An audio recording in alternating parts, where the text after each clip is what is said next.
taking responsibility for your mistakes. He has failed on every count. We've had pillars, promises, 4-point plans, 5-point plans, missions, none of it achieving anything. Reset after reset after reset. Even if the Prime Minister does last long enough in office to deliver this gracious speech, the bills announced today do not remotely come close to what the country needs. I know that they're chuntering, Mr. Speaker. Not a single one of them actually dares to intervene on me in this speech. I do, Mr. Speaker, however, want to welcome the government's ongoing support to Ukraine and its commitment to NATO. In this increasingly dangerous world, it is more important than ever that we stand with our allies in the fight against tyranny. I also commend the government for its commitment to speed up the delivery of infrastructure, such as new nuclear.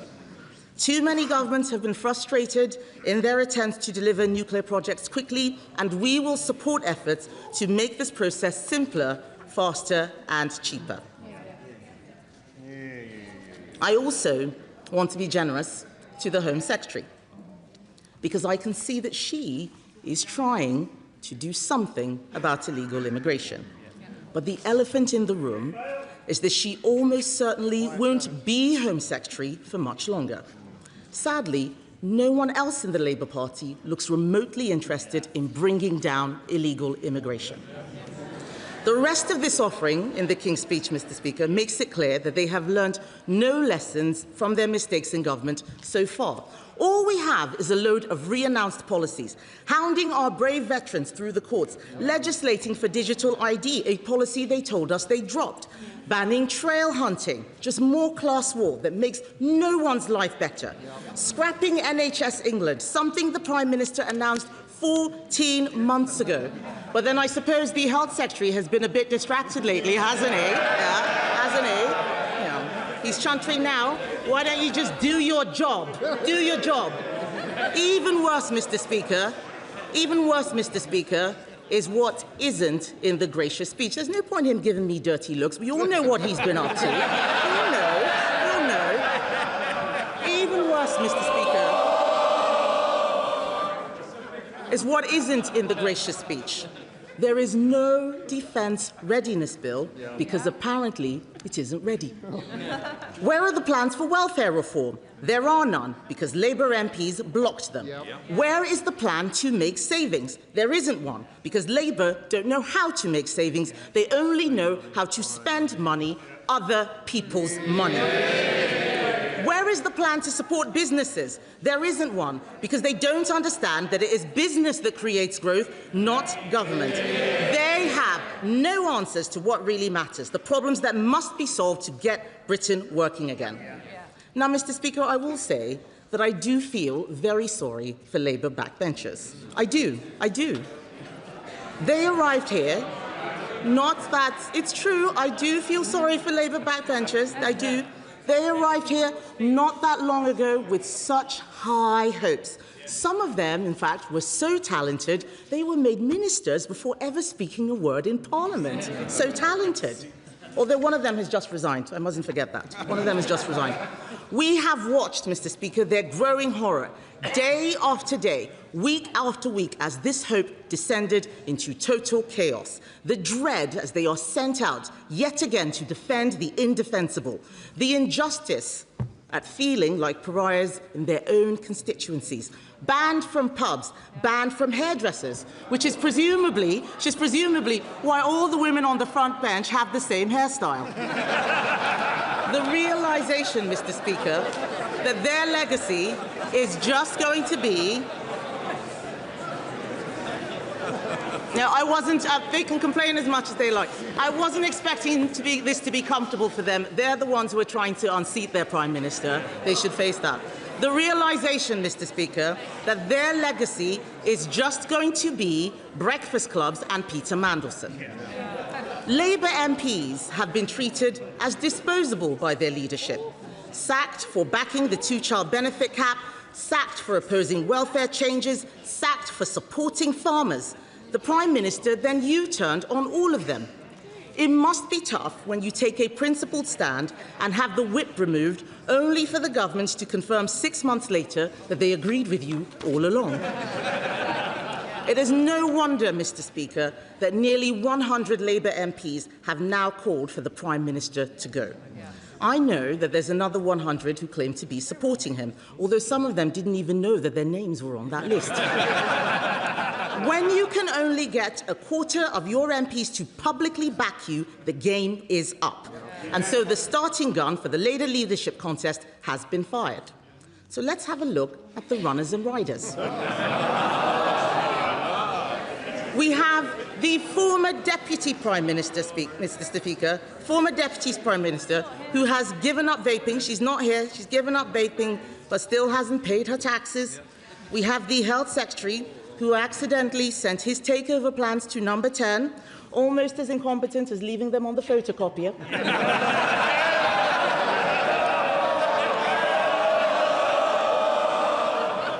And we have, Mr. Speaker, the Mayor of Manchester. The Mayor of Manchester, Mr. Speaker, a self-proclaimed winner who has twice failed to win the Labour leadership, including against the member for Islington North.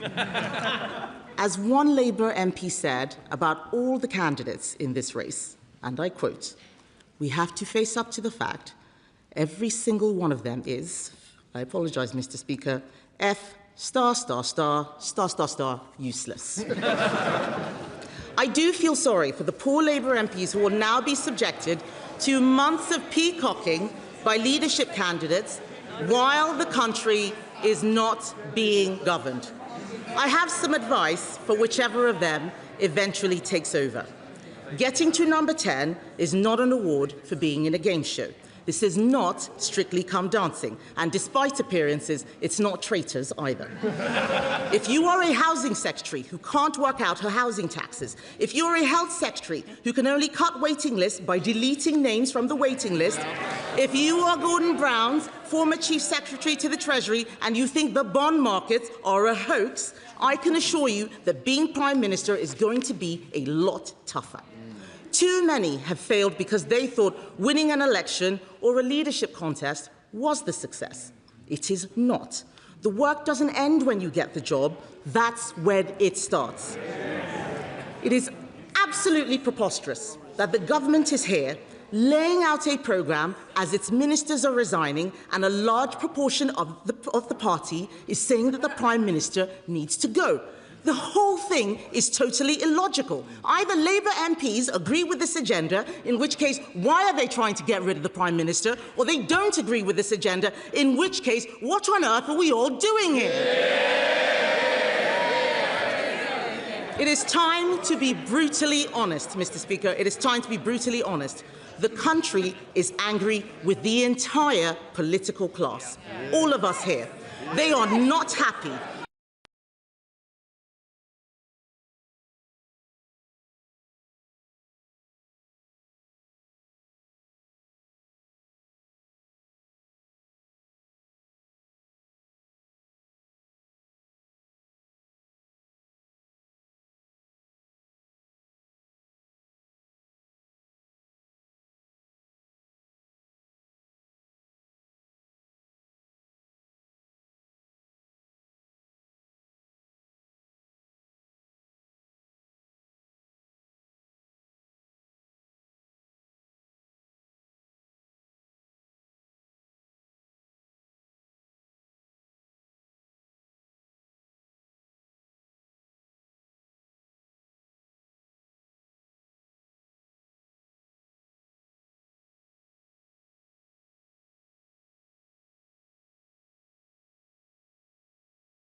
a symptom of the problems, but would she agree that what she and he both have in common is that she very loosely agreed that we should race into war with America in Iran? And then just a week later, she thought maybe that's not such a good idea. And doesn't that prove why she and he are totally unsuitable on this side of the House? That was a nice try. It's not going to work.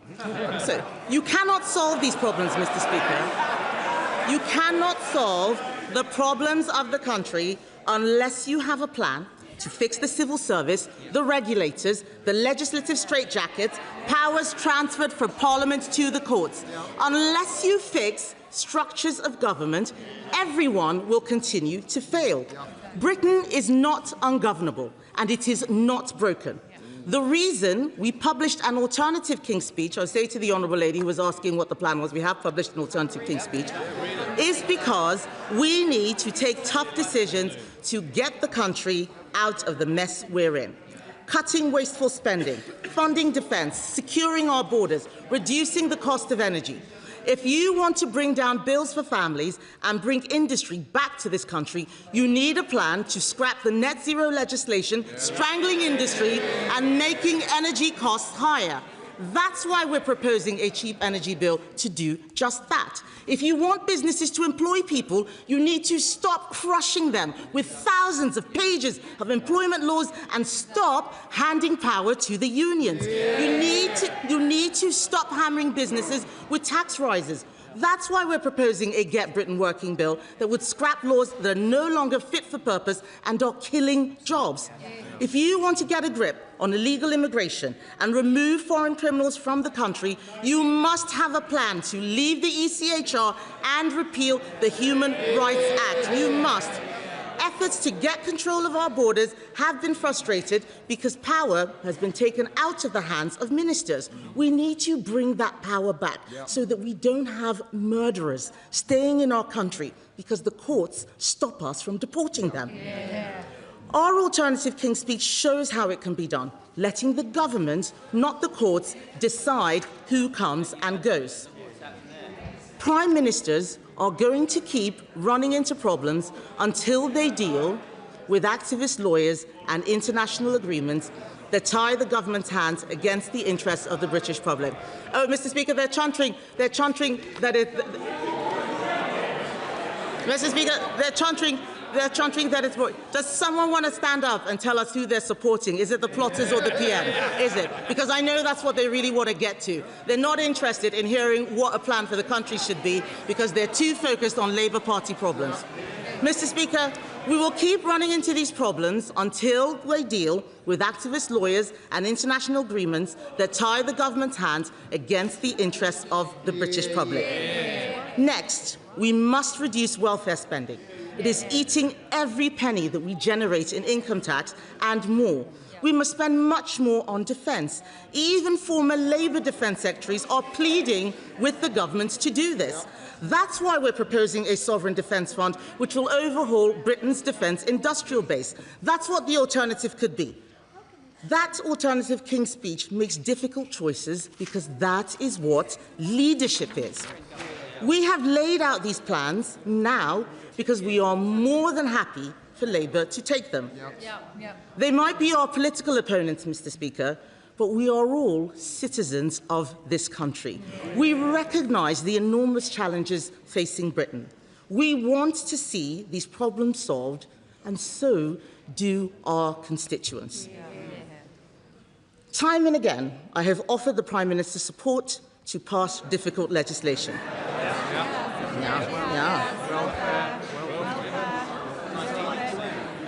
Time and again, I have offered the Prime Minister support to pass difficult legislation. Time and again, he has turned it down. It might be too late for him now, but it's not too late for his successor. It is time to get serious. It is time to deliver. That is what the British public expect. That is what the Conservative Party will do. I now call the Prime Minister, Sir Keir Starmer. Mr. Speaker, can I say what a pleasure it is to welcome the gracious speech of His Majesty and the radical agenda of this Labour government that will tear down the status quo that has failed working people and build a stronger, fairer Britain. Mr. Speaker, in light of the abhorrent attacks in Golders Green 2 weeks ago, let me start by briefly addressing that directly. It was the latest in a series of appalling anti-Semitic attacks, a normalisation of hatred that leads terrorists with warped Islamist ideologies to attack people they've never even met, simply because they are Jewish. A hatred that leads some to march calling for the murder of British Jews, and not to think there might be something wrong about that. Mr. Speaker, I've fought this hatred in my own political party. And I've sat with others as they describe what it means for them. The fear, the sense that maybe they shouldn't wear something or do something that might reveal their Jewish identity, just in case. Mr. Speaker, it is time for the silent majority in this country to speak up, to stand with British Jews and defeat this hatred once and for all. Just as we will take on any form of hatred, from left or right, that seeks to divide us. Mr. Speaker, in the words of the gracious speech, we will defend the British values of decency, tolerance and respect for difference under our common flag. Mr. Speaker, that is also why, when far-right agitators try to come here this Saturday to spread their poison of hatred, this Labour government will block them this time and every time. Mr. Speaker, the gracious speech was brilliantly proposed by my honourable friend, the member for Bradford West. Members across the House will have read her remarkable new book. Her list of endorsements is truly impressive, reaching well over 100 members. At last, Mr. Speaker, a list that we can all get behind. And, Mr. Speaker, it's not the first time that has shown her ability to bring people together. She united her city and many in this House when she sent George Galloway packing. And, Mr. Speaker, the House will know that she is passionate about the measures this government is taking to lift 500,000 children out of poverty. As we all are on this side of the House, it is the pride of these benches.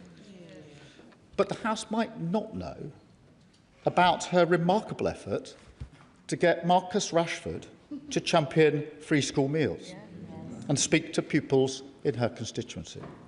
Now, most of us would have attempted this, Mr. Speaker, via the complex world of agents and managers. But my honourable friend had a different idea.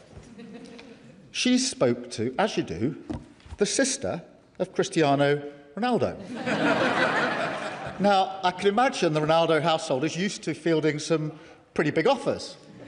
Multi-million-pound transfers, billions in brand sponsorships, Piers Morgan calling for the 8th time that day. But I cannot imagine the confusion in the Ronaldo family when they heard my honourable friend say, not is Cristiano Ronaldo available, but can you give me the number of Marcus Rashford? I want to invite him to a primary school in Allerton and have some porridge in our free breakfast club. Mr. Speaker, on a much more serious note, I know the whole House will join me in paying tribute to my honourable friend's extraordinary courage, together with her mother, brother and sister. This story is utterly harrowing. Their strength to survive and the deep-rooted determination to fight for change is an inspiration for all of us and the very best of who we are. My honourable friend brings a lived experience to our politics, an empathy, a compassion, a humanity, an understanding of how easy it is to slip from a stable and secure life into one gripped by terrible deprivation. As she writes in her book, behind every word we utter, must lie the foundation of real human experience. And in that spirit, I'm sure she will welcome the measures in this King's Speech, which will deliver change grounded in that lived experience, and the tireless campaigners who have fought for justice, from remediation for those living in homes with unsafe cladding, to banning abusive conversion practices, from our mission to halve violence against women and girls, to the Hillsborough Law, which will bring justice for all. As she says so powerfully, equality, fairness and justice must belong to all of us. That is the driving purpose of our party, and her speech was in the finest traditions of this House.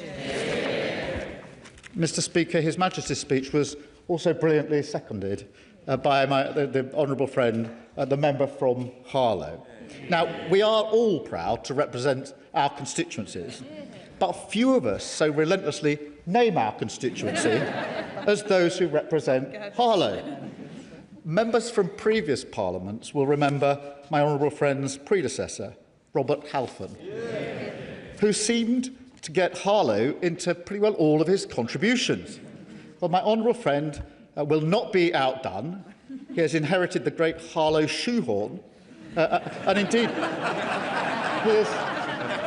he's already recognised across this House as a one-man tourist board. And I have to thank the member for Huntingdon, caught in Hansard, referring to my honourable friend as the trade envoy to Harlow. A rare example of a good idea from the opposition.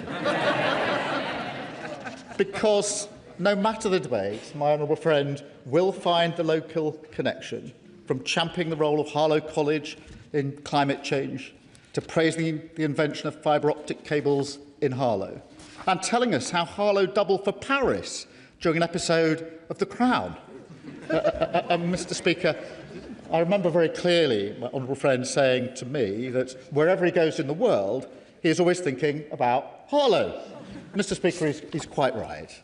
And can I congratulate him on his amazing fundraising at this year's London Marathon, as has been mentioned. I do understand his disappointment at being overtaken by the right honourable member for Basildon and Billericay. All I can say is there is no shame in losing to someone whose training was so extensive that it involved running all the way from northwest Durham to Billericay.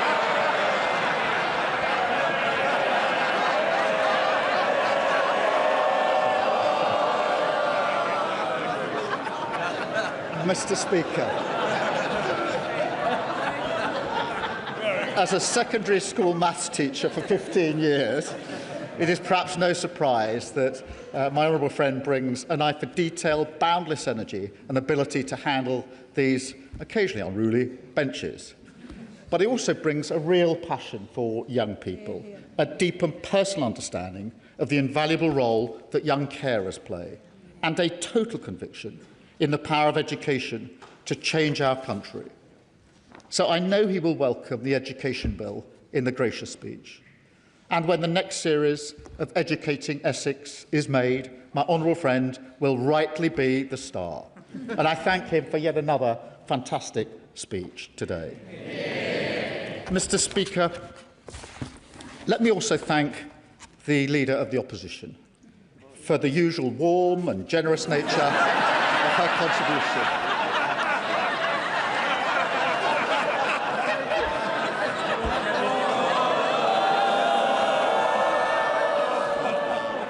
In difficult days, her input is always a ray of sunshine.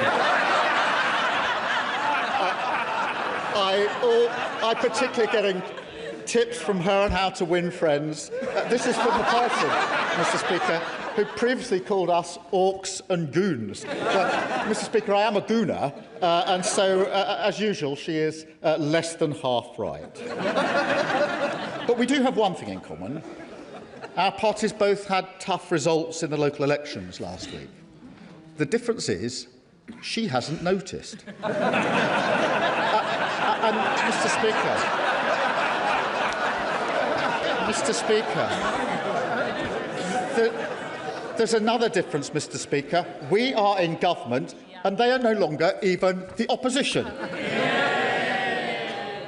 Mr. Speaker, this King's Speech is a strike against the status quo that has failed working people. It's a King's Speech for the young people whose gifts lie in their hands, who work hard, want their talents to be recognised and just want an opportunity in their community. A King's Speech for the children who, under the party opposite, had to go to school without breakfast, hungry, cold and tired, when they should be focused on their learning. And, Mr Speaker, it's a King's Speech for the backbone of this country, for working people who worry about the cost of living, want their town centres to thrive, their public services to work, their government to be on their side. And, Mr Speaker, we are, because the heart of this programme is a plan to make Britain stronger and Britain fairer.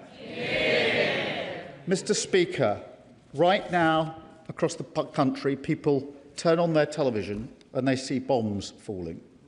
They go to the petrol station and see prices rising, and they're worried sick about the consequences. We cannot stand here in this House and pretend that this is new. Britain has been buffeted by crises for decades now. The 2008 financial crash, the austerity that followed it, Brexit, COVID, and the war that still rages in Ukraine. And the response, their response, is always the same: a desperate attempt to get back to a status quo that failed working people, decimated their public services, and made them pay the price. Our response this time must and will be different, a complete break. We will not simply slump back to the old ways, because this King's Speech gives us the strength we need, the economic security, energy security and national security to control our future in a chaotic world. It is an agenda of radical reform across our major public services, an urgent activist Labour government that tilts power back to workers, renters and the less fortunate, gives voice to the working class and to all those that the status quo has repeatedly ignored and dismissed, in favour of a Britain where everyone, whatever their background, can go as far as their talent and effort takes them, where people have a pride in where they live and hope in what lies ahead. That is the change of a Labour government, and this King's Speech delivers it. Mr Speaker, we will deliver on economic security. And let me be clear, as the conflict in Iran unfolds, we are in a better position because of the action that my right honourable friend, the Chancellor, took last year, getting inflation down, borrowing down, and mortgage costs down. And that's why we've been able to cap energy bills, raise the living wage, strengthen workers' rights, and end the shameful two-child benefit limit, lifting 500,000 children out of poverty. And, Mr Speaker, faced with challenges, we don't retreat from our Labour values. We use them as our compass. Strength through fairness.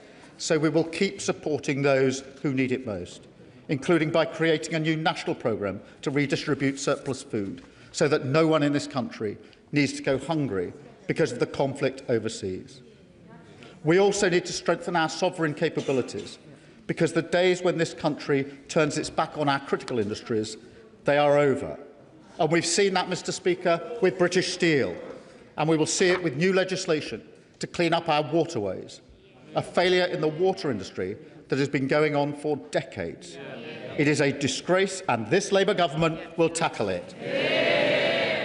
And, Mr Speaker, we will take that moral urgency to every part of our nation, with bills to increase the pace of change in our NHS, in law enforcement, in controlling our borders and more. Because whilst immigration is down, we need to do more. Whilst violent crime is down, it needs to be lower. Whilst NHS waiting lists are down, we must go further. A rewiring of the state so that the working people of this country feel that it serves their interests. And, Mr Speaker, we will also build in this country sovereign power in the industries of the future that will give us greater control in a world being reshaped by artificial intelligence. We will tear down the barriers to growth on planning, on faster infrastructure development, on business regulation, helping our great businesses, large and small. And, Mr Speaker, we will, as a defining act of this government, rebuild our relationship with Europe. Yeah. Britain back at the heart of a stronger Europe. That is good for growth. It will reduce the cost of living and strengthen our security. There is no good reason to oppose it. So for our economic security, for our Labour values, this government will act. Yes. Okay. Prime Minister, in my part of the United Kingdom, Northern Ireland, we have been subjected now for some years to the humiliation of being governed by laws we don't make and can't change.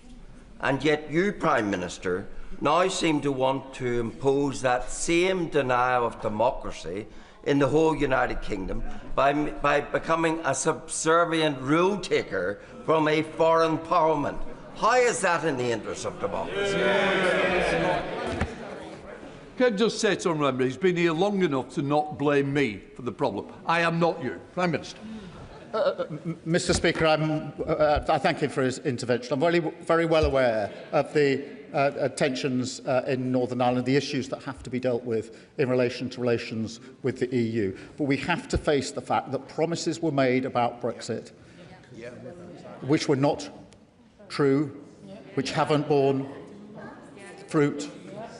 It is in our economic interests, our national interest and defence interests to be closer to Europe. Of course, we will navigate carefully, taking on board the issues in Northern Ireland, as he would expect. But it is in our interest to be closer to the EU. That is what we are doing, and we will go further. Mr. Speaker, this moment also demands even greater radicalism on energy security.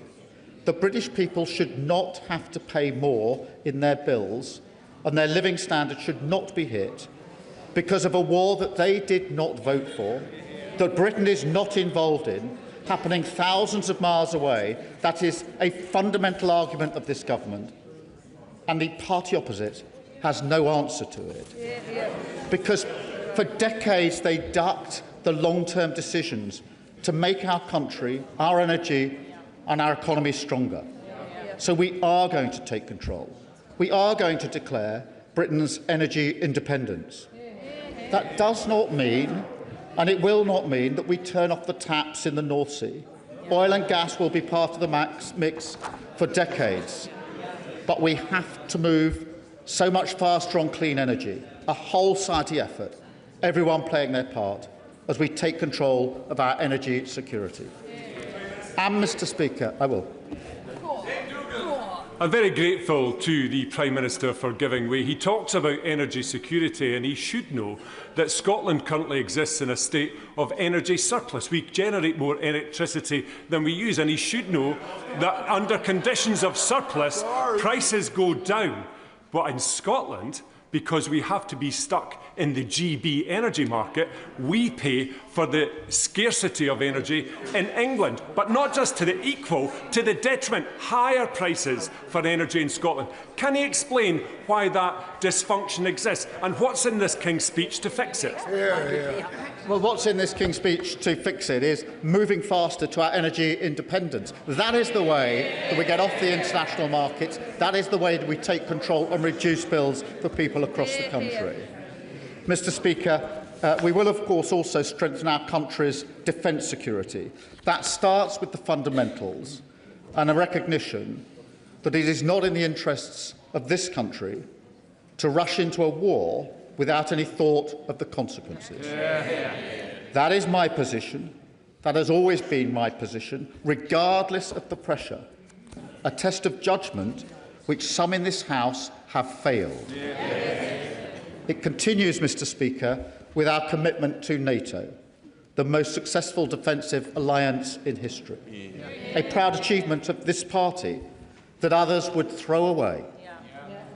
Today, faced with even greater threats, we need to strengthen NATO, we need to invest in our defence capabilities, and we need to strengthen the European element of NATO, because this nation is stronger when it stands with others, not just in word, but in deed. We are prepared to lead from the front, to bring nations together in this moment of danger, to support Ukraine, including through the coalition of the willing, and to act with our allies to reassure shipping in the Strait of Hormuz. Because, Mr. Speaker, we're not merely content to manage the fallout of the Iran crisis. Instead, we're building an international effort to solve it and end the economic harm. And of course, Mr. Speaker, standing up for the defence and security of the United Kingdom depends on one thing above all else: ending 14 years of Tory defence austerity, with the biggest sustained investment since the Cold War. And we will go further with the measures outlined in the King's speech, with our upcoming defence investment plan. And, Mr. Speaker, we will develop the capabilities our nation needs.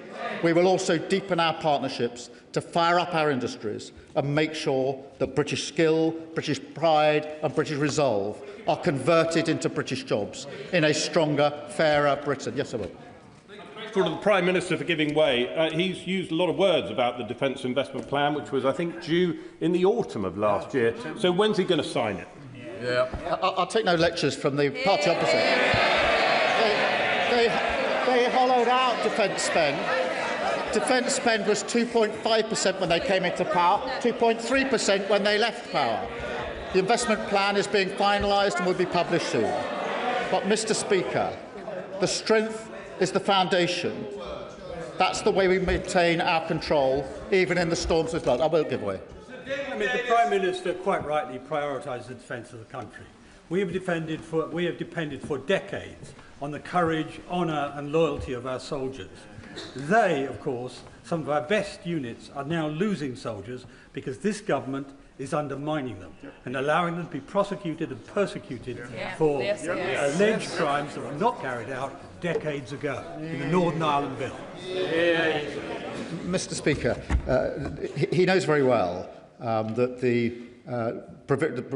provisions in Northern Ireland are intended to strike the right balance between what needs to be done and protecting our veterans. We are, of course, proud of all those that have served and do serve our country, but the legislation that was put forward by the last government was struck down, leaving no protection whatsoever. Because, Mr. Speaker, I'll go on. I'll make some progress. The way we change our country, rather than make our progress,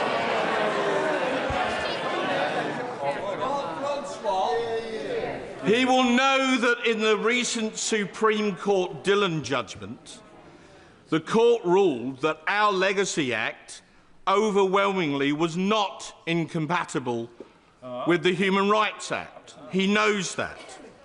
But he referenced the awful events in Golders Green, rightfully.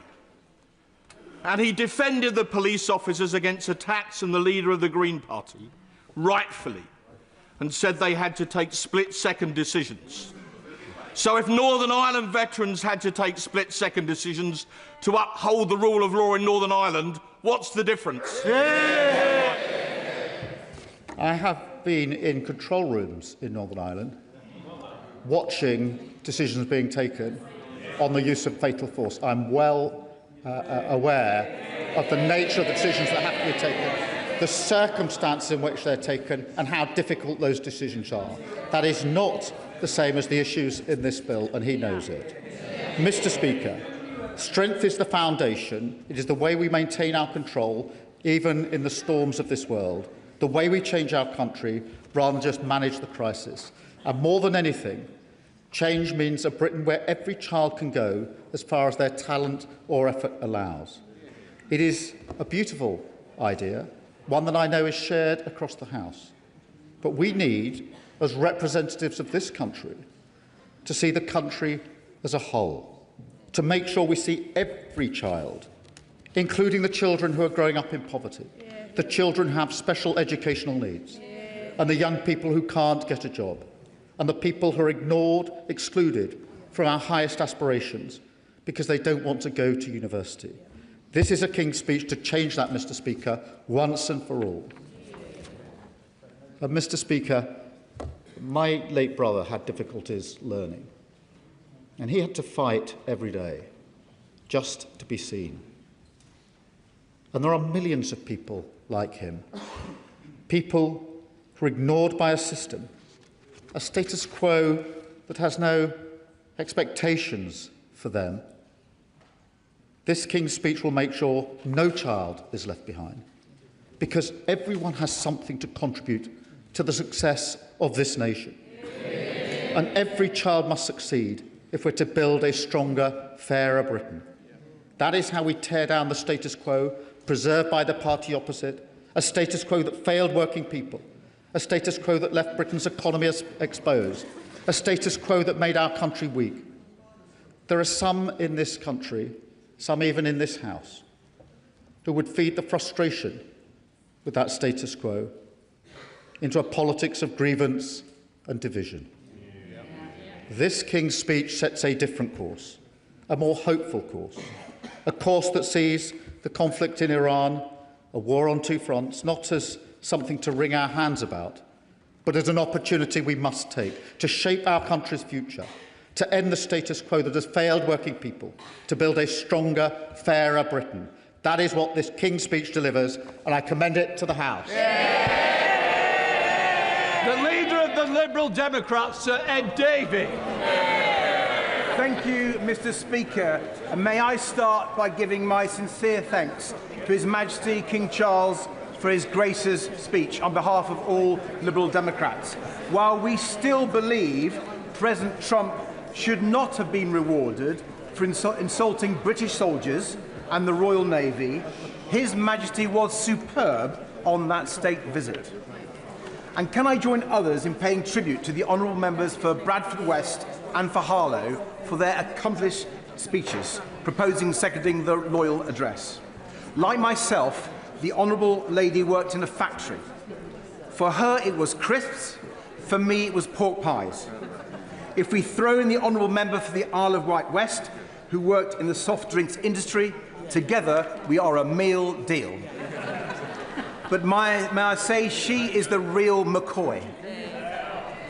The honourable member for Bradford West has already had an extraordinary life and career, talking from first-hand experience about how violence against women and homelessness touches millions of people, and we are in her debt for that and for her bravery and courage.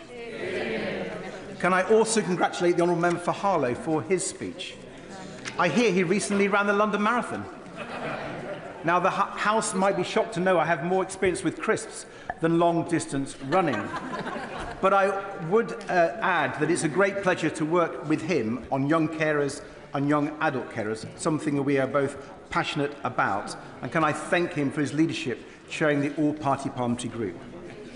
As others have mentioned, including himself, the honourable gentleman was a maths teacher for many years and no doubt had to deal with bad behaviour in the classroom. He may want to advise the Prime Minister on whether the Health Secretary should be put in detention. Mr. Speaker, there's a lot to cover in responding to this King's Speech, but I want to start by addressing directly the atrocious acts of anti-Semitism British Jews are experiencing at the moment, the insecurity and fears the community now feel. Week after week, British Jews are being attacked, intimidated and persecuted. Heaton Park Synagogue, Kenton United Synagogue, Finchley Reform Synagogue, Jewish Futures in Hendon, the Hatzola ambulances, and now the Golders Green stabbings. When I visited Marble Arch Synagogue last week, members of the Jewish community questioned whether Britain is a safe place for them, whether they must move abroad to be safe. No one should have to ask themselves this question in our country today. No one.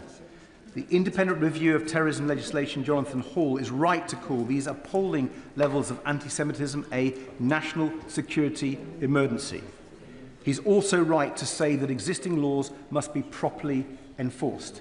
That's why I welcome the government's initiative to bring forward a policing bill and urge it to ensure police and prosecutors receive the right training and support to pursue anti-Semitic crimes much more effectively.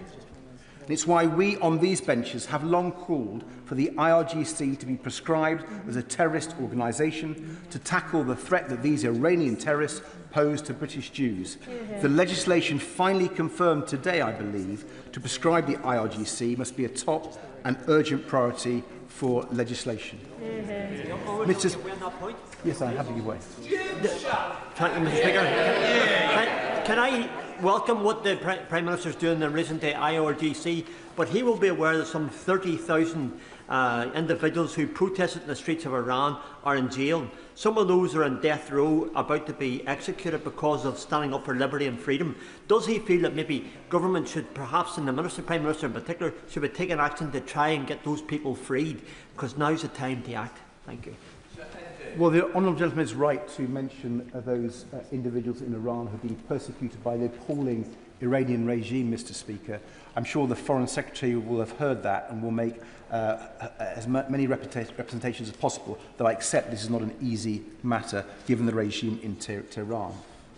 Mr. Speaker, this is the 23rd humble address I've listened to in this House, and it's the most surreal by far.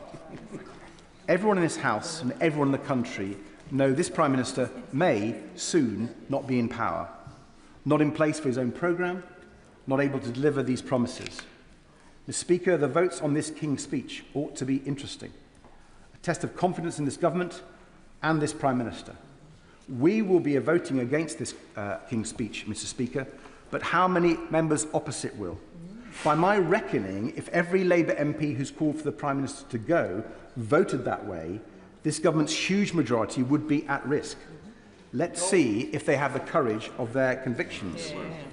We will be voting against, not just because the Prime Minister is one of the weakest Prime Ministers in post-war history now, but because this King's speech does not offer the change our country needs.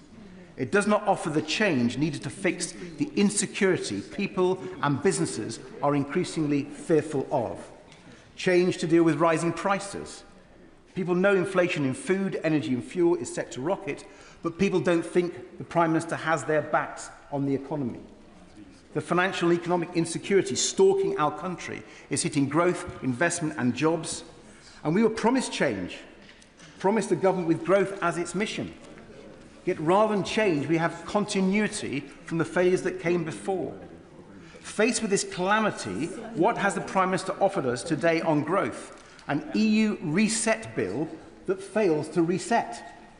For a Prime Minister who knows a thing or two about failed resets, maybe we shouldn't be surprised, but the Prime Minister's refusal to remove his red lines on a new EU-UK customs union, the Prime Minister's refusal to go further than his red lines on the single market, the Prime Minister's refusal to deliver a new, deep trading relationship with our European partners with a proper youth mobility scheme. That all means he's consigning our country to higher prices and lower growth, and failing to address the economic insecurity plaguing our economy. Instead, we've been given taxes on jobs, the family farm tax. Now, to be fair to the government, not for a second. Now, to be fair to the government, part of our current economic problems stem from President Trump and his reckless war in Iran. Let's be absolutely clear, Trump's war is stoking the cost of living crisis to new alarming levels. Fuel prices up at the pump, food prices set to go up even more, and people's holidays threatened. The Prime Minister's biggest success is not taking us into Trump's damaging war with Iran when the Conservatives and Reform were urging him to do so. Yet by failing to build new and deeper economic alliances with Europe and the Commonwealth, as we have been urging, this country is set to be hit far harder by the inflation coming from the Straits of Hormuz. Thank you for giving way. And I think we all recognise the impact that Trump's war is going to have on the economy. He offers membership of the single market and the customs union as a solution to this. Prices in Edinburgh South West are going up right now. How long would it take to access the single market? How long would it take to be a member of the customs union, in his estimation? Grateful for the honourable gentleman's intervention. He obviously didn't notice that we've been the only party putting forward a costed package to reduce the cost of petrol and diesel at the pumps, and that could be done immediately. So I think the honourable member should pay more attention. Trumpflation is predicted to be worse here because of the failures of this government and indeed the last. And Mr. Speaker, cozying up to this White House was never going to work, and it hasn't.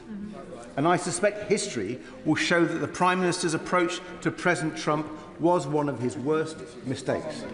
The sad truth is that President Trump is one of the reasons why so many people in our country do feel insecure, anxious and fearful about the future. From trade tariffs to the weakening of NATO, President Trump has broken all the certainties British people and British businesses used to rely upon. Yet this government has been far too slow to realise this and to respond to this new reality. The Conservatives and Reform may not have woken up, but there's no excuse for the government. And so it's been left to us, Madam Deputy Speaker. The country can know that my party will champion new and changing international alliances so vital for the British economy and the defence of the United Kingdom. But let me try to find an area of agreement. I do welcome the government's decision to bring forward an energy independence bill, though we will scrutinise it line by line and advance our more ambitious ideas. But I've long felt energy independence should be a long-term goal for our country and our allies. Even before Trump's war in Iran, people and businesses were being hit because of our dependence on others for fuel. Energy bills for households are still around a third higher than before Putin's war in Ukraine.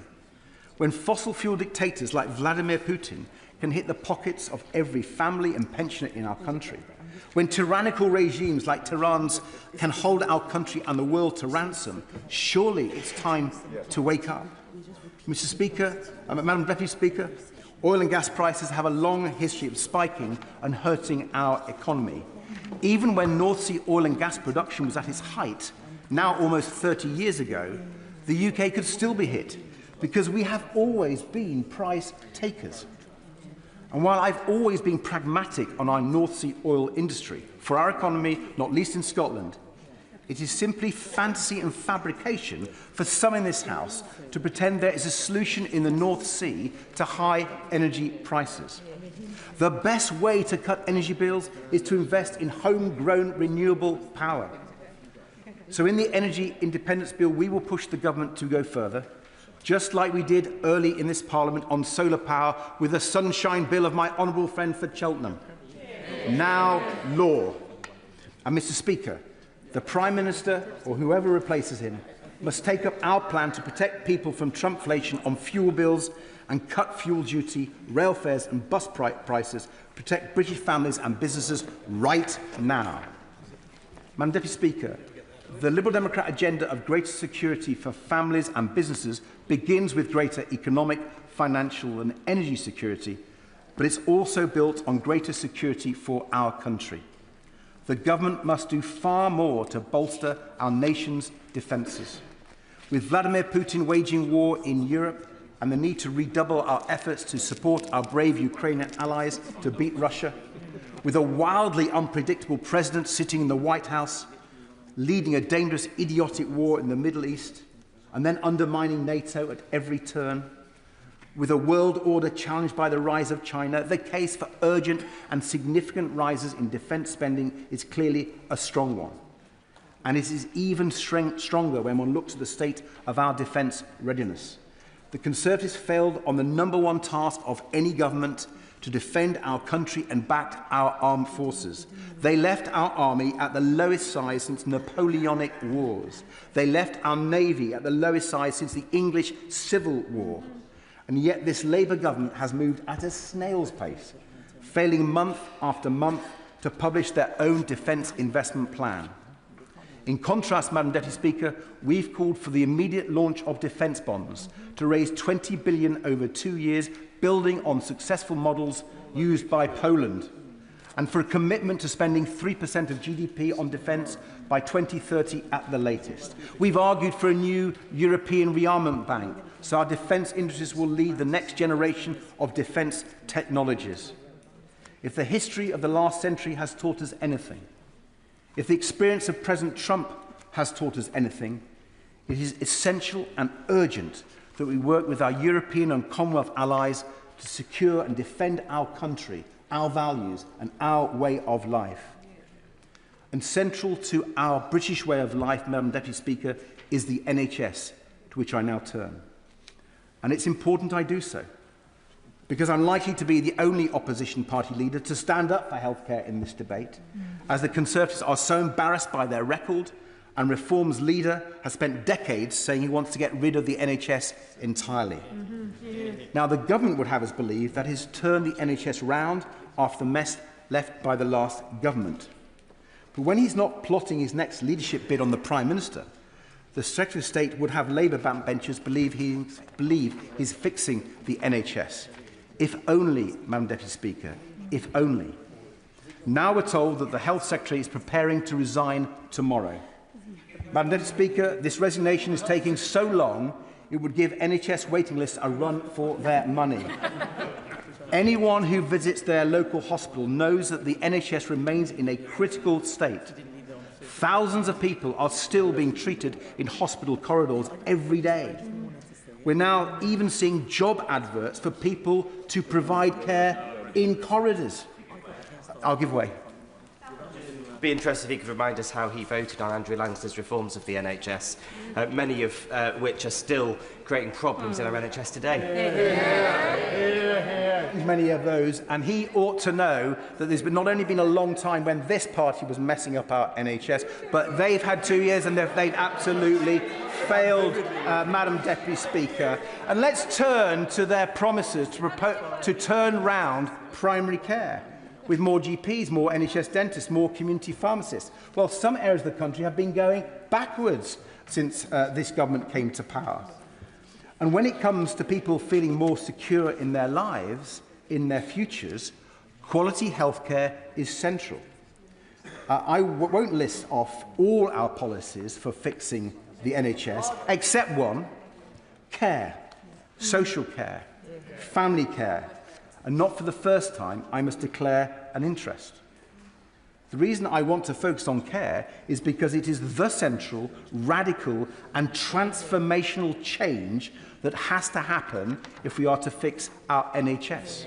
2 years ago, in the debate on the last Humble Address, I raised care with the Prime Minister as the big challenge the government had to tackle to rescue the NHS. I welcomed promises back then for cross-party working. But what's happened? Almost nothing.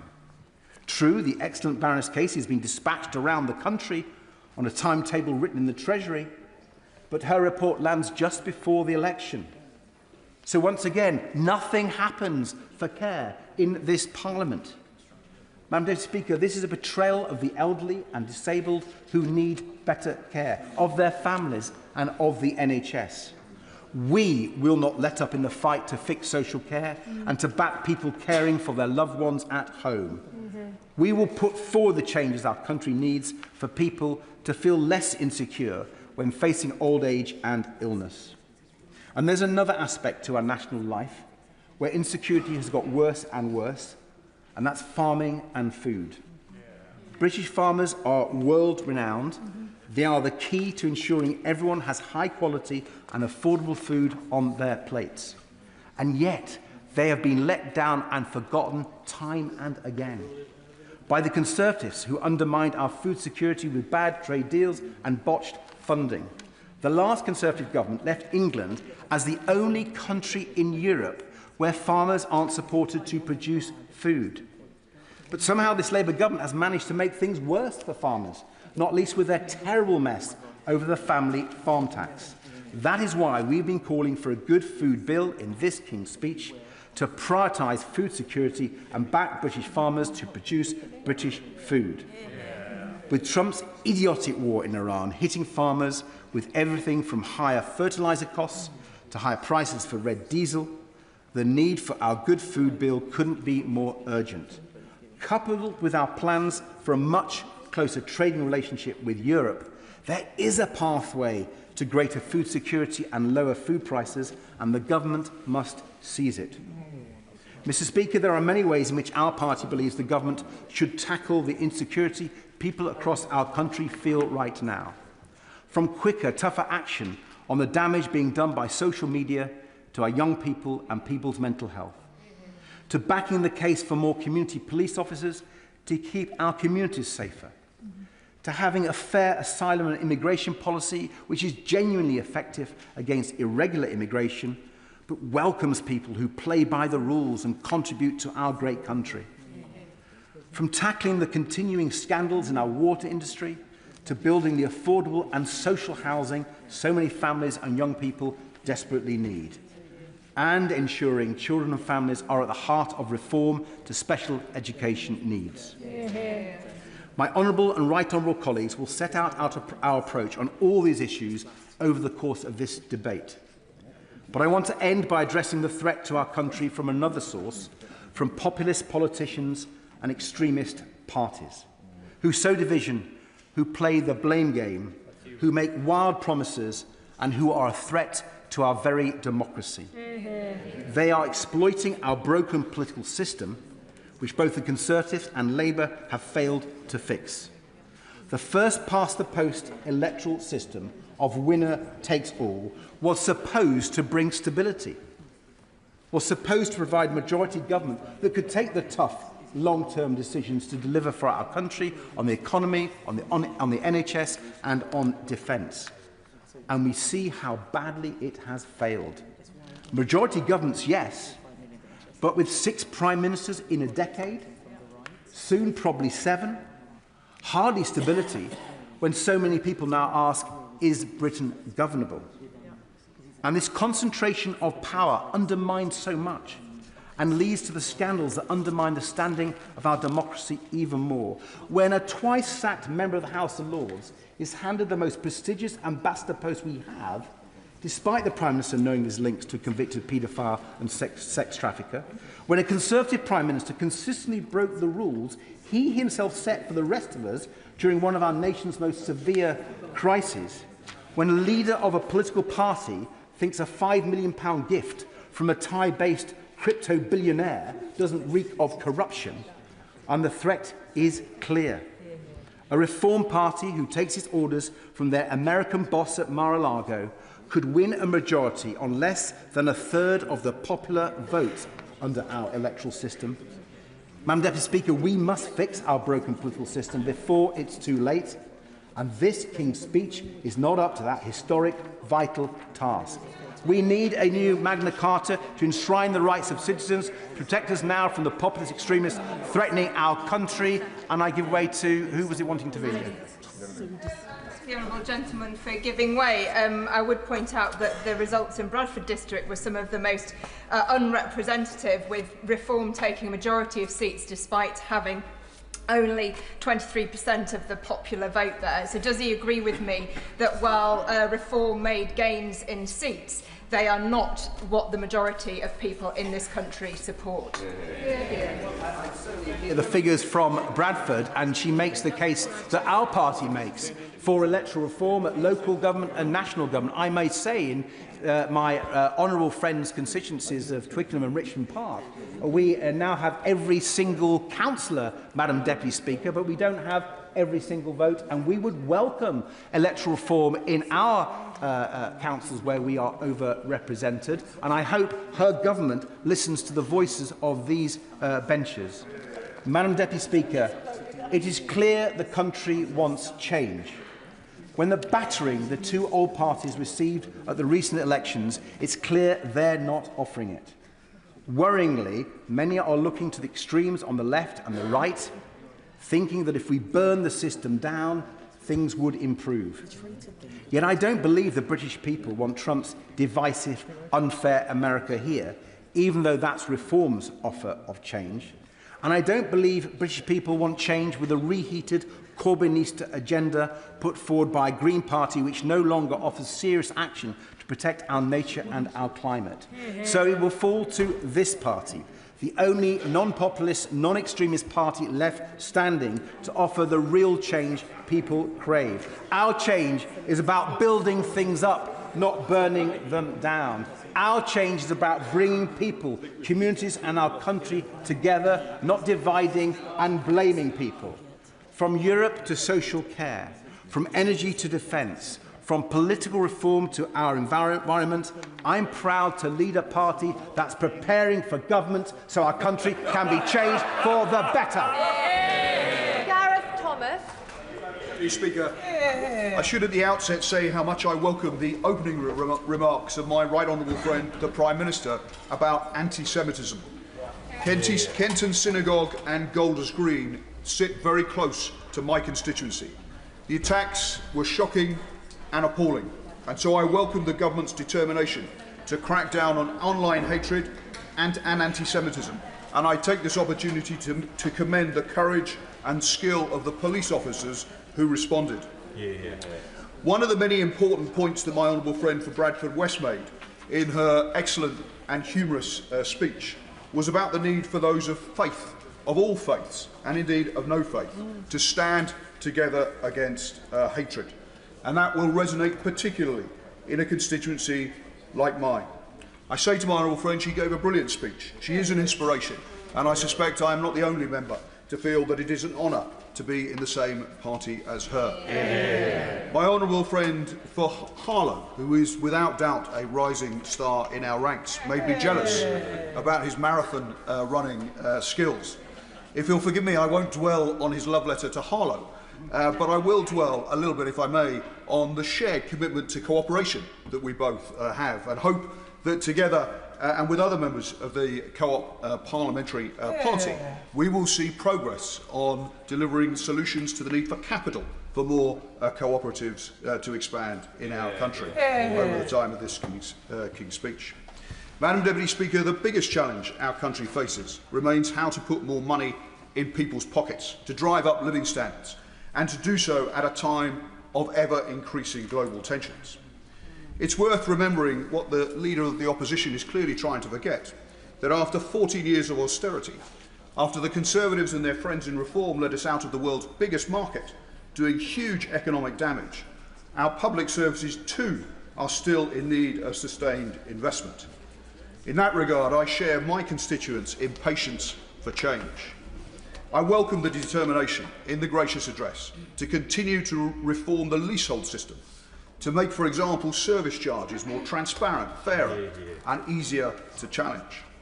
I welcome the plans to abolish NHS England, to help fund more investment in expanding GP services and to bring down waiting lists and waiting times in hospitals such as Northwick Park, which serves my constituents. And I welcome too the overdue crackdown on late payments by big firms to small businesses. There are two long-term changes, I believe, that are key to delivering sustained higher living standards, particularly for my constituents. Firstly, to secure far better access to Europe's single market, and secondly, far better access to finance for small businesses and the financially vulnerable. On Europe, I particularly welcome the European Partnership Bill in this gracious address as the next step towards a closer relationship with Europe. With the US increasingly unreliable as an ally, and with the economic damage from Brexit ever clearer, Britain needs to prioritise negotiating a dramatically better trade, defence and security deal with the EU. The imminent deal lowering barriers to trade in food will reduce red tape and lower business costs. The decision to rejoin Erasmus and the coming deal on youth mobility are positive too. A referendum in my lifetime on whether to rejoin the EU feels inevitable. And if it does, I will be very tempted to campaign to rejoin. We are, though, a long way from such a moment. The priority with the next UK-EU summit coming up should be to reach agreement for a full renegotiation of the TCA, to secure greater access to the single market, far more beneficial than mere customs union membership. The recently concluded EU-Swiss trade deal offers a helpful pointer, with much more integration into the single market for more sectors of their similarly service-based economy. Further security and defence cooperation, increased business mobility, mutual recognition agreements to remove duplicate product testing and certification to make it easier for businesses to sell British goods in European markets would make a significant difference for businesses here, for our economy and ultimately for living standards. Yes, good morning. He's very kind, and I'm listening intently to his anticipation of brighter future with a closer relationship with the EU. He even goes as far to say that he looks forward to another referendum on whether to rejoin the European Union. Does he agree with me that when you're sold an outcome on a false prospectus on a referendum, it's probably no big deal to have a rerun of that referendum so you can make an informed decision about your constitutional future? The one thing I will agree with the honourable gentleman on is that we do need a closer relationship, and it is this government that has sought to rebuild relations with Europe and is doing so increasingly effectively.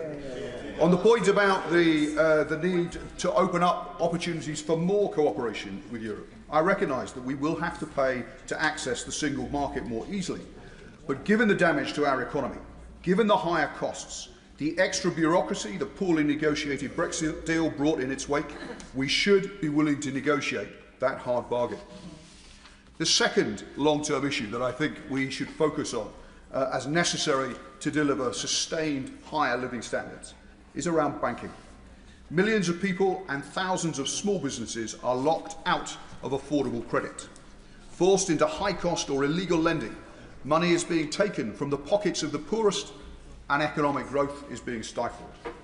This is an entrenched but fixable market failure, which I hope the coming Financial Services Bill may help to begin to address. Research by the National Institute for Economic and Social Research, funded by the Treasury and the Department for Business and Trade, that was published in January, made the striking conclusion that if Britain had a network of mutual banks that had stronger direct relationships with their small business owners, that growth would be higher by between 1% and more than 2% over its first 5 years, rising to between 1.7% and 3.5% over the long term. It noted too how investment would be almost 2 to 3.5% higher in the first 5 years, rising to between 2 to almost 4.5% higher in the long run.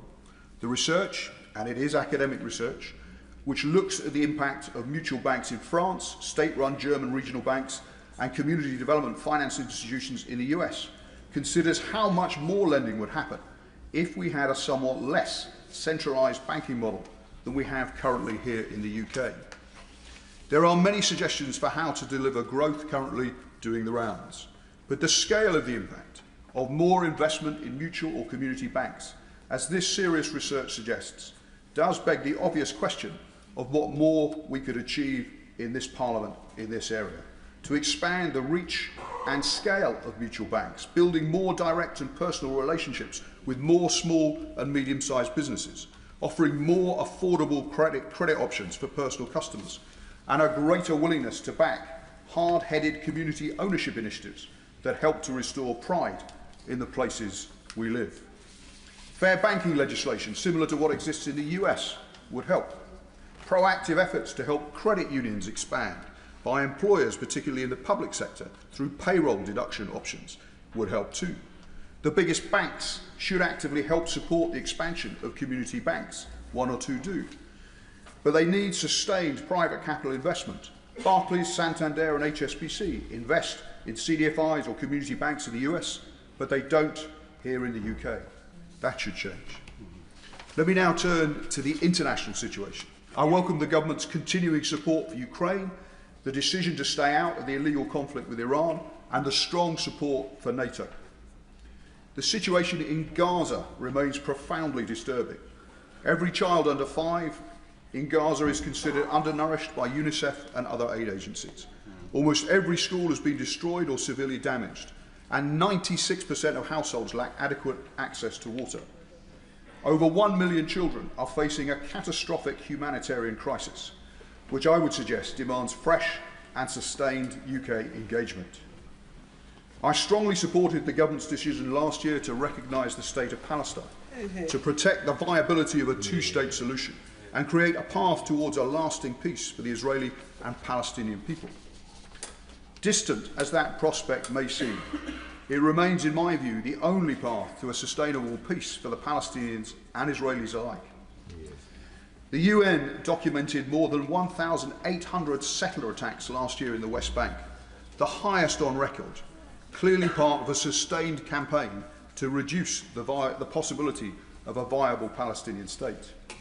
So action to clamp down on goods coming into the UK from illegal settlements and to further sanction violent settlers is needed. Lastly, 80 years on since the founding meeting took place just across from where this House now meets, a renewed commitment to the United Nations has never been more necessary. For all its failings, and there have been many, it remains our best route for addressing conflicts, for tackling global health threats, for promoting the rights of all, for delivering humanitarian aid, and for championing the interests of the world's most vulnerable. With our coming G20 and then our coming G7 presidency, we are in a unique position to support the current UN Secretary-General as he seeks to rethink and reaffirm the UN's role for the world we're in now. I hope we'll support him in those efforts. For Andrew Mitchell. Thank you, Madam Deputy Speaker, for giving me a chance to contribute to this King's Speech debate today at such an early point in it. It's a pleasure to follow the Honourable Gentleman for Harrow West, and I want to express strong support for what he said about the government's determination, the whole of Parliament's determination to crack down on anti-Semitism. And I hope that he will have carried everyone in this House in the words that he used. It's a great pleasure also to congratulate the honourable members for Bradford West and for Harlow on their brilliant speeches today, which entertained and amused the House. The honourable gentleman for Harrow West said it was an honour to be in the same party as both of them, but I think all of us can say it's an honour to be in the same parliament as both of them, and they certainly did very well. I have to admit, Madam Deputy Speaker, that it is now 34 years since in 1992 I had the privilege of seconding the Queen's speech from over there. On that occasion, Madam Deputy Speaker, I referred to myself as an oily young man on the make. Those were the days. Now he's an old man. Those were the days, Madam Deputy Speaker. Oily old man. Now, Madam Deputy Speaker, there are 3 points I wish to contribute briefly to the debate. 3 points that came off the doorsteps in the royal town of Sutton Coldfield during these recent elections, where I was listening very carefully to my constituents. Elections, incidentally, which were extremely successful for the Conservatives in the royal town of Sutton Coldfield, where we held now all 10 seats on Birmingham City Council, having got rid of the last vestiges of the Labour Party in the royal town. That clean sweep in the royal town of Sutton Coldfield was not echoed across the city of Birmingham, where there are now 6 significant parties represented on the council, making governance even more difficult than it was before. And I urge the Treasury bench, and in particular the Secretary of State for the Environment and Local Government, to be on red alert about what happens now in the city of Birmingham. They are, I think, going to need to give the commissioners far greater powers. There are vulnerable people, old and young, who depend upon Birmingham City Council turning a page and becoming a more effective giver of good local governance. And the words of the Conservative leader of the Conservative group on the Birmingham City Council, Robert Alden, are important. He said, and I quote, "We'll try to work with people across the political spectrum to try and deliver these priorities." Now, Birmingham has languished under a profoundly inadequate Labour administration, which even the Labour Party nationally did not think was doing a proper job. And it will now require a Herculean effort of restraint and goodwill to deliver the governance the people of Birmingham are entitled to receive. This will involve, I think, also devolving more power locally. Governance is always best when it is closest to the people it seeks to serve. And certainly for the Royal Town of Sutton Coldfield's Town Council, under its outstanding leader, Simon Ward, we are ready for more devolution, and we think that will make life better for local people. The second point I want to make is about defence, because I think although the words are in the King's speech, there is an awful lot more that needs to be done. And Ukraine and President Trump have ushered in a new era on defence. And thank goodness, incidentally, Madam Deputy Speaker, that the last Conservative government was so fast to realise and arm and train the Ukrainians ahead of and during the early days of the illegal invasion by Russia. And the Prime Minister complains, he may or may not have some justice in that, he complains that the armed forces have been hollowed out over many years by both parties. But it is on his watch, that these acute problems have come to pass. George Robertson, respected on both sides of this House over very many years, has made it very clear that we must now rearm, we must increase our spending on defence, and I very much hope the government will provide far more urgency than they are providing at the moment to this cause. President Trump was not the first person to complain about Europe failing to pull its weight financially in NATO, but he is the first American president to take action, and Britain needs to step up. We need to lead European NATO with France and Germany, but also with Poland and cooperation with Ukraine, whose technology has redefined modern warfare.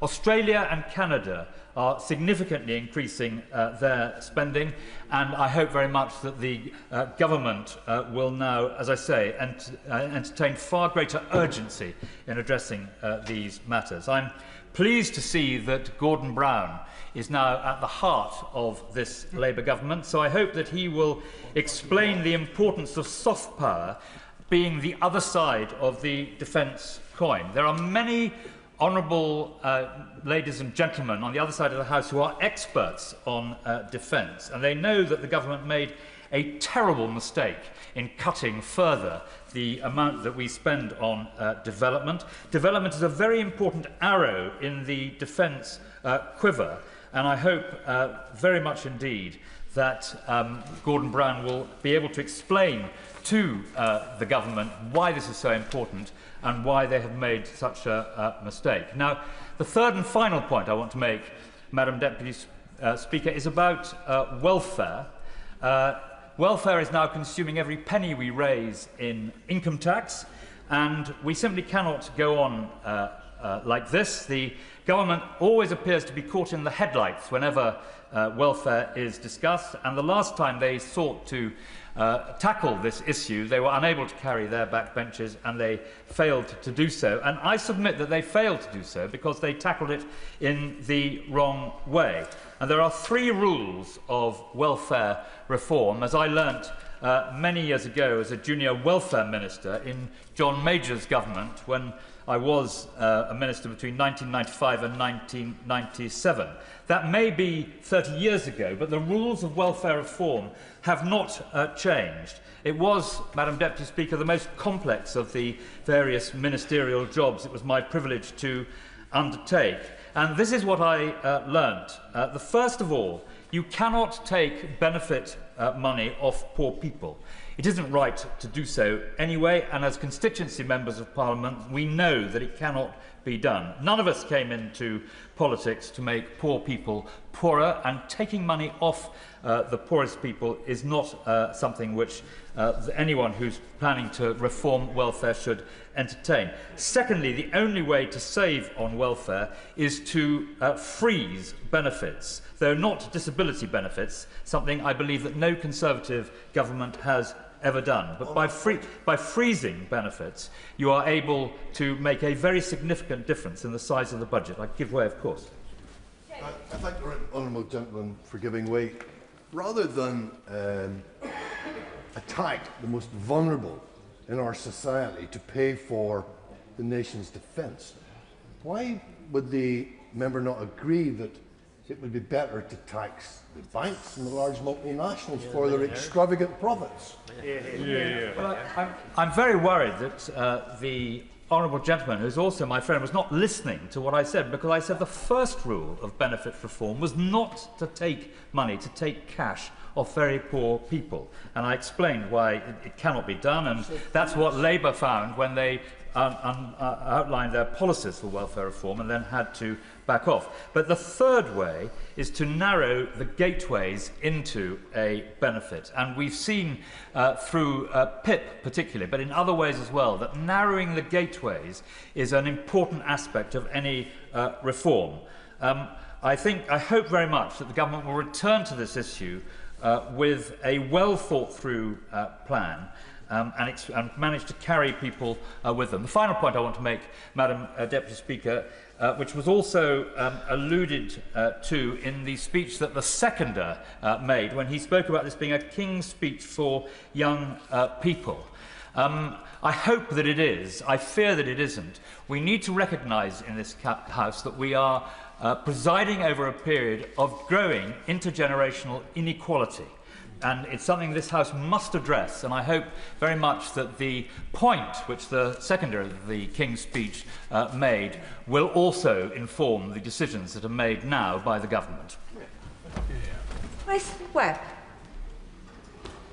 Thank you, Madam Deputy Speaker. And can I start by congratulating my honourable friends, the members for Bradford West and Harlow, on two terrific speeches.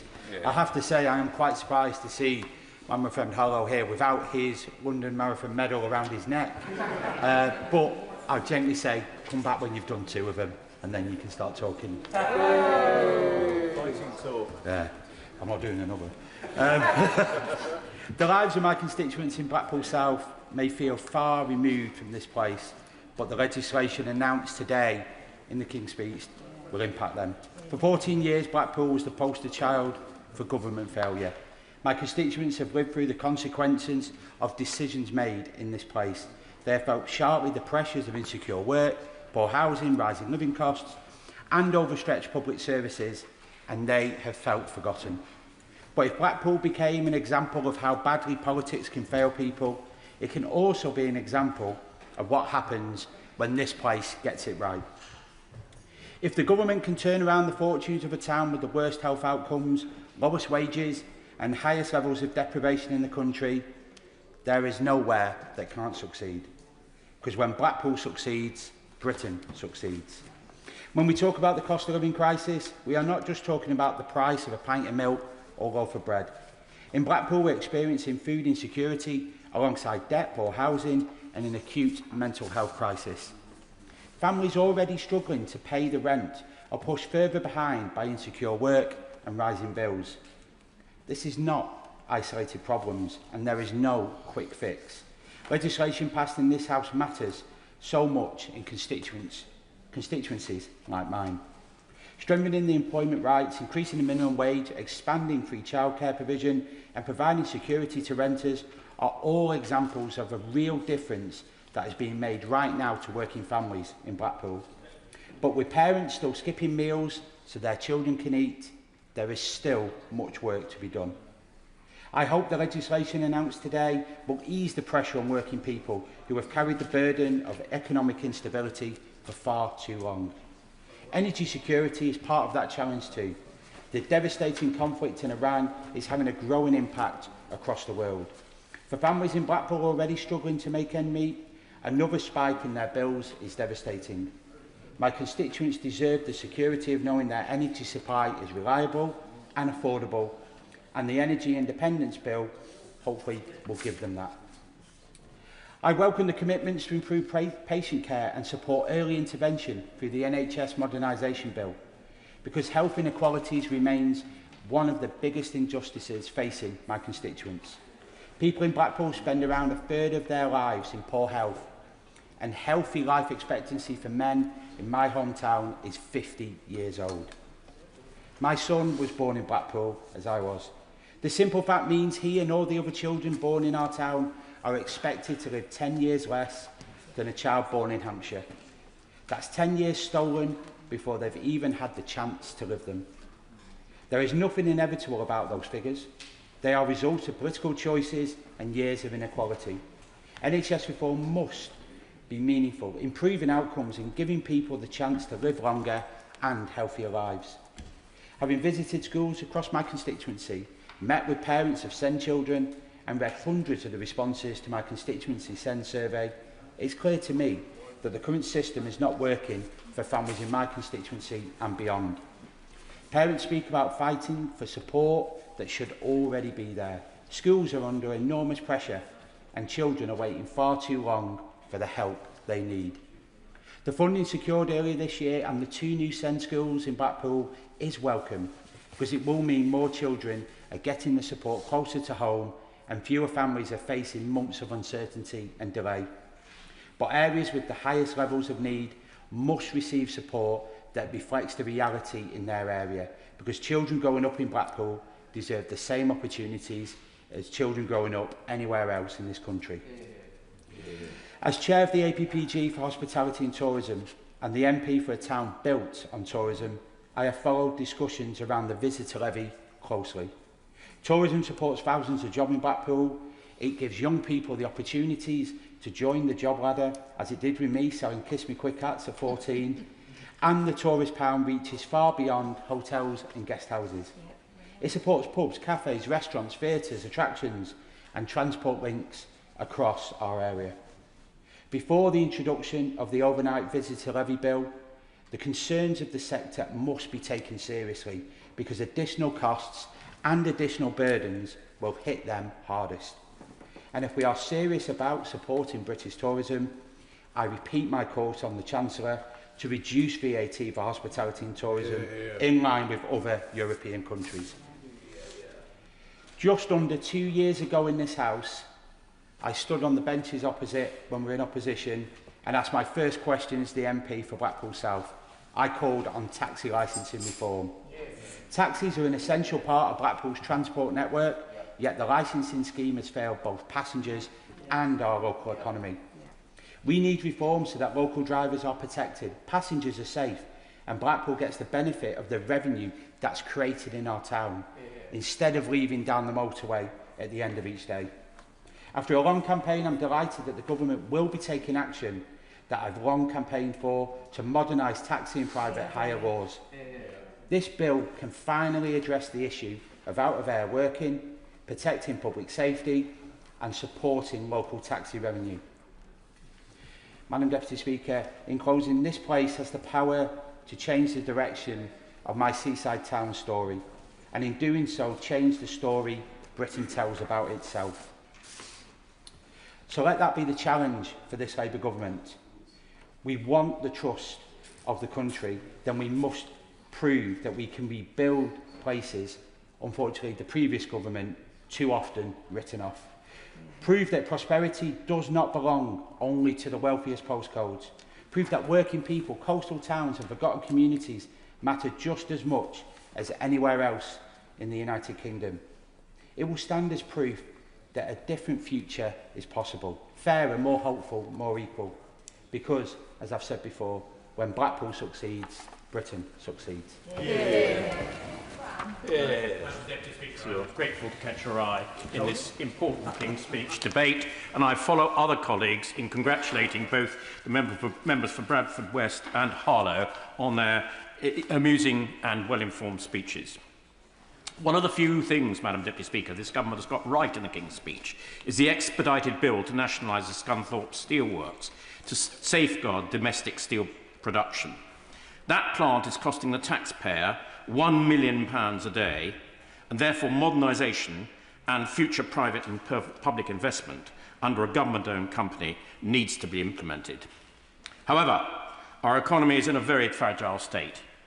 It's only growing by 1.3% in real terms in 25, and the OBR forecasts it will only grow by 1.4% in 2026, the lowest of any G7 country.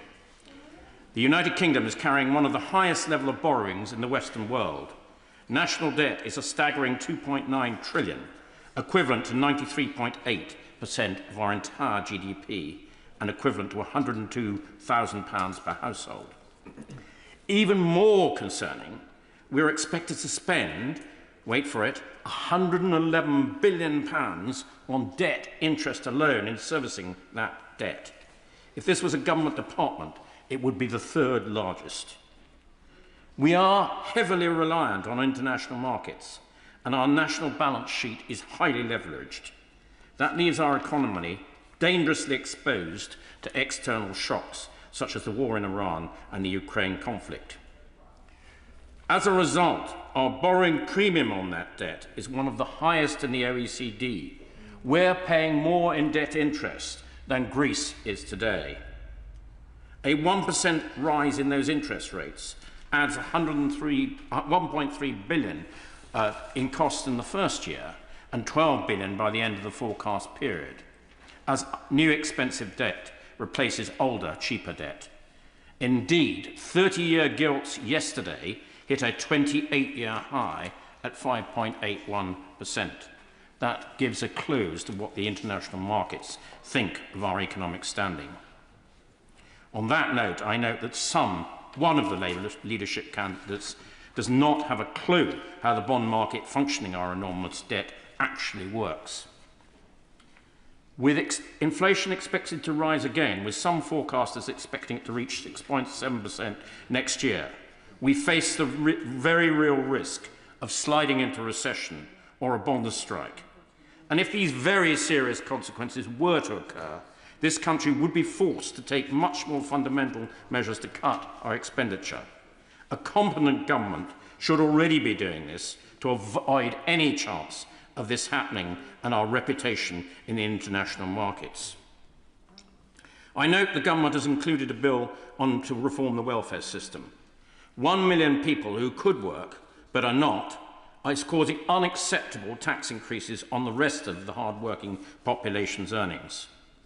On top of this, higher interest rates are leading to higher food prices, mortgage payments and higher business costs.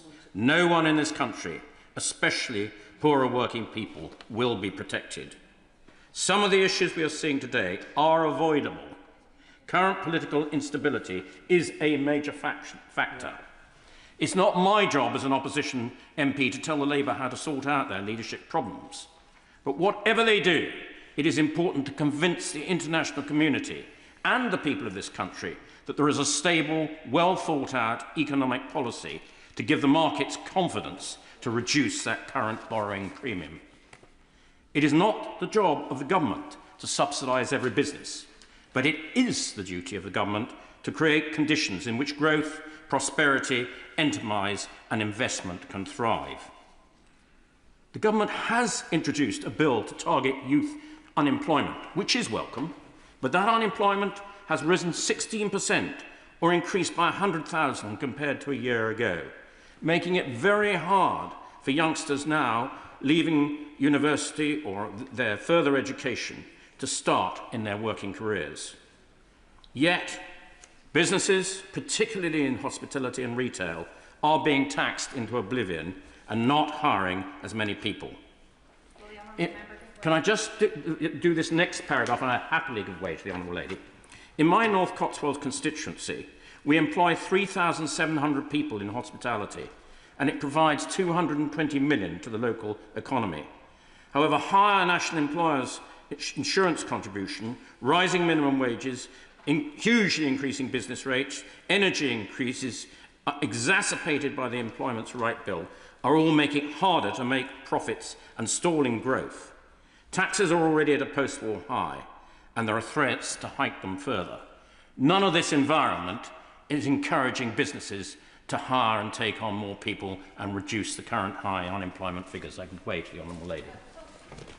I'm very grateful to the Honourable Member for giving way, and I agree entirely. This, to me, is one of the most business-hostile environments. Would you agree with me that your comments about young people not getting work are actually made worse by the national insurance hikes that have seen almost now a generation being unable to be employed? Would you agree with me on that contention? I'm very grateful. Let's start the term as we mean to go on. No you or your, because it isn't me. So Geoffrey Clifton-Brown. Lady, if I had to design a tax increase that wasn't a bigger tax on jobs than the hike in national insurance, it would be just that. And I do totally agree with her. And I think it's tragic, particularly for our young people trying to get into the world of work today. As chairman of the Public Accounts Committee, my focus is on value for money for the taxpayer and to ensure that no expenditure goes to waste. Figures published by the National Audit Financial Insights in January 2026 point a deeply worrying picture. The government now spends around 1.1 trillion of taxpayers' money across 17 departments. A department's accounts are qualified, sorry, this is getting a little technical, but just bear with me just a little bit in this section of the speech, when they do not spend their budgets as Parliament intends. The Department of Work and Pensions have had their accounts qualify for 36 years because their fraud and error rate is 3.3%, costing the taxpayer a staggering £9 billion. Overall, and this is even more staggering, the government has written off close to £7 billion this year across departments, including the MOD writing off £1.5 billion on purely cancelled debt, cancelled projects. I want to just repeat that. £7 billion has been written off this year from cancelled and wasted projects. I mean, that is staggering. The PAC has consistently recommended that each department improves its digital and AI efficiencies. We believe this should be implemented from the top down and that a Chief Digital and Information Officer should be appointed at a senior level in every department and on their arm's-length bodies. This would improve efficiencies and saving. After all, every efficiency and every saving that you can make is more money to spend somewhere else. The public sector is constantly behind the private sector digitally, and we need to do much better to ensure that our public services actually deliver for taxpayers using the latest and best technology to do so. Madam Deputy Speaker, AI is a tsunami which the government is nowhere near prepared to deal with. Only 5%, and I don't mean this as a criticism of the civil servants, it is just as it is. Only 5% of the civil service have specific IT qualifications. Some experts say this needs to rise to 10%, which would be a massive transformation. The government announced a bill to reform the welfare system. This year alone, the Department for Work and Pensions budget is expected to reach a projected £330 billion, or around 23.7% of UK spending. This almost outweighs what we're receiving in income tax payments of £330 billion from hard-working people. Just imagine that. The total amount of income tax from hard-working people almost doesn't pay for the bill for the Department of Work and Pensions. No. I'm aware that the pension and benefit budgets are both ballooning. This expenditure is only due to increase as we mercifully live longer and healthier lives. But somebody else mentioned we are at risk of intergenerational unfairness. There is a risk that our children will not be able to pay off this increasing debt. Yet this government has failed to take back control of this skyrocketing budget, and instead their backbenchers refuse to support such changes costing just £5 billion. Another area the PAC will be examining closely is the cost of government compensation schemes. Over their lifetime, they're expected to exceed £102 billion. This is just under what we're paying in debt interest in any one year. The government, of course, has a moral obligation to compensate citizens where the state makes serious mistakes, but we must do so in a fair, proportionate and non-litigious way. Finally, and most importantly, Madam Deputy Speaker, I want to turn to defence. The first absolute duty of any government is to ensure that our nation is properly defended. The King's speech committed to NATO and a sustained increase in defence spending. Yet the Defence Investment Plan, promised from that dispatch box in June 2025 and every month since, alongside the strategic defence review, has still not been published. And until we get that plan, we cannot see what the government's plans are for how they're going to procure all their military equipment that is needed. On that point, happily give way to my... First of all, can I commend Honourable Dittman for his speech and what he's putting forward? Does he agree with me that one of the things that we need to be doing here within our defence here in the United Kingdom is the technology that Ukraine has in drones? Russia's under threat. They're worried about the attacks very far into internal Russia. Does he agree that maybe we need to have a partnership with Ukraine to promote our drone technology in a way that we can be effective as they are? I'm really grateful to my honourable friend from North Antrim for making that intervention. Strangford, I do apologise. I do apologise for... if he just is a little patient, it's 2 or 3 paragraphs down, I will address precisely that point. Currently, the defence budget for 25/6 is £62.2 billion. This is a measly 18% of the welfare budget of £333 billion. The government have pledged to increase this budget by 2.6%, or £9 billion by 2027, and 3% in the next Parliament, which means another further increase of £14 billion. But just a second, here's the punchline at this part of the speech. But none of that new money has yet arrived. I give way to my honourable gentleman. My honourable friend for giving way. Would he agree with me that the best form of defence is peace, and the overseas development aid budget, which, as my right honourable friend earlier mentioned, is a key component to achieving peace around the world through soft power, through diplomacy, and a lot of that aid is absolutely crucial for people's survival many places around the world. I welcome that intervention. As someone who worked under my right honourable friend for Sutton Coldfield as a junior opposition defence spokesman, I understand the value of overseas aid, and I particularly understand the elements of it that he relates to soft power. The PAC did an inquiry the other day on the BBC World Service, and I do wish the government would fund it properly. It is a really well-respected piece of British ability to be able to project our values around the world, and it's very sad when the Chinese and the Russians come in as soon as we make cuts there. So I do welcome that intervention. At a time of increasing uncertain and bellicose world, our MOD budget is in crisis, resulting in a significant number of procurement projects being put on hold. These delays will have significant cost implications, so that when and if the extra money does arrive, and that money will buy less and less equipment. Having been to Ukraine earlier this year, it is clear that we need more and more rockets, drones, interceptors, unmanned vehicles, and investment in space. Instead, some of the proposed equipments are designed for yesterday's wars, and it will remain to be seen whether the MOD will be agile enough to make those substitutions in future procurement. My honourable friend says pretty obvious. It may be pretty obvious to some, but it's not to others. To govern is to make difficult choices. In short, the government is spending more than the country can afford, funded by ever-increasing amount of debts.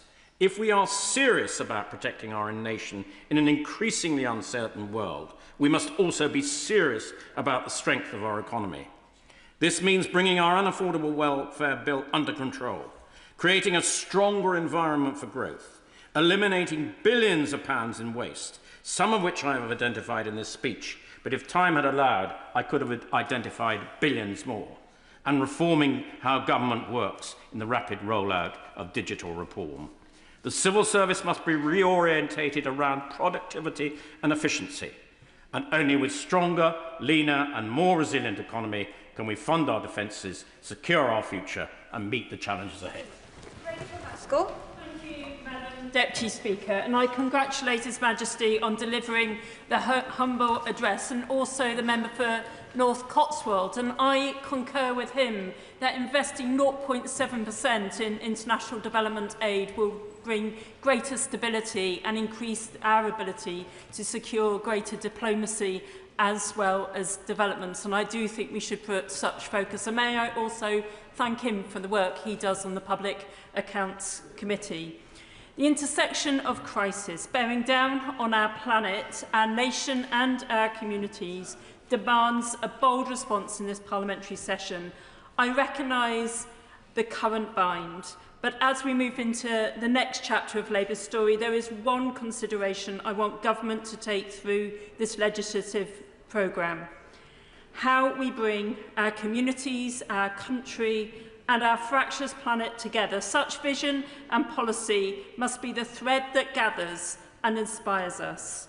Against the backdrop of fast-paced change, this planet is breaking. The grotesque inequalities, climate degradation and conflict are driving people apart. At home, we've had 14 years of austerity where the harder you work, the tougher it gets. It is why I have called for a new economic orthodoxy as neoliberalism, preys on the working class and exploits all who want to get on, as much as those who can't. As people have fleeced the energy giants and water bosses' profit, despite putting carbon in our air and sewage in our rivers, like the Ouse in York, the second worst in the country, the Clean Water Bill must pull this service back into public hands and public accountability. I'm happy to give way. Call for taking water back into public ownership. Would you also agree with me that in setting the share price that we buy it back with, we should take account of the cost of pollution, of the money that's being paid to distant shareholders with no investment or interest in this country, and the inconvenience to so many of our residents by constant water leaks and waste of water? They should pay the price of it, not our constituents. I do agree. It's a daylight robbery, and people shouldn't be profiting out of our natural resources, let alone seeing the levels of pollution that we are in our rivers, which should be pure and clean. I have a sewer running through the middle of my city, and it is not acceptable. So it is right to legislate, but also to ensure that we are not adding to the carbon cost of our natural environment too. And therefore I caution, with airport and road expansion, that we also ensure that we bring down the sense of carbon. And I fear with airport expansion that may not be the case. The leaseholder and common hold bill and freezing ground rent is welcome, but as developers extract all they can, people paying extortionate rents and management costs, we need to see good quality housing as a right and rethink the model. Cooperative housing, as I've witnessed in my own constituency, is a powerful antidote and one worth investing in, alongside a new generation of council-built housing for the common good. The system is rigged against ordinary people, as it was 126 years ago when trade unions came together to form the Labour Party. It is our duty in this Parliament to once again set the ambition to drive the transformation for our communities, address the grotesque inequalities that drive people apart, and rewire the system to bring us together. It is our purpose, as the unions fought for common terms and better pay, Labour Past Reimagined, where everyone can get on, a welfare state for those in need, and an NHS where Bevan encapsulated the Duke and the Dustman as equals. Yet to not understand a collective, cohesive society pulls all of this at risk, as parties opposite seek to exploit opportunity and people, sell off our common assets and sow division. It is why Labour has an immense obligation to be bold and ambitious, not for those who take all they can, but for those who serve, who work, who play their part, and to take away the stigma and barriers for those who can't. For this, I implore government to maintain the rights of those with indefinite leave to remain, as new communities work alongside established communities. And when it comes to restraining traumatised children, as the government are consulting on, I simply warn government, don't. I will not support. All children must be treated with dignity, nothing less. I'm happy to give way. My honourable friend for giving way. In regards indefinite leave to remain, on the journey down from my constituency today, I spoke to the private hire driver who is on a visa that requires a renewal every 2.5 years, and he has to do that 4 times before he's eligible. He's not really complaining about that, but when his visa is up for renewal and he sends his documents away, the council will not accept, he won't allow him to continue working while the visa is being processed. Would my honourable friend agree with me that that should be looked at and there shouldn't be any unintended consequences from this process? Yeah, and the honourable members put that well and truly on the record. We need to reform the system. It is really prejudiced against so many people that are working hard within our society, and therefore we mustn't see these increases either in the indefinite leave to remain, because our word should be our bond and we should honour the agreements we make. So this brings me to the ambition that these benches have for reforming the SEND system. We need an inclusive approach so every child finds their place and reaches their level. More inclusion means rewiring the culture to be therapeutic and trauma-informed, new pedagogies to map out the learning styles onto the learning of the children, and to end the harsh discipline and single channel of exam-based assessments. Instead, we must include children and bring out their best. But as we move forward, I urge Treasury to invest the funding needed to help raise this and future generations well. From 1001 critical days supporting parents and babies with the right foundations, to ensuring that the wraparound support that teachers, health professionals and support staff need to ensure our SEND system is fixed once and for all, because such investment will show its benefit in years to come. And as we support our young people into work, we must recognise that the state neglect under the last government caused such harm. We must be compassionate and work with, not against our young people as they struggle to navigate their way to transition into independence and work. Society brought together and our communities brought together. Our centralised system is failing decisions made far from the realities of the regions and nations, building a sense of remote dystopia, not in touch with the daily challenges experienced as the cost of living weighs heavy while others live their profligate lives. Today, we need a radical devolution of power, finance and opportunity to help people see themselves with agency and purpose, recognising the diversity of all our communities and yet the common bond of us all. It will not be found in the idealisms of some, nor the toxic divisions of the right, which, believe me, will set community against community, while its crypto-backed leaders sow chaos and division, ripping up our NHS, our welfare state, and our incredible inheritance, which has glued our society together through generations. This humble address has so much to celebrate, and I will sow in the voices of my community in York as we progress. I want to ensure the Railways Bill protects the well-being of all who work in the sector, having championed the removal of Titles Bill in the last 2 parliamentary sessions. I hope we can move fast on cleaning up our politics. I welcome the move to tackle anti-Semitism, as this week graffiti has been found in my community, which is anti-Semitic. It brings such shame, and we must move fast on that. And improve relations with the EU will help build the bridges we need. And with regards to being a visitor and tourism hotspot, I will work carefully with government on looking at the overnight visitors levy and trust that businesses won't pay a penalty, but our city would still get the reward. Whilst at the same time, the draft taxi licensing bill will really help bring licensing back under control.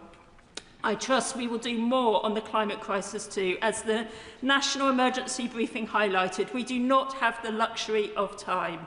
With the UK in the bottom 10% on the Biodiversity Intactness Index and 1 in 6 species at risk of extinction, while our planet burns and our ice cap melts, we need to invest fast. Finance should be invested to hasten decarbonisation, and projects like Bio-Yorkshire should be funded to ensure that we hasten agricultural resilience and prevent low yields and crop failure, which is escalating the cost of food. And that's why I'm really glad that we're moving to independence in our energy market too. And we need a second employment rights bill to capture the single status of worker, extend collective bargaining and improve the well-being of workers. My final point is this. If we are to bring the diversity of voices to Parliament and ensure that they are heard, I want this place to change. Madam Deputy Speaker, governments have been destabilised over recent years due to too much power being held by the executive and too little invested in Parliament. If this equation does not change, the discourse of distrust between Parliament and the people will continue.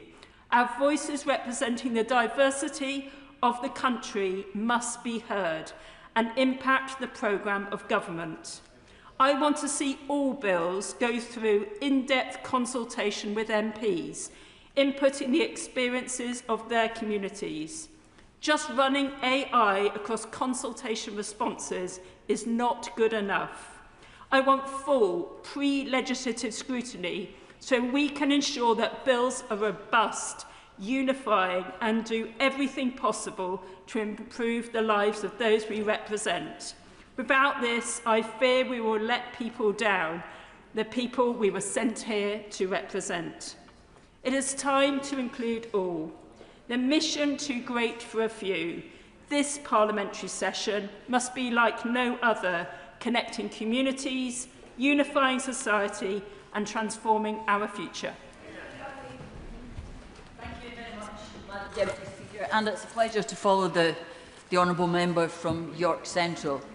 And in today's speech, listening to His Majesty the King, there was one part which reminded me of the very first speech by Her late Majesty the Queen in 2017 when I was first elected, when the government then said in a speech that we were promised that the government's top priority was to secure the best possible deal as the country leaves the European Union. That went well. If you look at the comparison between our economy then and now, inflation and unemployment are both higher. In 2017, we had the 5th largest economy in the world. We have slipped to 6th since we left. And outside of this place in 2017, people were concerned for the welfare of the refugees risking their lives on boats to cross the Mediterranean.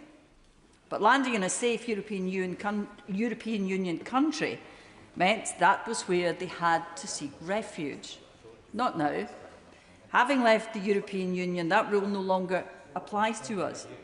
Something the Brexiteers omitted, perhaps forgot, to mention then in their campaign or now in their immigration rants. And that is why one part of this speech I welcome is the promise of closer links with the European Union. But while I'm delighted to hear that, in the words of the speech, we will strengthen ties, what exactly will that mean? At the weekend, I spent time with some non-political friends, a welcome break, I thought, from constant election messaging of the past few weeks. But they dragged me back there by asking quite clearly and categorically, when are we doing something to get back into the European Union? Leaving had been a disaster for them, for their businesses, for the country. Closer probably won't be enough for them. They want to know exactly what we're going to do, how we're going to get back to the centre of Europe, to lead and work with our neighbours, build trading links which will be essential to economic recovery. And what about the customs union, the single market? Does closer include them? And while I agree that it will help our economic growth, on its own it will not be enough.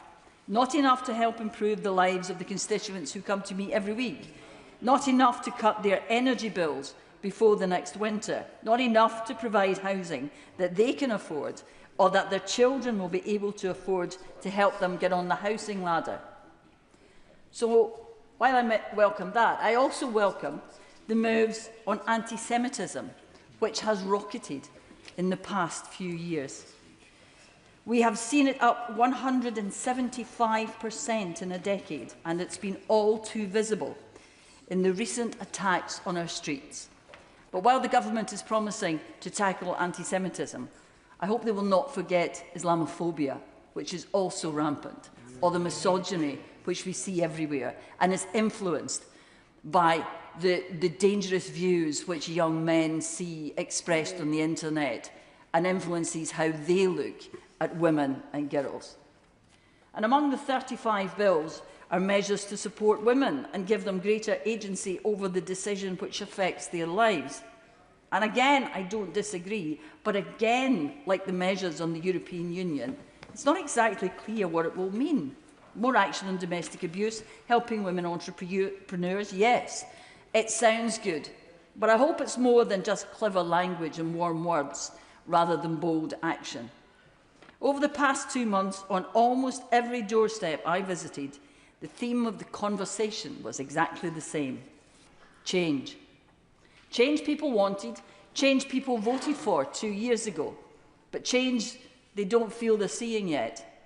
And I'm not entirely sure that they will see that desire reflected in what they heard of the government's plans today. It's all too bitty, unclear, not absolutely transparent. Yes, we know energy security is vital to national security which is increasingly under threat and does need investment. It's only too clear that Ukraine's pain is being suffered on all of our behalves, that without their resistance, the rest of Europe would be even more vulnerable. And again, nothing that most people would take issue with when we speak about our defence. It sounds good. But what I believe people will take issue with is what is missing from this speech. Where is the bold new direction for this country? Where is the thing which will give people in this country hope? Hope that their government understands what it's like to lie awake at night worrying how to pay your bills. Hope that the government understands your fear that the job you just lost because your employer has struggled with national insurance increases will not be your last employment. Or that the same employer's growing realisation that they may not be able to hold on to the company they have spent their life building becomes a reality. I actually think that many in this government do understand that, because, like me, they come from a background where that was an all too clear reality. But what the country wants to see is action, change, and they want it soon. Burton Sampson. Thank you, Madam Deputy Speaker. It's a great pleasure to speak in this King's Speech debate, setting out the Labour Government's new programme for this session, and I warmly welcome its measures. I also thank my honourable friends from Bradford West and from Harlow for their opening speeches. My honourable friend from Bradford West really showed how she had overcome adversity and also took head-on some of the challenges that people who look like me and her in today's society face. And of course, there's no greater a champion for their community than my honourable friend, my Essex friend for Harlow, who he just lives, breathes and is Harlow. And I thank him for all the work he does in his community. This Labour government has already achieved so much, handing back power to local leaders, supporting local regeneration and growth plans, and taking the pivotal step of a new deal for working people. This government also put in place the biggest change to renters' rights for 40 years, which was particularly welcomed in my constituency of Southend West and Lee, directly giving greater housing security to the 8,938 renters. We've seen other significant improvements already, including a new Best Start family hub at the Blenheim Family Centre, three breakfast clubs in my primary schools, a new extended nursery provision at Chalkwell Hall Infant School, more than £2.5 million worth of investment into South Essex College to upgrade its campus, a new youth hub, one of 80 being rolled out in the UK, whilst the removal of the two-child benefit cap is helping 1,800 families in my constituency and, most importantly, lifting children out of poverty. Add to that we brought back into public ownership both our train lines, which will soon be part of Great British Railways, and opened our first community diagnostic centre in our city, which is having a huge impact, providing 7-day-a-week testing early and late and getting people diagnosed much, much quicker. I've also been thrilled to see more than £2 million worth of new government funding to start to transform the futures of children with special educational needs in Southend. This is the start of a breakthrough moment, and one the families in my constituency have been waiting a long time for.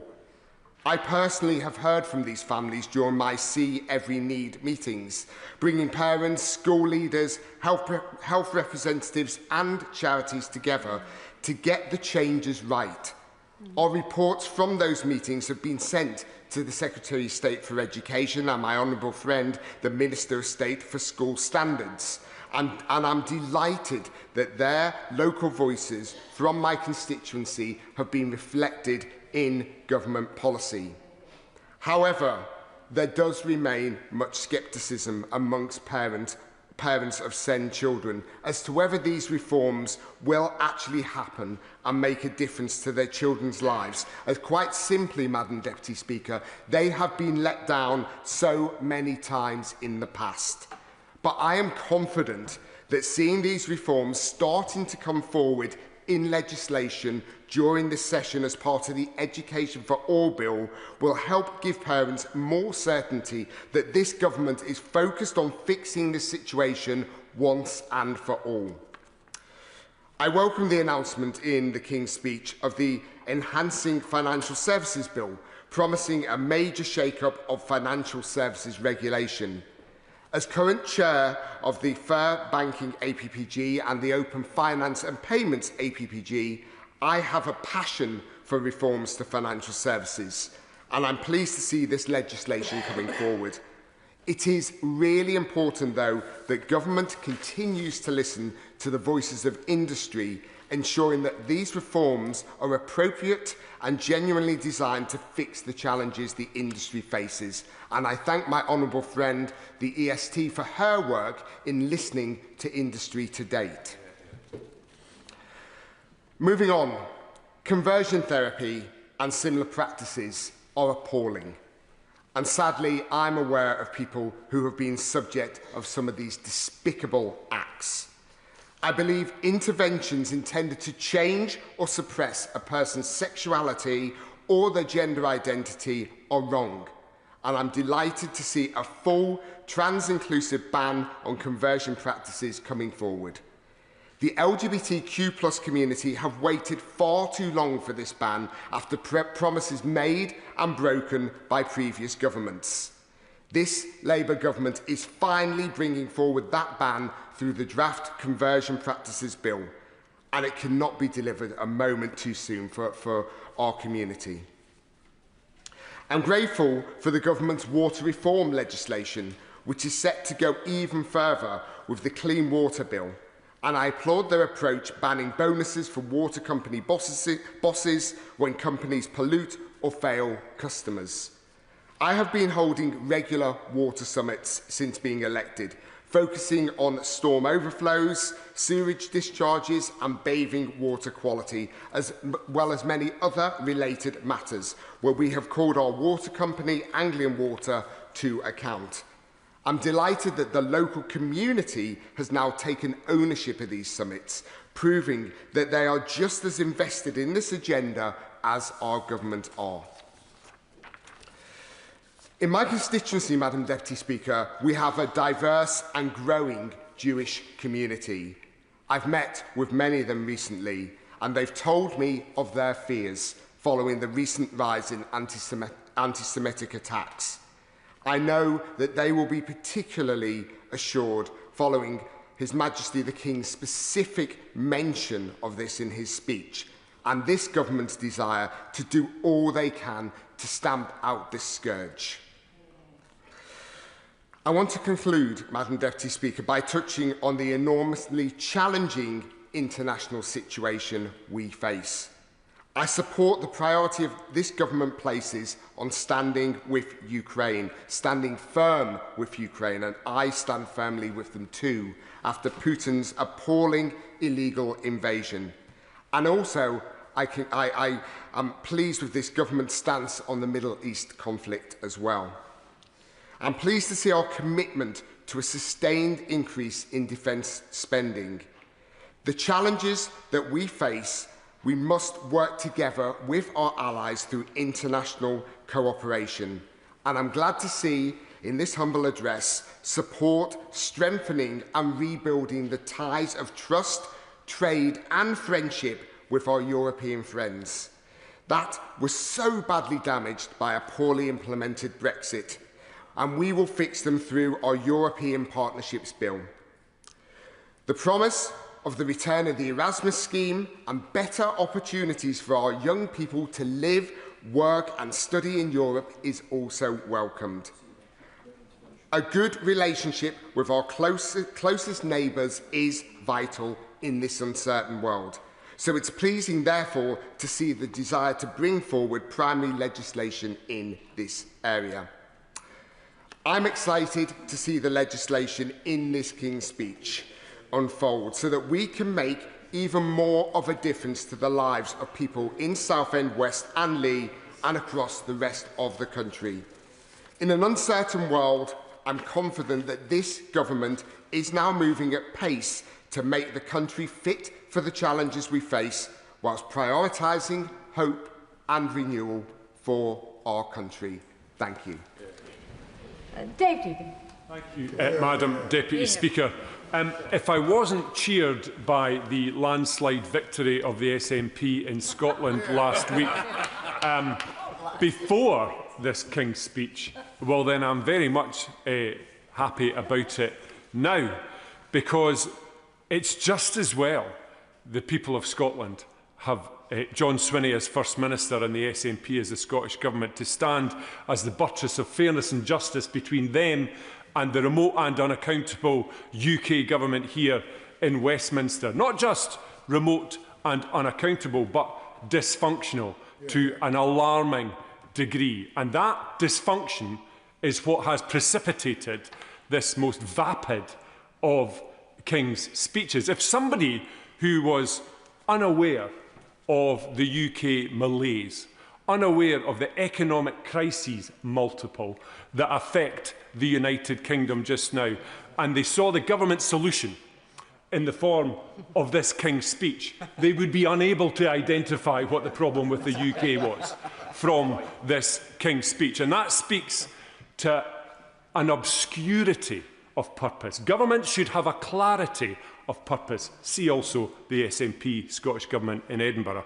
But this government hasn't got a clue. They're so busy bickering with one another, arguing with each faction about who gets the next shotty at being the Prime Minister, they can't focus on the problems ailing the people up and down these islands. And these problems are profound. Profound problems of being able to pay your energy bill, whether you're going to have a job this month or next month or the month after that. That crushing concern of everything, not just you're worried about this, you're worried about that. People now are terrified about the washing machine breaking down or the car getting a puncture because they are so hard up. So the margin of economic resilience in people's homes under this Labour government has been eroded to a translucent wafer. There is nothing between the wolf and the bank account after less than 2 years of this Labour government. And I don't understand why that could be. I'm a political bore. I understand these things. I thought I did until I saw this. They've got a majority that would choke a horse. They've been preparing for government for 14 years. And yet they come in and you think, it's like they just landed here and were started. And they even said as much. They were like, well, we didn't know the state of the books. Well, if they never knew the state of the books, they were the only people that never knew the state of the books. And yet they had the temerity to come in and take power and make it even worse. The reason Labour were elected, they convinced themselves, they kid themselves, because they really know it. They tell themselves, oh, it was our manifesto, we have a mandate. We've got a mandate. There was no mandate for this guddle. Nothing in what's happened over the last 22 months was backed up by a mandate. They were elected in, ushered in with that colossal majority for one reason alone, and that reason was that they weren't the Tories, and it's a two-party system in this place, or rather it was. That's the reason they're here. I'll give way, of course. Thank you for giving way. Would the honourable gentleman be able to explain to this House what the government in Scotland has done over the last 20 years to generate the economic growth that he talks about here? So, so here's what the honourable lady, as a Scottish unionist, and I'm sure a proud Scottish unionist, for reasons best known to herself, what she needs to understand is that the UK is not contingent on Scotland, but Scotland is contingent on the UK. So decisions made here affect Scotland. Decisions made in Scotland do not affect down here. And it's against that backdrop that Scotland regularly is in the upper quartile of GDP per capita in the United Kingdom. This myth, I can help her, this myth that we are subsidised by the rest of the UK is risible.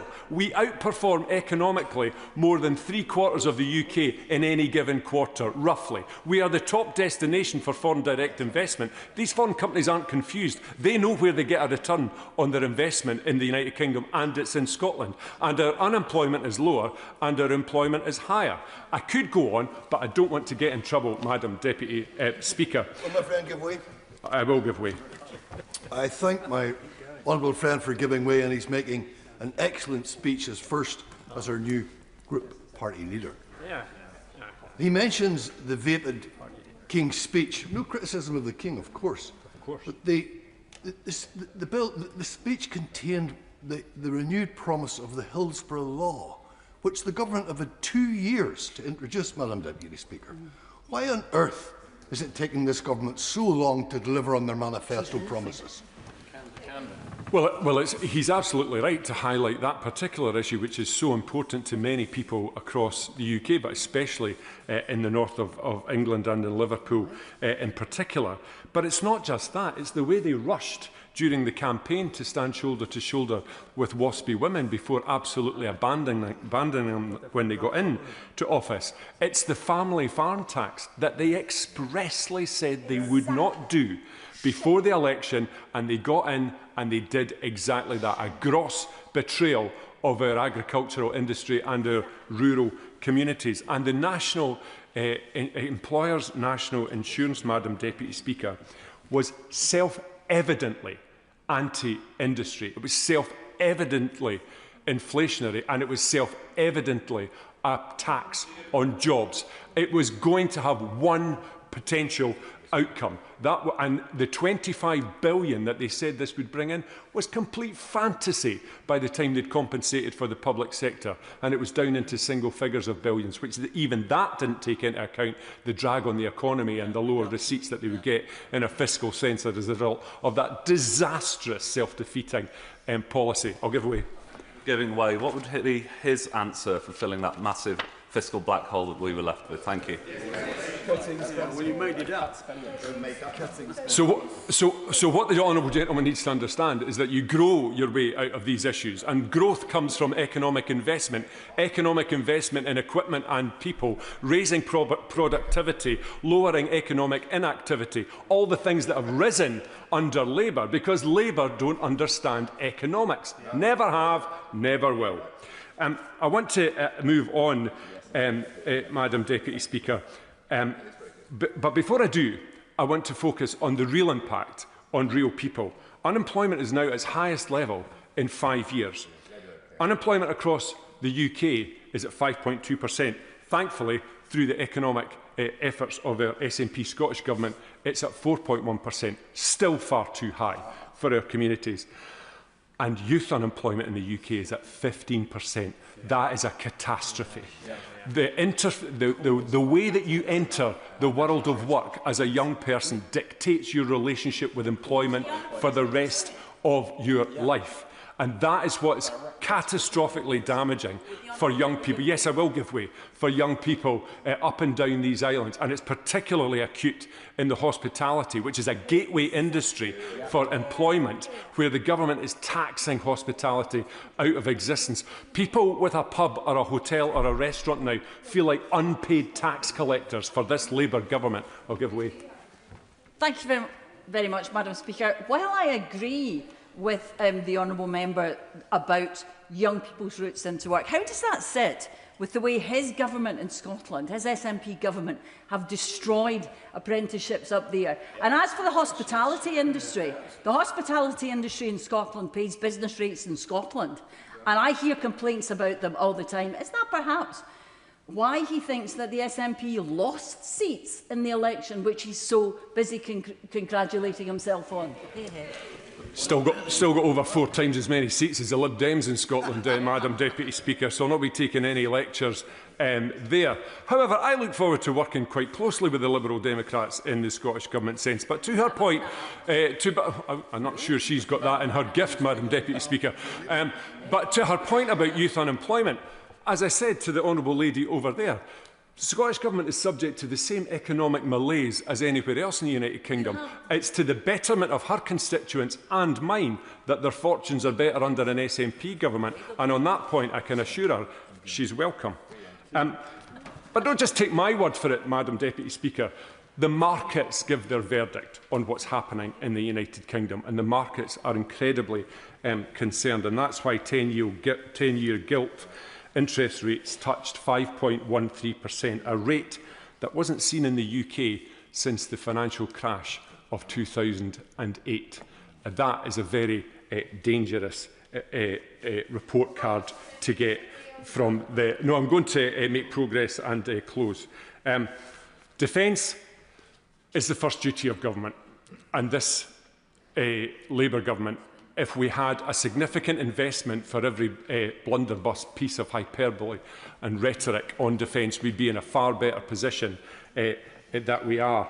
The Prime Minister said in his speech earlier on that we're negotiating a de-escalation of the war in Iran. He didn't tell us which of the 3 protagonists was listening to the pontifications of the UK Prime Minister, because not one of the 3 participants in that conflict could care less what this Prime Minister thinks about the war in Iran. And the defence investment plan, the roadmap for what defence will look like in the United Kingdom for the next decade, is now a year late. I don't know what the government think they can get away with, but if your signal apex piece of defence legislation is over a year late, it tells this Parliament and everyone up and down these islands that they haven't got a clue about defence as well as everything else. On Europe, he said, I will give way. I do thank you for giving way, and I'm genuinely grateful to be here for his first speech as your group leader here in Westminster. It's just a shame that only one other of your fellow SNP MPs are here. I've no doubt they're on important business. But on the defence sector, and I know he does champion the sector, unlike some of his colleagues in Scotland, he sits on the Scotland Affairs Committee. He knows the concerns the sector has in Scotland about skills development and about education more widely. Does he share their concerns? And what is he doing to influence his colleagues in the Scottish Government to make sure that sector is more fully supported? So the defence sector is a very significant part of the Scottish economy, and I just wish that he and his unionist colleagues in the Labour Party and in other lesser parties would acknowledge the fact that this is a mutual endeavour, and that the UK benefits greatly from the skills and expertise that exists in Scotland.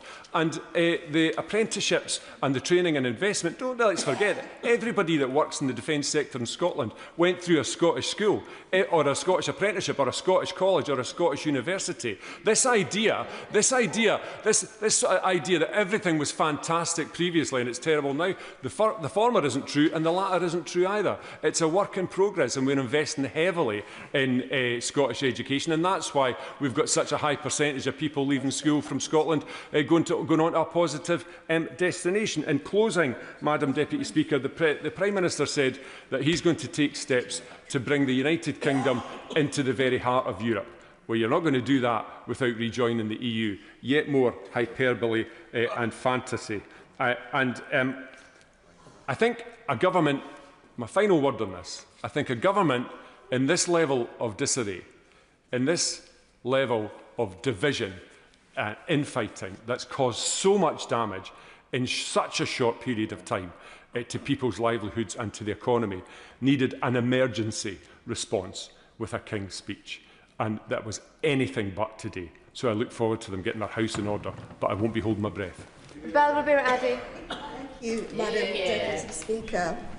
In 2024, the public voted for change, for an end to Tory chaos, and for a government that would transform their lives. That summer, our government set out a King's Speech to deliver that, and in the past 2 years, in spite of everything, we have begun to make truly transformational changes, like ending no-fault evictions and finally scrapping the two-child benefit cap, things that have changed lives. But today's offering pales in comparison, perhaps because we have already heard so much of it before, but definitely because it lacks the urgency and the radical transformation we need. I don't believe this is the further and faster that we've been hearing so much about. It seems we have put the handbrake on offering change, and we are wasting political capital on divisive measures that weren't even in our manifesto, like ID cards and curtailing the rights of asylum seekers. I do want to be clear that I'm not in any way objecting to the King's Speech. I'm pleased to see measures like the bill on conversion practices, votes at 16, Hillsborough law on candour, tackling anti-Semitism, reforming leaseholds and many other key measures. But why are we not doing more? What is there to shout about? Last week, the electorate sent our party a clear message that they were dissatisfied with government. And I don't believe that this is a King's Speech to inspire them back to us. I don't believe my constituents will hear this and think my life will be better when Labour introduces digital ID or replaces the water regulator and instigates another top-down reform of the NHS. At a time of great turmoil and difficulty, with global uncertainty hitting households in their pockets, people need policies that will ease the financial pressure they are under today. So building on the successes of the last legislative session, and there were successes, I would have liked to see an extension of renters' rights and the introduction of rent controls, especially in major cities where private rents are beyond extortionate. We acknowledge that those living in social housing need their rents capped and regulated, yet we disregard the thousands of low-income households and young people left at the mercy of private rental markets. I'd hoped to see a second employment rights bill announced today. While the first one deserves significant praise, it doesn't go far enough. We need a bill that will restore sectoral collective bargaining, give basic rights to the self-employed and gig economy workers, and commits to greater insourcing. The nationalisation of British Steel is welcome, but this should have been accompanied by the nationalisation of rail, mail, water, energy and other essential services. These are not mere industries, they are lifelines. They should never have been handed over to shareholders, and it's long past time we took them back. I would have liked to see greater acknowledgement on the biggest existential crisis we face as a species, nationally, by reducing the planning burdens on solar farms and on offshore wind. If the government really wants to help people with their energy bills, then we need to be switching to renewables much faster.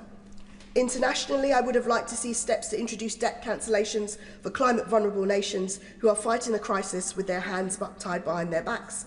If we want to reduce numbers of people seeking asylum, then we need to be working with allies to tackle the biggest causes of displacement. As the only Labour MP to vote against the Brexit implementation agreement, I was very pleased to see measures on the strengthening of our relationship with the EU. We can now all stop pretending it was in any way a good idea.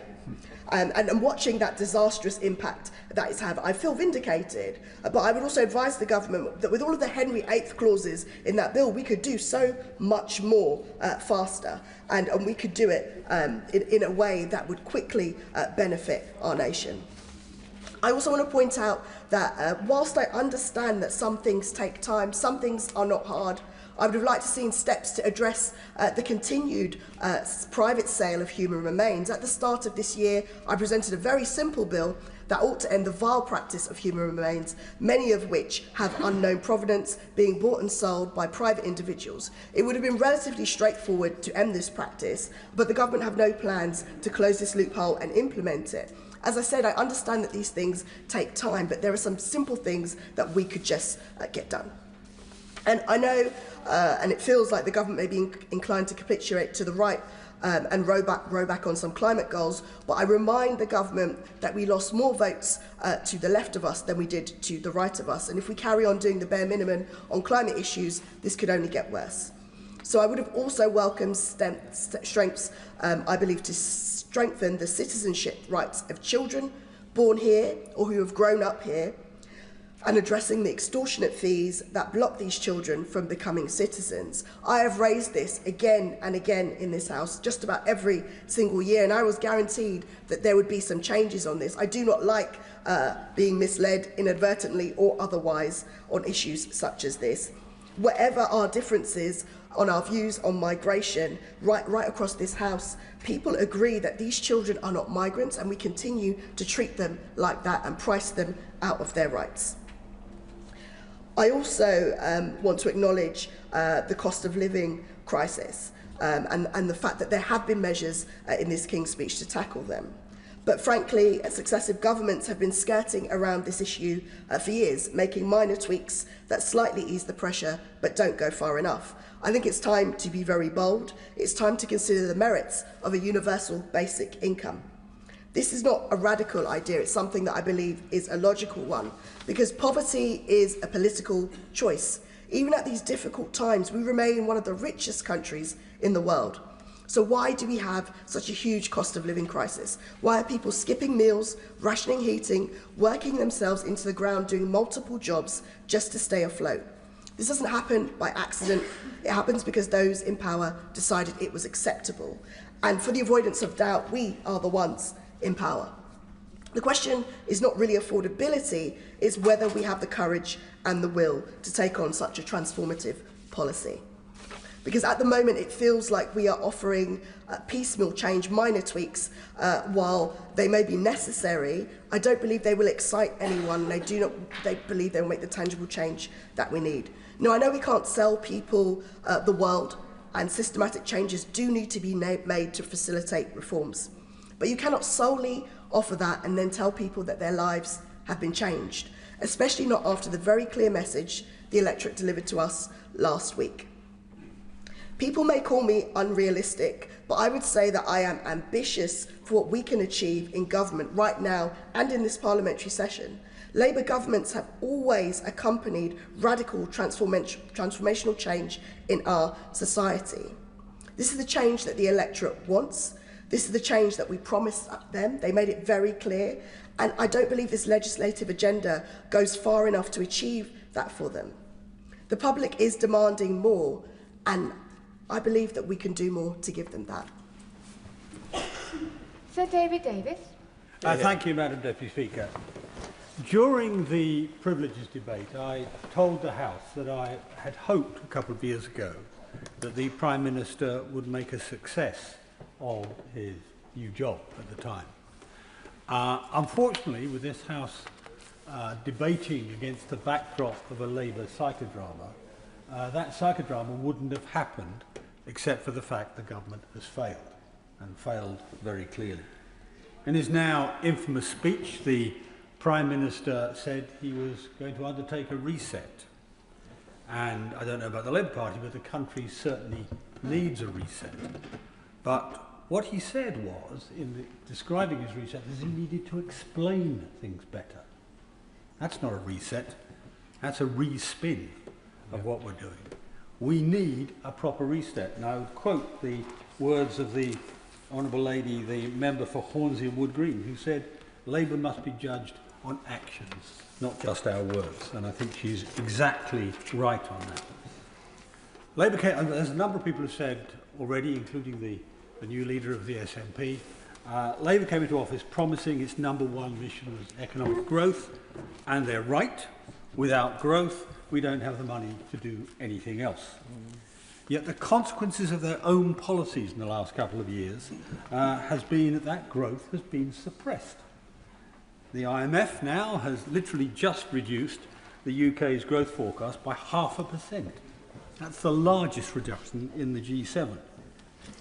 And it's not just this side of the House that's concerned about growth.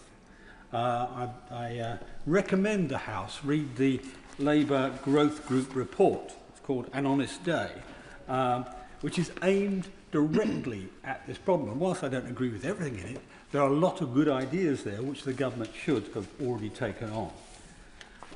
Also, when Labour took over, inflation was bang on 2%. That's something you can't claim was disguised in any way. Now it's 3.3%. Labour, again, the Prime Minister will try and blame somebody else, and no doubt at the moment the blame is on the Straits of Hormuz. But that doesn't explain. That explains energy costs in the future. It doesn't explain the increases in food costs in the past, for example, or indeed a number of other costs. No, not for the moment. Neither does it explain the increase in borrowing costs, which are higher than any other G7 country, which are virtually double Japan's. That's nobody's fault but the Chancellor's, and the consequences have been laid out already by the Public Accounts Committee chairman, a horrific consequence for our public finances. The real break is Labour's own policies: high taxes, massively burdensome regulation, high business rates, high energy costs. What on earth do we expect from our businesses when, in a moment, when we saddle the country with the most expensive energy in the developed world, or indeed the national insurance increases that the chairman, the leader of the SNP said? I give way. Thank him greatly for giving way on that point. What was the impact of his government's decision to block onshore wind generation? What was the impact of that on energy costs, might he add? Because I have to say to him, his government has claimed, and his minister, his Secretary of State on this, has claimed over time, all these green policies are reducing the cost of our energy. Not using oil and gas is reducing the cost of energy. What's the consequence? The highest energy cost in the world. If he can explain that, I'll be very interested to hear when he makes his speech. They're only cheaper with subsidies. Now, the other issue, of course, is the growth, or the loss of growth, has a material impact on public finances. To give the House a measure, 1% change in growth rate is 10 to 11 billion pounds in the first year, and then more money in consequential years. So when you lose that, you lose that amount of money. But let's imagine we could get that growth. Back. That still would not be enough. It's not enough to pay the bills we need to pay. So what can we do? Well, I'm afraid we have no choice because of the size of it, but to cut welfare costs.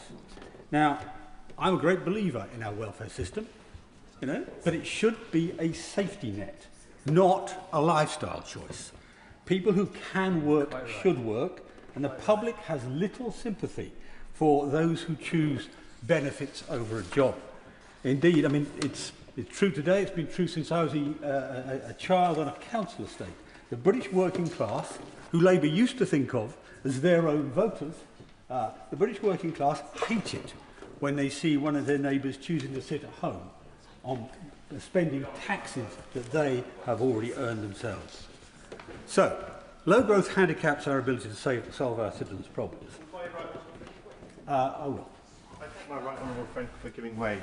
And I do agree, and I think most people agree, that people who are capable of working should be helped into work.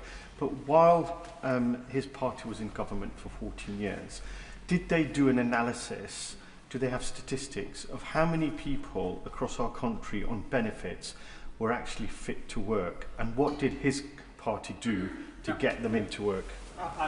No, they didn't, I think, is the answer to the question. But he should be aware, I mean, it wasn't only 2 months ago, a Labour member in this House described me as the MP who's never knowingly on message. So, which is a label I espouse. I don't mind that. No government has got this right. We need to have a welfare system that looks after the disabled, looks after people who have got no choice about what they're suffering, but doesn't make it an even choice as to whether you're going to be on the dole or in a job. I give way to the Honourable Gentleman. I thank the man for giving way.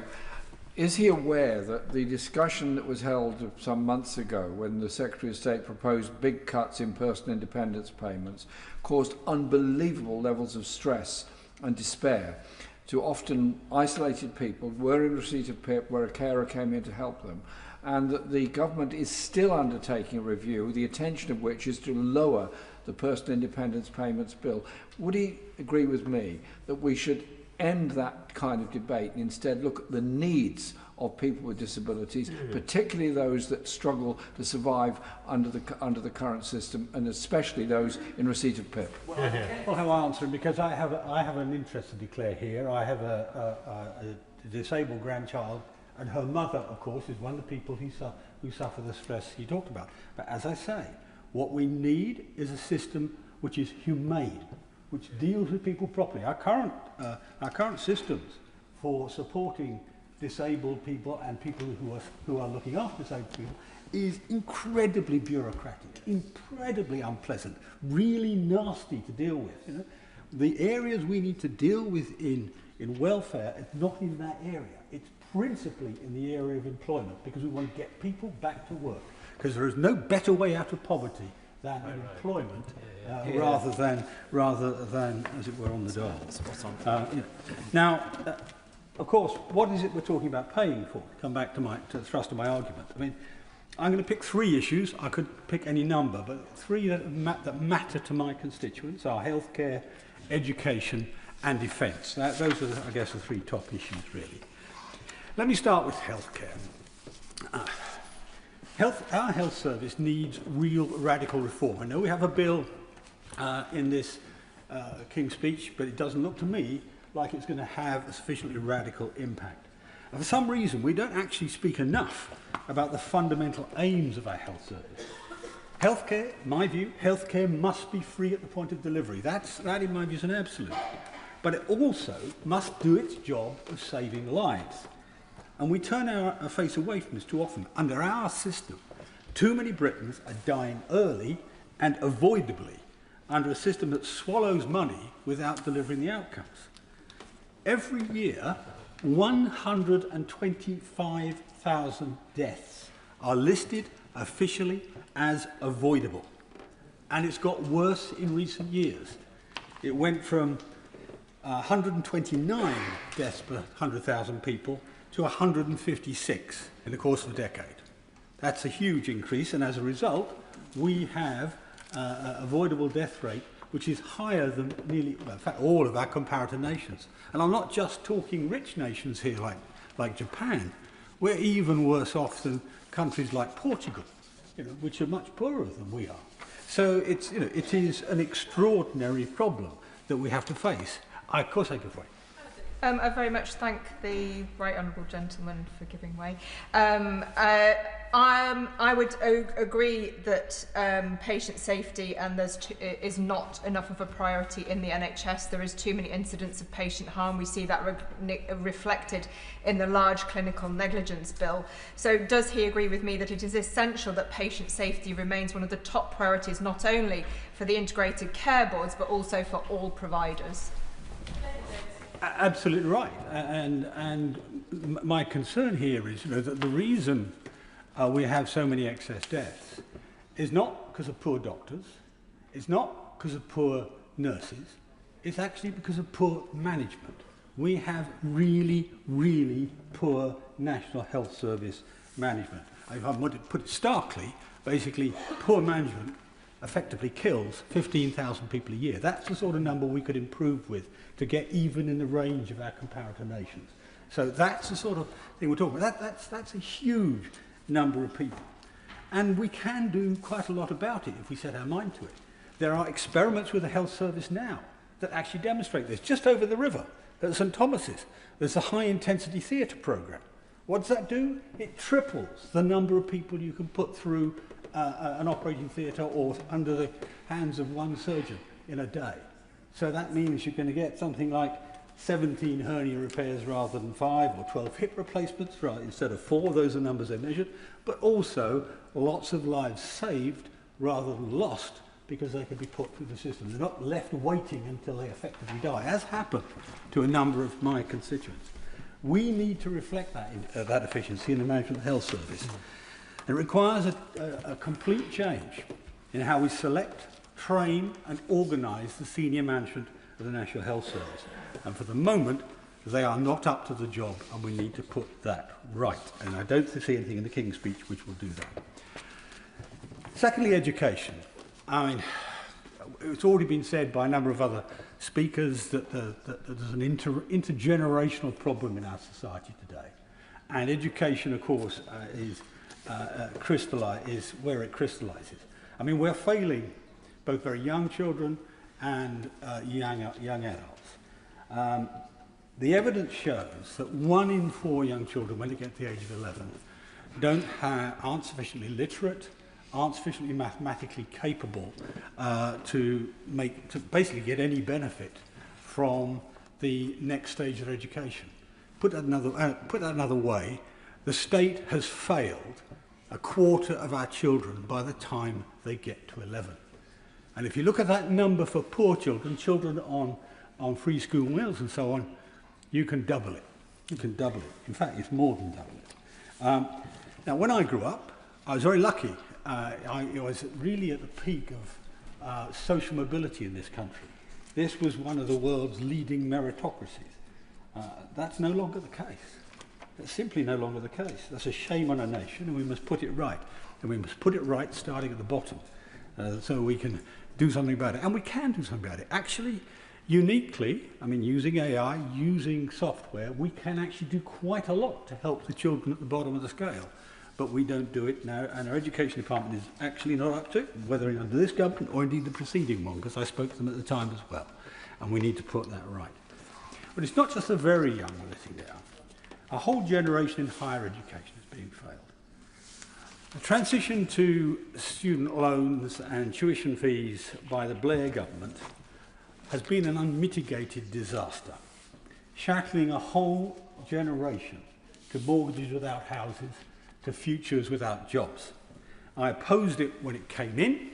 I opposed my own party's decision to uphold it when they came into government, and I oppose it today.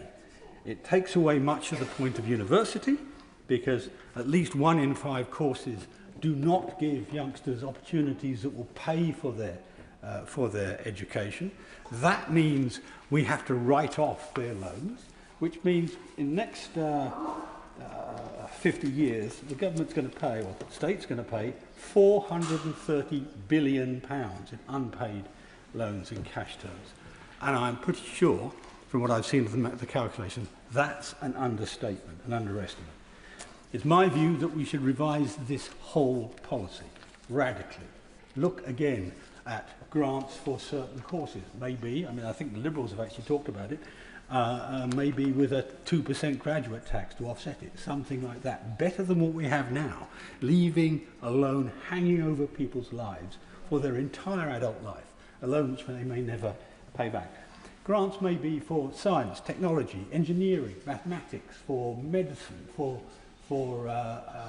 architecture and design, for courses that will actually contribute to the economic growth of the country, and then take the rest from there. So we need radical reform, which we won't see in this year's education bill. Lastly, I want to talk briefly about defence. Now, there's been lots of criticism of the government, rightly, for taking too long over enlarging the expenditure we are going to put into defence. The simple truth is that we're going to face challenges that are going to materialise much faster than we expect. And the honourable gentleman who asked a question of my colleague earlier about peace being better than war, well, it's since the Roman times, we have known that being well armed is the best way to prevent war. Nobody wants warfare. At the moment, our military is depleted beyond value, frankly, in a major war. And I have to say, obviously we've got to do that, but in addition to that, we've got to make sure that our strategy is right and our management of it is right. And frankly, the management of the Ministry of Defence is a disgrace. I can't pick a better word, to be honest. I mean, I always think symbolic of the extraordinary priorities of the ministry is that we have 134 admirals to oversee 63 ships, many of which are not able to set sail at any point in time. I mean, Nelson must be spinning in his grave. But similarly, that's very symbolic, but the UK currently maintains now an army of just over 70,000 people. The Ministry of Defence employs roughly 60,000 civil servants. That's a ratio that defies logic. Of those civil servants, about a quarter, just under, are employed in procurement, operating a system which is amongst the worst in the world. And if you need to look at it, look at the Dragon, the T-45 ships, or look at the Ajax. I mean, you could go through, if the Public Accounts Committee chairman is sitting here today, now, he could get up and give me a dozen cases of disgraceful scandals in procurement in our Ministry of Defence, and we need to put that right. Also, if we are going to maintain an effective armed forces, we need to maintain the morale, the spirit of our soldiers. And the simple truth is, the first thing towards doing that is to treat those soldiers decently. We're not doing it. The Northern Ireland Bill, which is still going through the House, it was carried over, is actually exposing soldiers who fought in Northern Ireland to being dragged through the courts, sometimes 3 times, the latest one, Soldier B in the Cope case, 3 times over the course of 5 years, in their 60s, their 70s, their 80s. Honourable people who fought bravely for their country, did nothing wrong, are being punished in their old age. That is a disgrace. Now, the excuse the government used when it started this bill was that the previous legislation was illegal. And that's what a lower court found. But last week, the Supreme Court in the Dillon case overturned that judgment. So there is now no legal basis for the government's policy. And yet we are still pressing on. I asked the Prime Minister, he said they're still pressing on with this, effectively psychologically torturing people who serve this country. Now that's morally wrong, but it's more than morally wrong. It's also causing people to leave, I mean it's in public domain now, I can say it, leave the SAS in numbers. You know? Our best, our most active regiment is now being depleted and destroyed. The regiment of the rest of the world is envious of, is being undermined by the strategy of the government. And it should walk away from this policy, it should drop it. We should bin this bill. Now, I don't want to take any more of the House's time, so I'll simply say this. I mean, I've just picked out 3 subjects. There are many other important issues, of course, that the government will need to address. And I'm going to say it again. I hope the Prime Minister succeeds in resetting the government, in giving it some new dynamism. But at the moment, for me, the only attractive part of this Queen's speech was the last line, which is always says the same thing. Other measures will be laid before you. Kemi Badenoch. Thank you, Madam Deputy Speaker. Can I first congratulate my honourable friends, the member for Bradford West and for Harlow.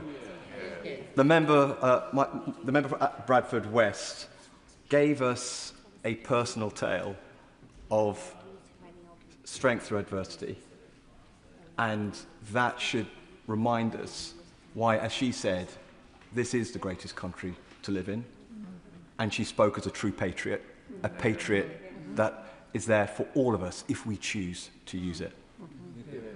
And then my honourable friend, the member for Harlow, we often have a lot of rivalries in this chamber. He, the proud advocate for his new town of Harlow, I, the proud advocate for the first new town in the UK, at Stevenage. But he's done so much for Harlow.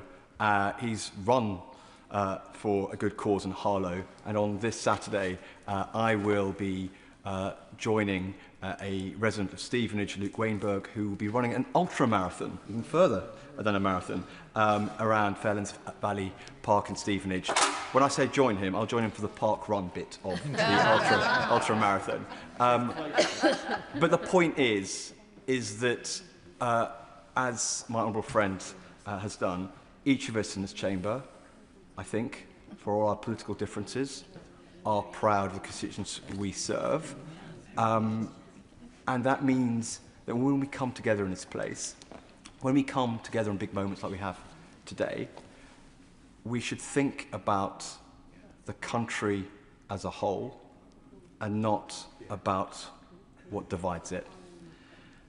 And I should now congratulate His Majesty the King, of course, because, as has been said in this chamber, he has given speeches recently of great depth, humour and wit, and I thank him for that.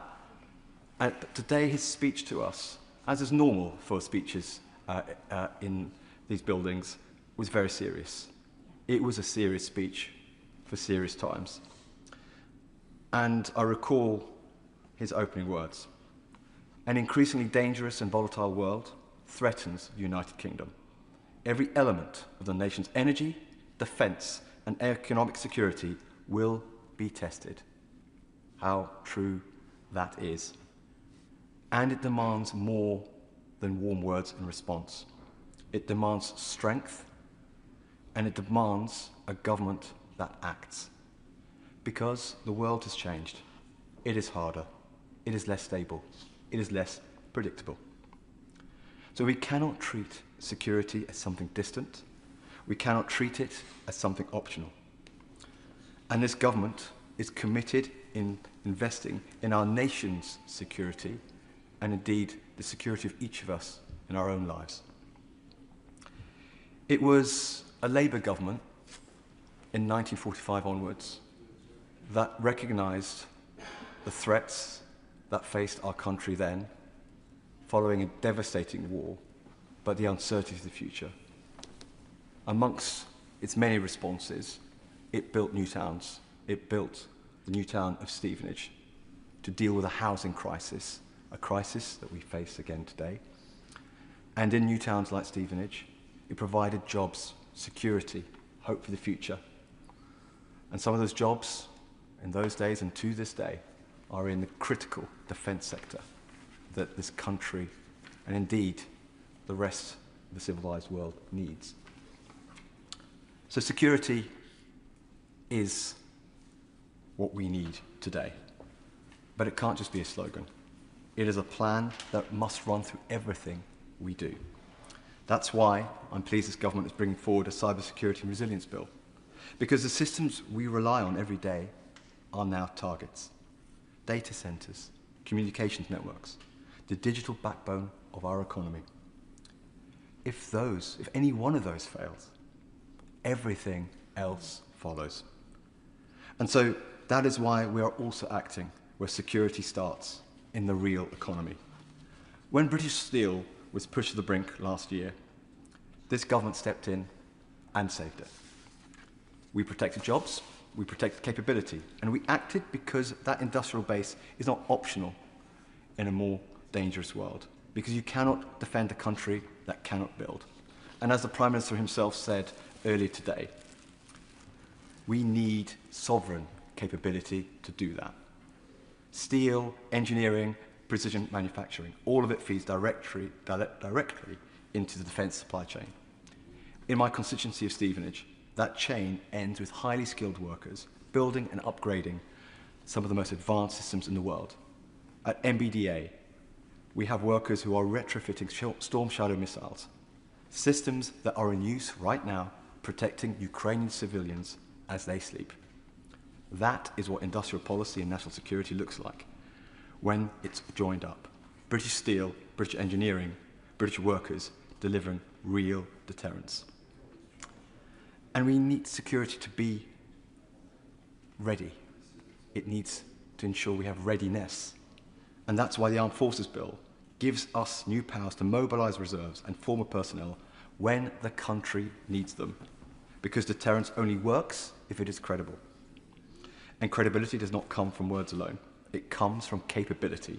It comes from the knowledge that this country can act, scale up, and sustain ourselves in a crisis. You see that credibility not only in what we deploy, but in what we build at home. In Stevenage, alongside those missile defence systems, we see the next generation of secure military satellite communications being developed at Airbus, connecting our forces and our allies securely in real time.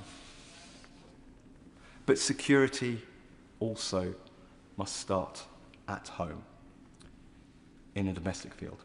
A national security bill will criminalise the glorification or normalisation of serious violence, because when violence is excused or made acceptable, it creates the conditions for more of it.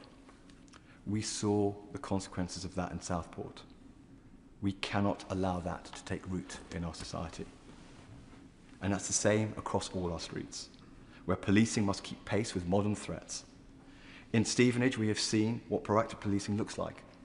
Under Project Vigilant, trained officers are out in our town centre identifying predatory behaviour before it escalates, intervening early to prevent harm and protect women and girls.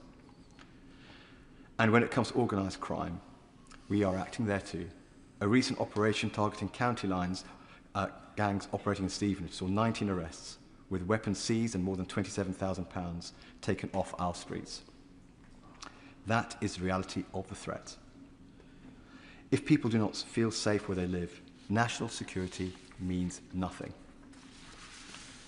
The police reform bill builds on an approach that will give our officers the tools they need to do their job, strengthening forces and creating a national capability to go after the most serious criminals.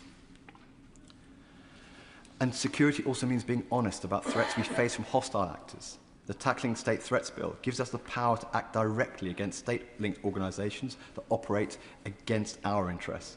It will mean that this government can and will prescribe the IRGC as a terrorist organisation that it is.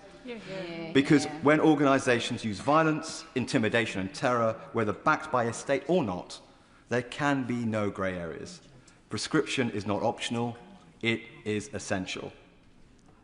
The threats we face today are not always conventional, they are covert, they are persistent, and they are designed to exploit any weakness.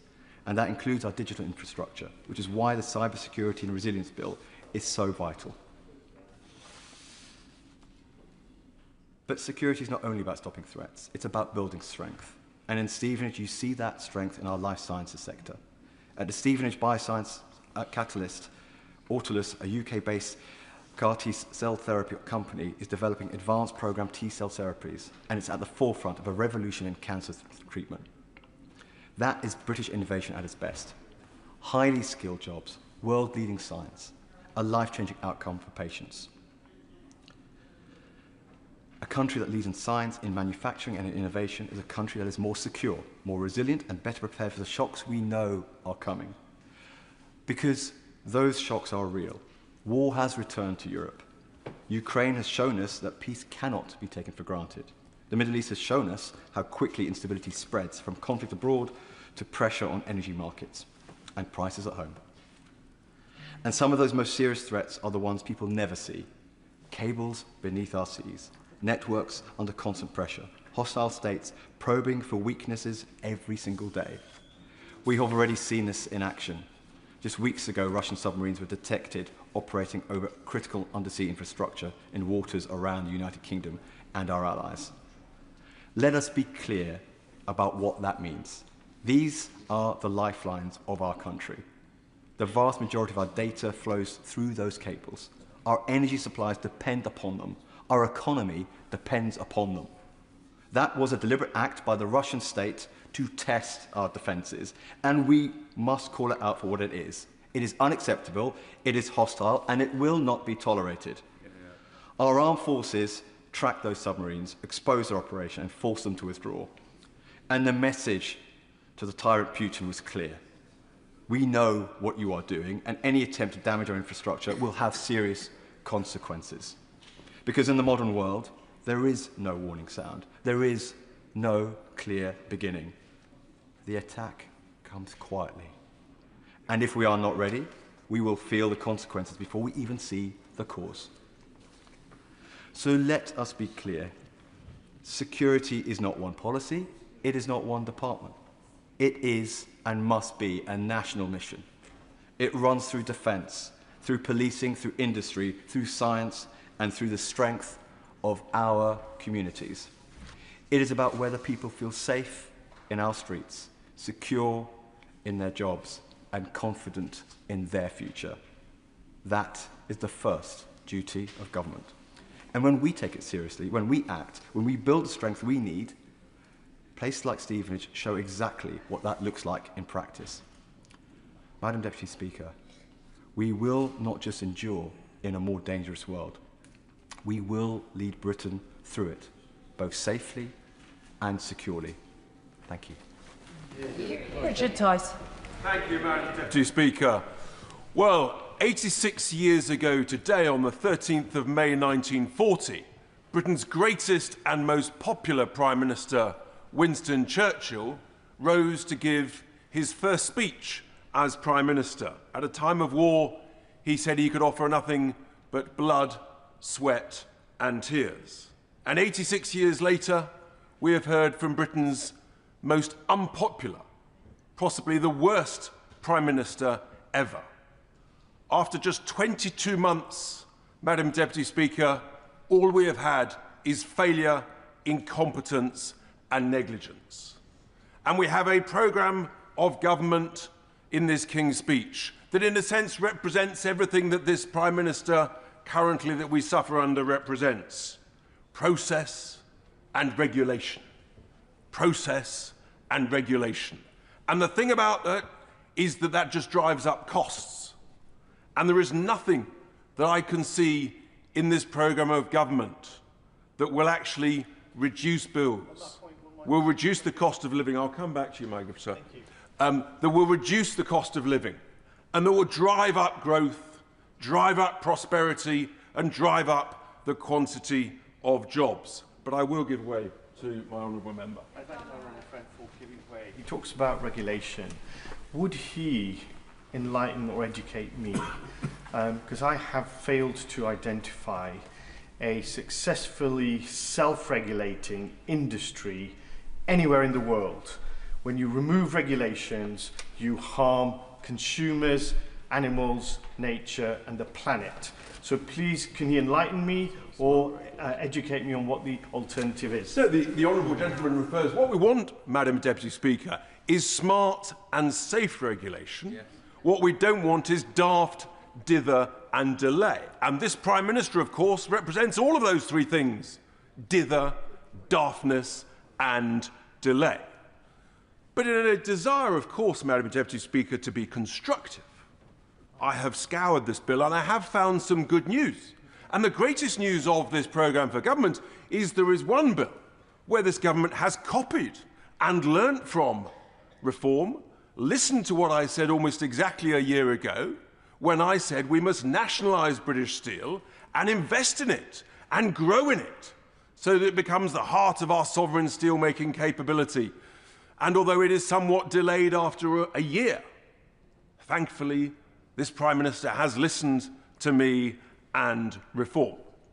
And there is another important area, Madam Deputy Speaker, which is in the critical issue of special educational needs and the government's plans for a bill to follow the White Paper. And this is incredibly important to so many children and parents across all of our constituencies. And I actually think that in the White Paper, produced by the Secretary of State some weeks ago, I said in this House that there will be much, hopefully, that can reassure parents. And as we look at the details of that bill, what I hope is that some of the measures that are brought forward that will give better outcomes for children, faster outcomes for children, that will reduce the conflict between parents and councils. I would urge this government to try and accelerate some of those measures for the benefit of so many children. I think that is absolutely vital. But, Madam Deputy Speaker, there is some very bad news in this bill, I regret to say. And the first of that is that when we all talk about the crisis of our energy bills and our electricity bills, the plans for an energy independence bill will make things dramatically worse and completely unbelievably, ignoring all the evidence of the growth of the 80s and the 90s in the last century when we were growing at 2.5% to 4% most years because we used the great energy treasure in the North Sea of oil and gas. This government thinks it's a good idea, it's not, it's a terrible idea, to ban all new exploration of any more oil and gas fields. Unbelievable. We must be the only nation in the world with the joy and the pleasure and the treasure of oil and gas that says, no, it's a good idea to leave it down there. It's unbelievably incompetent, it is negligent, and it is the reason that we have such high energy bills. And it's an absolute tragedy, because that could drive up the growth and the prosperity. So we must absolutely ensure that that does not happen. My other deep concern, deepest concern of all in this programme of government, Madam Deputy Speaker, is that, in a sense, I am joyous. We at Reform are joyous. We've just completely smashed it last Thursday in the local elections when voters said, after May 2025 and the success of our brilliant 10 councils where we have majority control, voters have said we want more reform. They have said we want They've given us 10 more councils to have full control of, another 9 more councils where we are the largest party. I give way to the honourable gentleman. The Honourable for giving way. He says they want more of it. Well, we've had lots of reform councillors elected in the past year, and we've had a reform councillor in my patch of Stevenage. When the voters had the first opportunity to actually give their view on that performance, he was turfed out, and we got a Labour councillor back in. So, is that really true? Clearly, the honourable gentleman may not have looked at the data, but the data shows that we have secured some 1,450 new councillors, and I think the Labour Party have lost well over 1,000 new councillors to the benefit of our great country, Madam Deputy Speaker. I will share the love by giving away to the honourable lady. I am most grateful to the honourable member for Boston and Skegness, but does he, in talking about the successes of reform in England, not recognise that it is possibly the bombast and the predilection for foreign money which means that Plaid Cymru now holds Welsh Government in Wales and reform does not? I congratulate Plaid Cymru on this success, of course, but I also note the success of reform in the second largest party in Wales, and we are indeed, Madam Deputy Speaker, proud to be the largest unionist party across Scotland and, of course, Wales. I will, of course, give way once more to the... I thank the honourable member for giving way. I believe in Milton Keynes, the Reform Party was forecast to win 26 seats, but after the honourable member's visit, that went down to 9. Does that not prove that the more they get to see of you, the less they, the more they get to see of the honourable member and his party, the less they want them?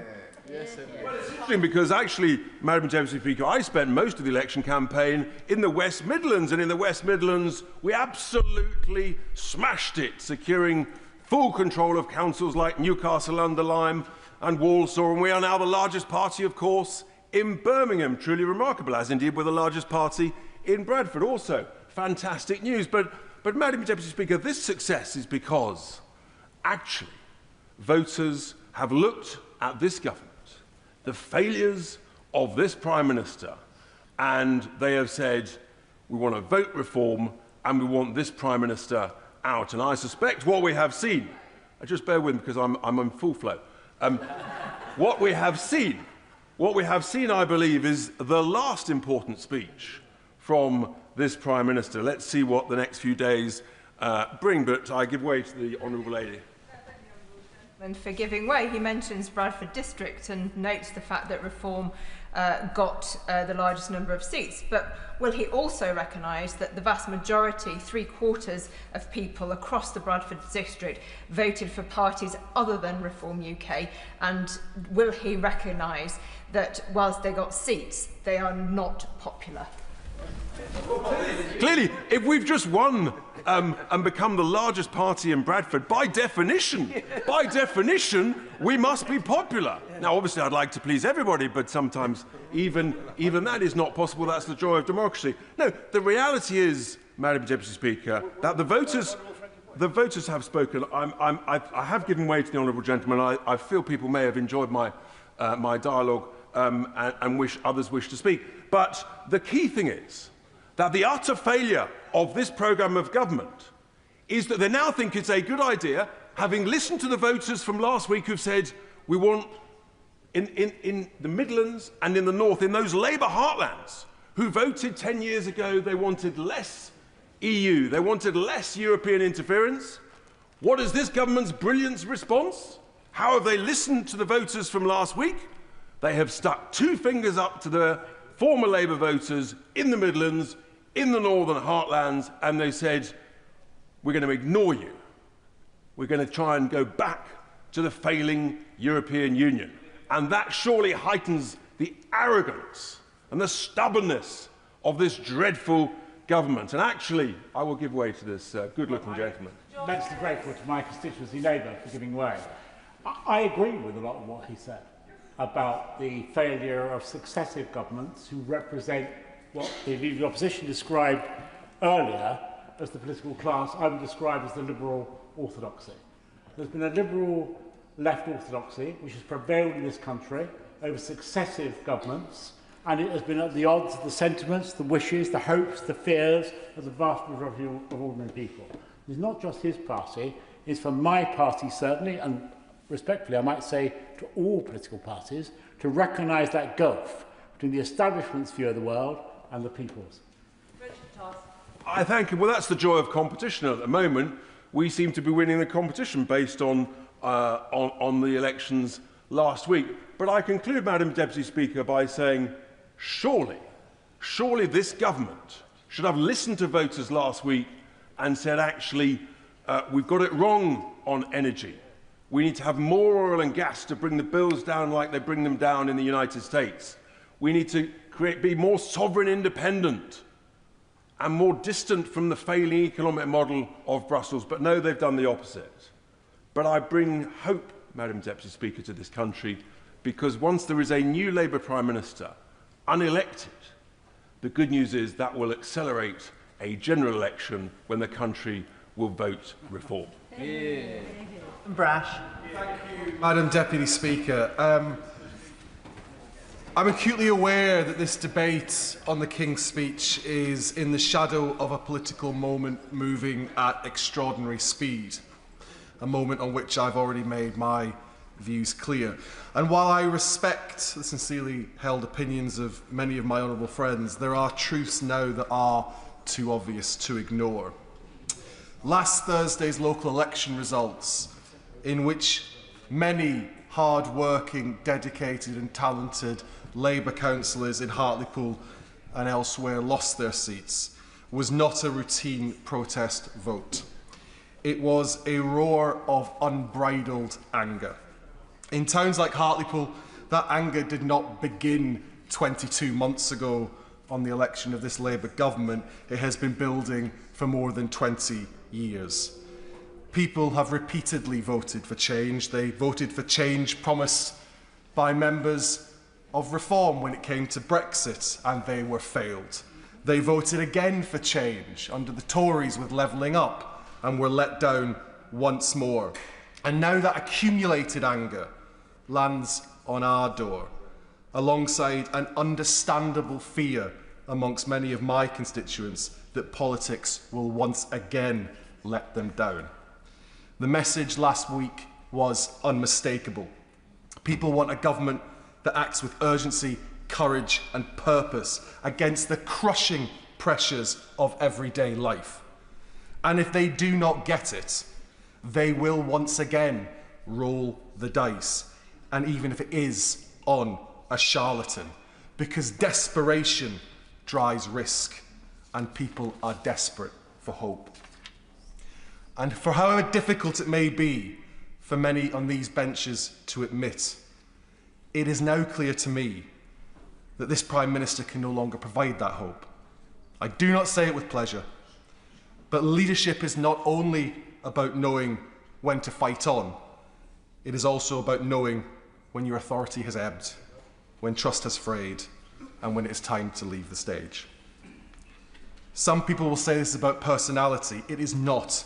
It's about policy, and whether we are prepared to meet the moment with the scale of change it demands. This government has done so much in its first 22 months, and there is much to applaud in this King's Speech. But caution will not save us now. Incrementalism will not save us now. We must be bolder. We need a programme of radical renewal that improves the lives of working people in Hartlepool and across Britain. That means abolishing the hated council tax and replacing it with a progressive system that no longer punishes poor communities for simply being poor. It means radical welfare reform that is both compassionate and demanding, support for those who need help, but a clear demand that everyone who can work must work. It means bring failed monopolies back into public ownership where markets have plainly failed, from water companies to the Royal Mail. It means cutting taxes on jobs and investment in deprived regions so that opportunity finally reaches communities left behind for decades. It means banning estate management companies altogether and requiring every council to adopt every street. It means finding the £2 billion the British Dental Association has said is needed to rescue NHS dentistry. It means lower energy bills for those communities hosting the new nuclear, hosting the new wind, the new solar that powers Britain. And while I absolutely support the Home Secretary and stand absolutely behind her reforms, if it is necessary, it means declaring a state of emergency at our borders and turning boats back. It means banning southern councils from discharging their homelessness duty by shifting the burden to communities like mine simply because our housing is cheaper. It means taking defence spending out of the fiscal rules and spending what this dangerous world requires now. It means giving councils the power to simply seize empty shops, abandoned homes, derelict sites where absentee owners refuse to act. It means finally standing up for justice for our WASPy women. And it means delivering a national care service, not eventually, not someday, but now. Madam Deputy Speaker, I do not want this country to fall prey to Trump-style populism. But the truth is, only we on these benches can prevent it. We have the parliamentary majority, we have the mandate, and we still have time. But if we do not use it to deliver visible, meaningful change, if we do not give people hope they can feel in their wages, in their streets, in their communities, then others will inevitably fill that vacuum. And if that happens, the responsibility will lie with us. Thank you. Savile Roberts. And it's really, I listened with interest to the speech for the Honourable Member for Hartlepool. Very much of what he said that I heartily agree with. But of course, we know that something momentous happened in Wales last week, although there was no mention of Wales from either of the front benches. It's as though Wales, and I would wonder many other places possibly in the UK, don't matter that much to this place. But of course, I'm a member for Plaid Cymru, so it is my job to talk about Wales. And across the campaign that ended last week, people responded strongly to our message of hope and fairness, and putting their nation, for putting Wales first, for putting their communities first. Plaid Cymru has won at least 2 representatives in every one of the Senate's constituencies. This is unheard of. This is momentous. We came first in 11 out of the 16 constituencies in Wales, all across Wales. The message that we only reached out to certain people, that has gone. Our party is now active and representing everywhere in Wales. I am proud to say that 60% of our group in the Senedd is women. This historic result represents a decisive break from the past. It gives a Plaid Cymru-led Welsh Government a clear mandate to act on urgent priorities, including reducing child poverty, cutting NHS waiting times, and unlocking our economy's latent potential. Our Cabinet was announced at 4 o'clock this afternoon. We will now need to work to deliver the progressive and stable government that Wales craves. In doing so, our priority is to form a government that reflects the seriousness and ambition that Wales, our nation, expects and deserves. The groundbreaking result was a rejection of the stale status quo of the Labour Welsh Government and the divisive politics of reform. It also demonstrated the Welsh public's expectation that the UK government ends its neglect of Welsh communities. People are crying out for change, not for more of the same. So, my party's manifesto and the plan for the first 100 days of government set out the areas where we'll be pressing Westminster to deliver fairness for Wales. So we look, of course, to the King's speech for inspiration. We need to see steps taken to devolve the Crown Estate, justice and rail, and to deliver fair funding that reflects Wales's needs. We need parity with Scotland. There is no reason whatsoever in a United Kingdom that puts equality first, that devolution should be so unbalanced between the different nations of the United Kingdom. These powers are not constitutional fripperies. They are the means to realise better lives, better communities. They are the building bricks to lift people out of poverty and desperation. Wales needs control over our natural resources so that our communities directly benefit from their wealth, ending the scandal of high energy prices in an energy-rich country like ours. Wales needs full control over our justice system, in line with Scotland. Why is this such an extraordinary thing to ask? So that Wales is no longer holding the infamous status of the highest imprisonment rate in Western Europe, and instead we will be able effectively to promote rehabilitation and the thriving communities that will follow with that more effectively. We need to see the end of the Great Welsh train robbery that is HS2 and other English rail projects to deliver billions in funding to our crumbling, inadequate transport network so that people can travel quickly and affordably across our nation. And Wales needs to see the scrapping of the Barnett formula and its replacement with one that reflects the reality of our population's needs. Despite the mountains of evidence and popular support, the UK government has stubbornly refused to engage with these issues. That has been the reality of the partnership at both ends of the M4. That is what we have seen, and that in part is why we've had the results that we have had in Wales. And after, of course, last week's election result, it is no longer possible to ignore Wales's voices and people's demands for fair treatment. In his speech on Monday, the Prime Minister did not even acknowledge Wales once. And again today, the King's speech has failed to provide the answers that we know the people of Wales need and want. There was no acknowledgement of the structural inequality that meant that the powers begrudged to Wales since the birth of devolution have so far only enabled us, allowed us to manage poverty and never ever actually to build our way out of poverty. That somehow, in the over-centralised, chaotic government of Westminster, that is something which we need now to address. And of course, the chaos that we're seeing now, none of this serves the people of Wales. None of it serves many, many people, many, many communities across the United Kingdom.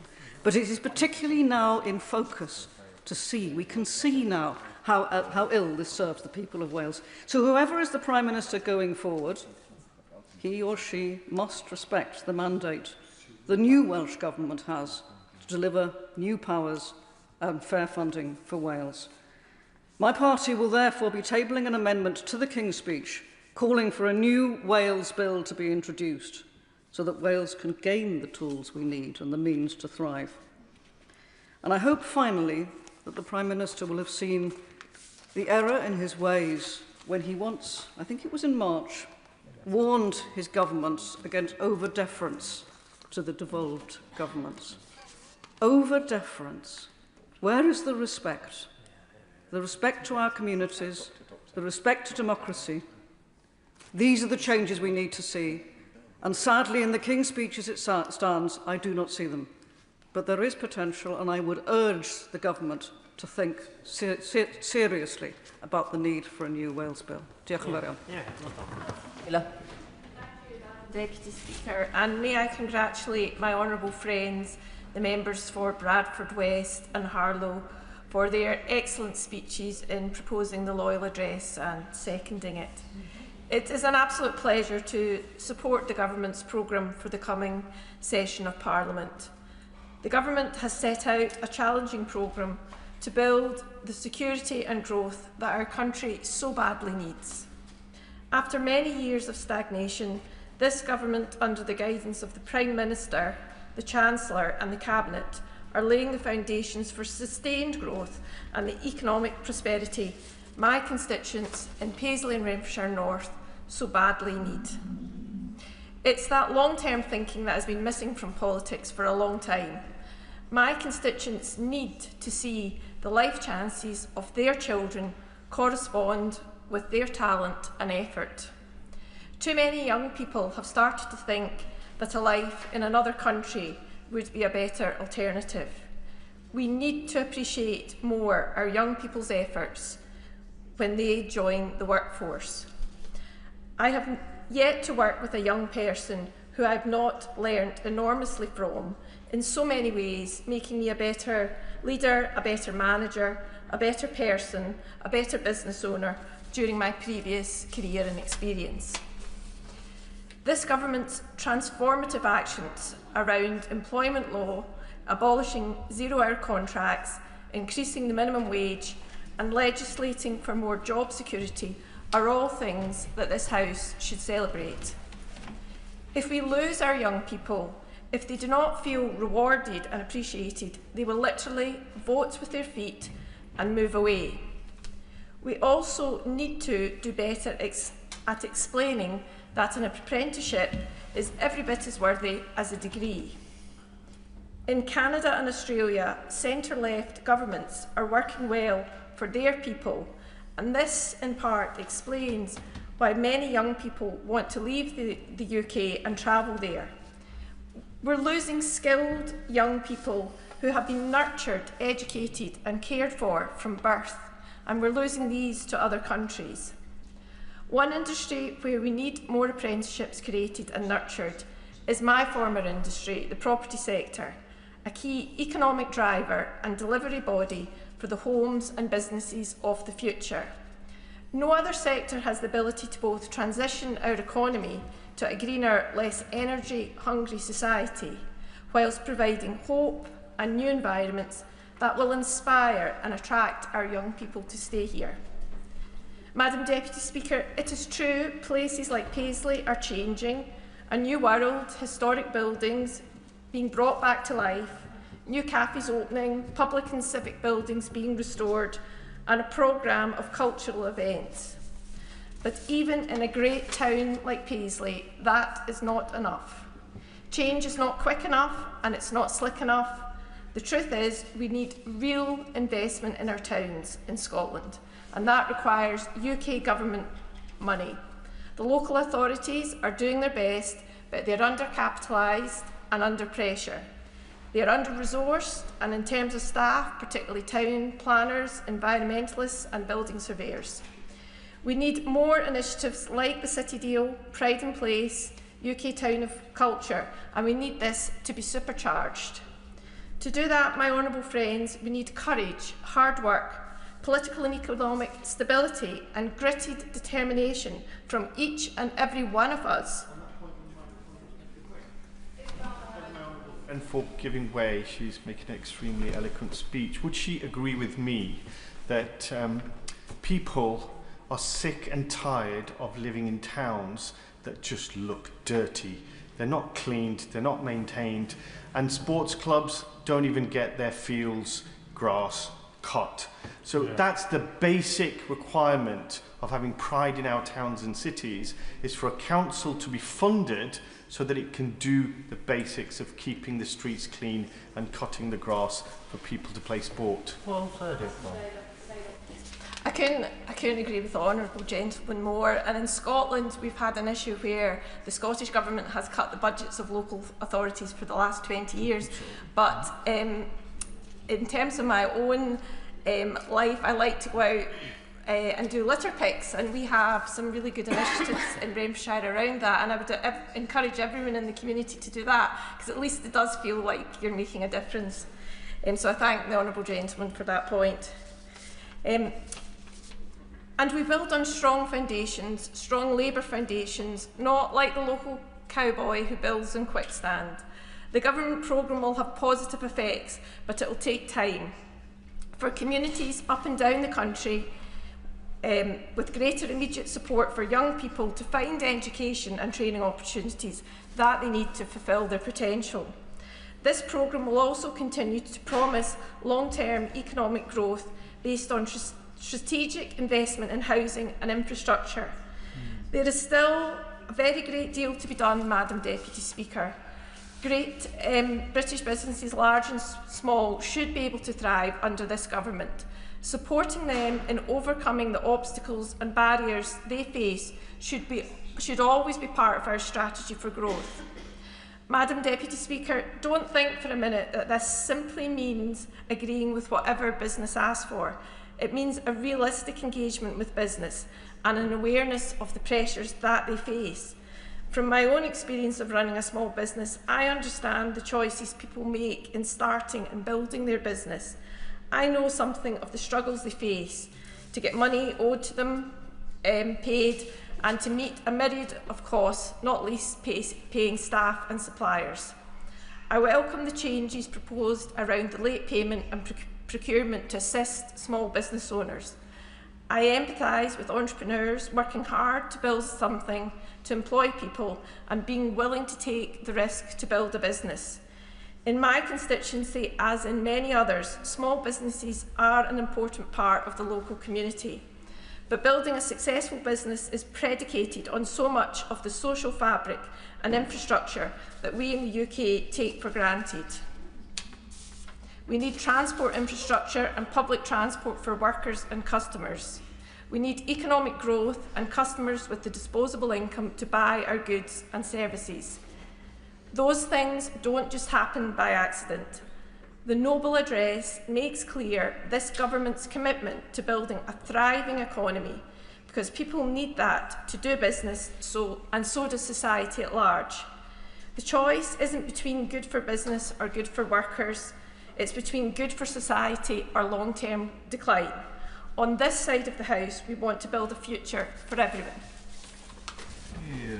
And Spencer. Thank you, Madam Deputy Speaker, and I'd like to begin by paying tribute to the speeches by the honourable members opposite Bradford West and Harlow at the beginning of this debate. But context is key, and the backdrop to the gracious speech is one of a Labour Party in open warfare, and we've heard some of that in terms of the contributions of the debates earlier, and a huge amount of uncertainty over what's going to happen with the leadership of the Labour Party and the current Prime Minister. And that uncertainty is playing out in the financial markets. And what the message I would like to say to start off with to members of the benches opposite is whatever they're going to do, please just do it quickly, because we need to move on from this. The country needs leadership, and we've got a lot of very important things that we need to do, we need to be getting on with. And as they are mulling over options going forwards, I'd like to give a message and feedback from the Runnymede and Weybridge constituency on a couple of issues which affect their residents as well. And that feedback is that small and medium enterprise is the backbone of our economy, but right now it's under intolerable pressure. I'll give a couple of examples. I received a letter from One Cobham, which is a business improvement district in my constituency covering Cobham. It's co-signed by 50 other bid members, raising the issues of business rates in particular, but also rises in rent, wages, utilities. 2 companies already having gone bust recently, and the intolerable pressure this is putting on the high street and businesses. Very happy to give way. Giving way on business rates, would you agree with me that there needs to be a different model for small businesses that should be linked to profitability with a maximum cap, rather than having to pay the flat rate regardless of what you're making or not making? Well, in a different world, we would have a very different King's Speech, and we'd have the one which is the alternate King's Speech delivered by the Conservative Party, by hopefully soon to be the leader of opposition as Prime Minister, which would scrap business rates of up to, please look at the detail, but certainly up to, I think it's around 110,000. But I'll go to a different company, which I visited in recent weeks in the north of my constituency, in Egham. This is a logistics company. It's a very specialist logistics company. They transport medical devices which are due to pathology and investigations. In fact, probably St Tommy's across the road has been supplied by them in their pathology department. This is a company that's been operating for 40 years. And when I met with them, they are facing the wall because of increases in business rates, taxation burdens of the company, and all the people who work for them. I hope to God they are okay, and this government changes course and they continue to be successful. But if they do go to the wall, then all these jobs and livelihoods will go with us. And it's a story that affects businesses and organisations across my constituency, whether you're going to Chertsey, whether you're going to Addleston, whether you go to Weybridge, whether you go to Woodham, Rowtown or Newhall, whether you go to Oxshott, Stoke Davenham, all the different parts of my constituency, businesses are struggling. Free enterprise is under pressure and it's dying because of the taxation burden and because of the regulatory burden that's being imposed on them by this government.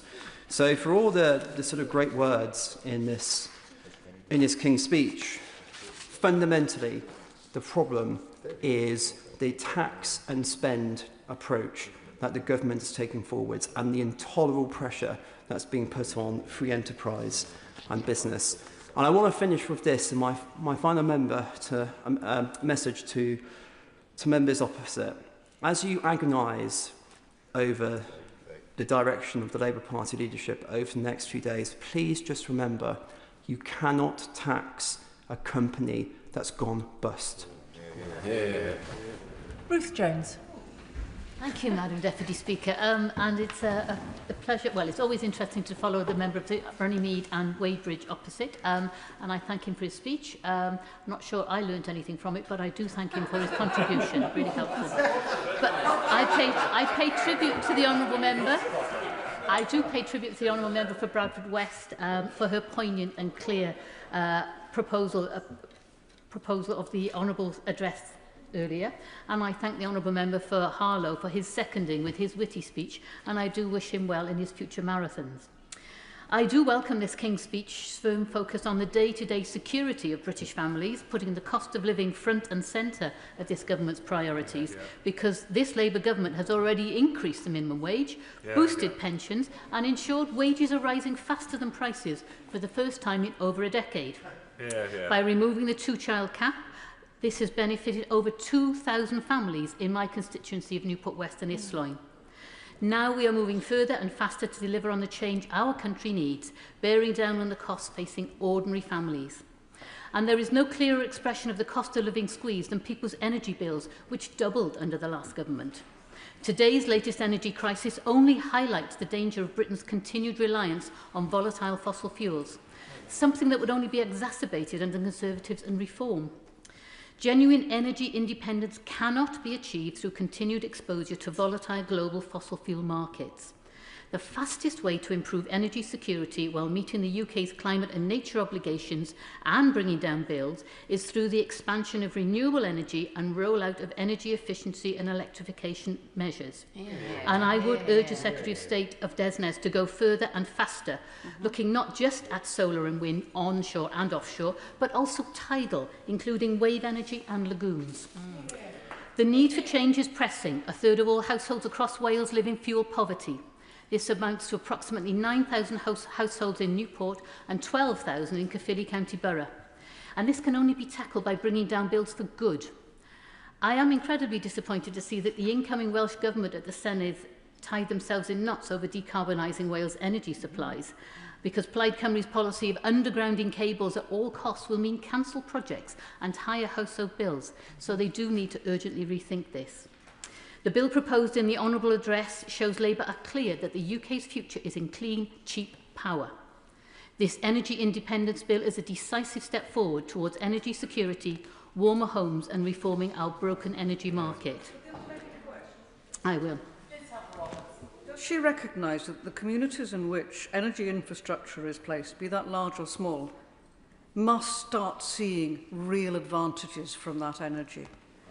In parts of Wales, we pay the highest standing charges in the United Kingdom, and yet we have historically and we still export energy. That has got to change to make a difference to people's lives, and also for people to welcome having the infrastructure that we need to have for Wales and possibly for the rest of the United Kingdom too. I don't disagree with the Right Honourable Lady opposite, because we do need to make sure that our prices are fair, absolutely.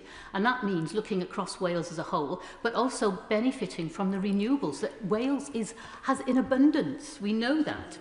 So this energy independence bill is a decisive step, as I said. Another major scourge of bill payers firmly in the sights of this government is our failing water companies, including Welsh Water. And I welcome the urgent steps being taken by this government to reform our broken water system through a new water bill. In March, Ofwat published its findings that Welsh Water has breached its legal obligations in operating its wastewater treatment works and network. Ofwat found that Welsh Water failed to operate, maintain and upgrade its wastewater assets adequately to ensure they could cope with the flows of sewage and wastewater coming to them. We know that Welsh Water discharged raw sewage into rivers, lakes and seas for over 968,000 hours in 2024. Water pollution in Wales has reached emergency levels. So I welcome this water bill and I look forward to seeing water bosses being held to account and the clean-up of our rivers and waterways. I also welcome further action by this government to back British steel.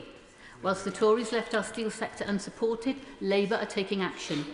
This includes nationalising British steel and protecting domestic production from international dumping and uncompetitive subsidies. UK Steel has said that the government's steel strategy is the most significant intervention to support UK steel competitiveness in over a decade. The government's new target for at least half of steel used in Britain to be made in Britain is a major boost for Welsh steel, with Welsh manufacturing expected to account for half of future steel making. And I would like to say we must not forget about Port Talbot and Llanwern in South Wales, and I do pay tribute to my honourable neighbour and friend in Newport East for the sterling work she has done to promote and protect our steel at Llanwern. The Conservative botched Brexit deal has been disproportionately damaging to the Welsh economy. This is because Wales remains a significant manufacturing economy, with 60% of our exports going to the European Union. This is 10% higher than the UK average.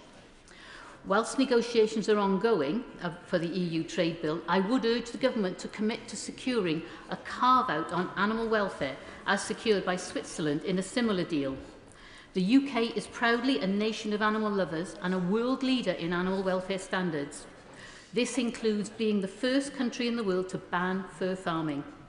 A future trade deal involving dynamic alignment on key sectors must not risk watering down UK commitments to ban the sale of foie gras or end the import of fur. I would like to gently highlight to the front bench the lack of legislation about animal welfare in this King's speech. I said we are a nation of animal lovers, and there are easy wins that we could make for this government now. We are committed to the animal welfare strategy, yes, and using this, we could ban the use of snare traps, bring forward a closed season for hares, and bring into effect the Animals Low Welfare Activities Abroad Act. These are small pieces of legislation but could make a huge difference to wild, domestic and farmed animals, both here and abroad.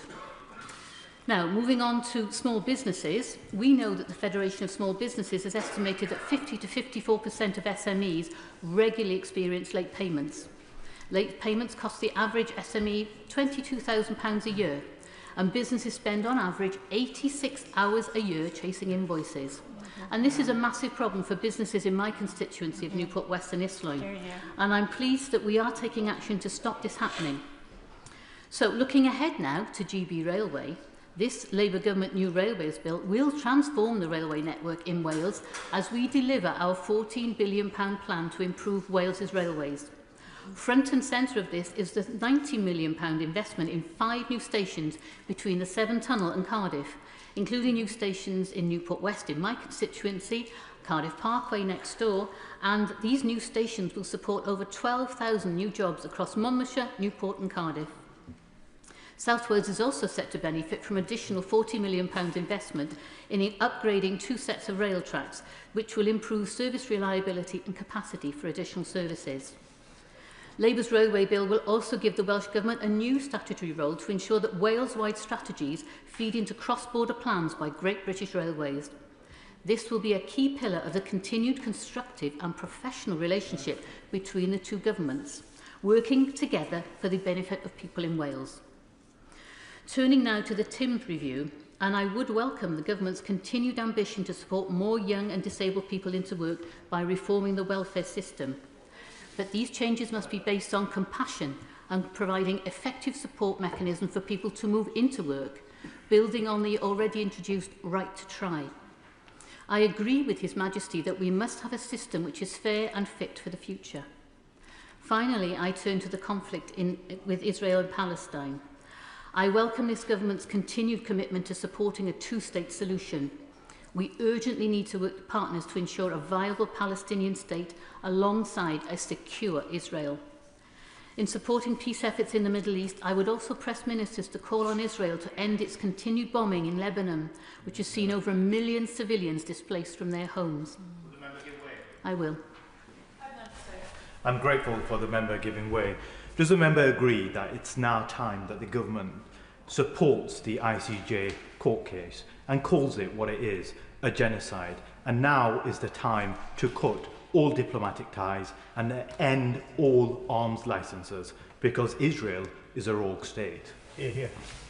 I thank him for his contribution. I must say that if you cut ties, you cannot communicate. Therefore, the only way to lasting peace is through communication. We must keep communication channels open. That's the only way to a lasting peace. So I listened carefully to the Honourable address this morning, and I'm pleased to hear of the proposed 35 bills and the actions planned. I look forward to them being delivered swiftly for working people across the UK, so they can feel the benefits of a Labour government working for them and with them. Thank you. Jordan Mayhew. Madam Deputy Speaker, and you don't need me to tell you that this is a deeply unhappy government.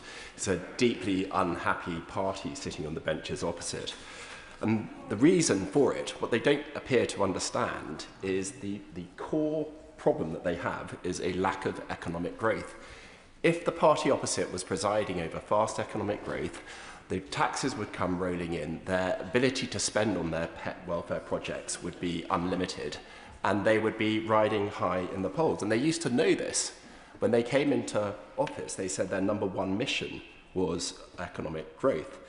And yet, what we've seen in the 2 years following is the most appalling example of a fundamental misunderstanding on how an economy works.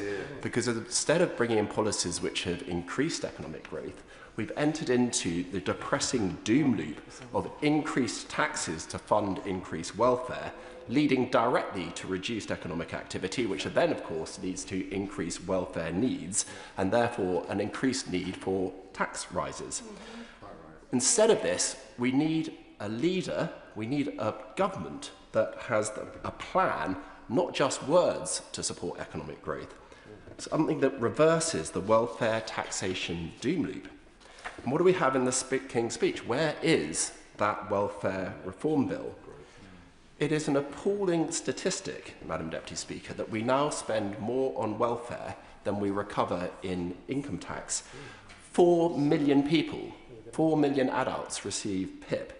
That's gone up by 500,000 since the last general election. And the Centre for Social Justice came out with a really terrifying argument the other day, where, according to their analysis, 25% of all adults, full-time workers, would actually be better off under benefits than they are in employment. That's a quarter of the working population. And yet, in this King's Speech, there has been nothing to fix the relationship between welfare and the productive economy. Instead, I will just deliver this point, and then I'll continue. And then I'll give way rather than continue, although I'll be tempted. Instead, we've got the extraordinarily named Regulating for Growth Bill, which I thought was oxymoronic, or perhaps just moronic, because it seems to me that the government's answer to anemic growth is more regulation, and we also hear more Europe, according to the Prime Minister. I said I'd give way to the honourable gentleman, and then I'll pass it on. Honourable friend, for giving way. Would he enlighten me and help me understand why the Tories, in 14 years in power, didn't address this welfare time bomb, ticking time bomb? And what would he do now that would address this wage disparity where people on benefits can be better off than if they're in work? The honourable gentleman will acknowledge that the previous government absolutely did take action to reduce the welfare state. The global crisis that was caused by COVID, knocked that back a bit. And then the now Shadow Chancellor, in his previous role as Secretary of State for the Department of Work and Pensions, was bringing in wide-scale reform, which would have been effective but was cut short by the general election. So this has been a long-term project for the Conservative government, but it's gone into reverse as a result of the Labour administration. But if there's one message that the election results last year should have transmitted to all of us loud and clear, is that the country is frustrated. They feel that we're bogged down in bureaucracy, that ministers announce plans, then nothing happens. It costs a fortune and takes forever. It costs spiral.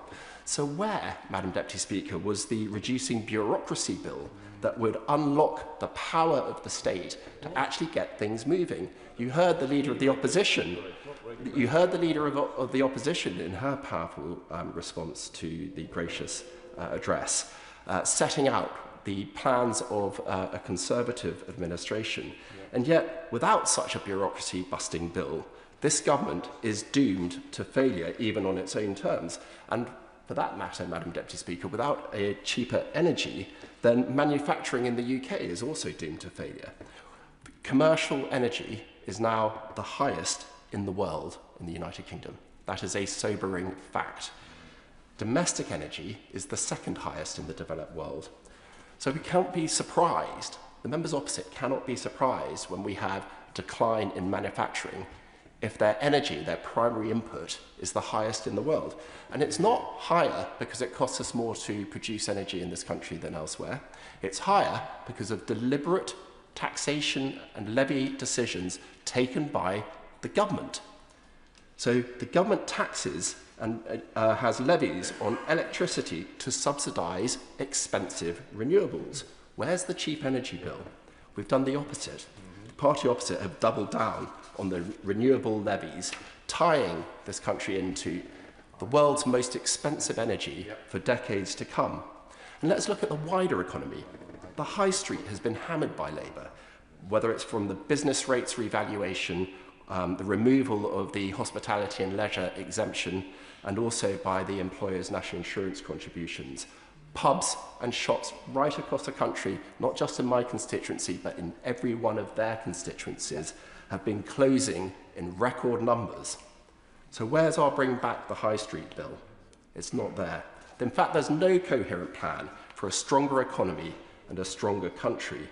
The King's Speech instead has just been a hodgepodge, bureaucratic fiddling whilst the Prime Minister burns. The government has had 2 years already, and yet the opposition is doing more serious thinking about solving the problems of this country than the government is with all its resources. It is shaming. They shouldn't be laughing. They should be ashamed of themselves and of their government that the opposition has a more complete King's Speech with more complete answers to the problems of this country than their government seems able to bring forward. It is extraordinary that we have this weak legislative programme from a weak government. The country deserves so much better. Fleur Anderson. Thank you, Madam Deputy Speaker. It is a privilege to speak in this debate on the King's gracious address. And I would like to thank and congratulate the members for Bradford West and Harlow in their proposing speeches. It is an honour to be the MP for Putney, Southfields, Roehampton and Wandsworth Town. And I'd just like to take this opportunity to thank all the people who stop me on the street, who stop me in events when I go to school, and thank me for the work I do for our community. It's not the image that MPs often have about being constantly harassed and abused, but honestly, the people of Putney are wonderful, and I am so grateful for their support for my work. We don't always agree on everything, but they are very supportive of my work of being an MP, and I'd like to thank them for that. In a short space of time, His Majesty's Government has delivered real change that matters to people in Putney, Southfields, Roehampton and Wandsworth Town, and they also tell me about the things that the Government is doing that's made a difference to their lives. We've raised the minimum wage, strengthened workers' rights, including day one sick pay, protecting renters' rights and stopping the unfair Section 21 evictions. And in the last few months, seeing landlords taking the opportunity, the rogue landlords, the good landlords remain good, the rogue landlords have taken the opportunity in the last few months leading up to the Section 21 evictions being abolished to evict people has been horrific to see and just shows why we needed to do that and how good it is to rebalance the equation in favour of renters. We've brought our railways back into public ownership, starting with our own South West Rail. And I'm so proud of lifting 450,000 children out of poverty by abolishing the two-child benefit cap. Hear, hear. And I welcome the ambitious package of legislation announced here today. 37 bills. Bills on health, education and security. A clean water bill to tackle pollution and hold water companies to account. Speeding up remediation for those living with unsafe cladding, which is still affecting so many people and developments in Putney. Long-term investment in social housing and support for those victims of domestic abuse to stay in their own home.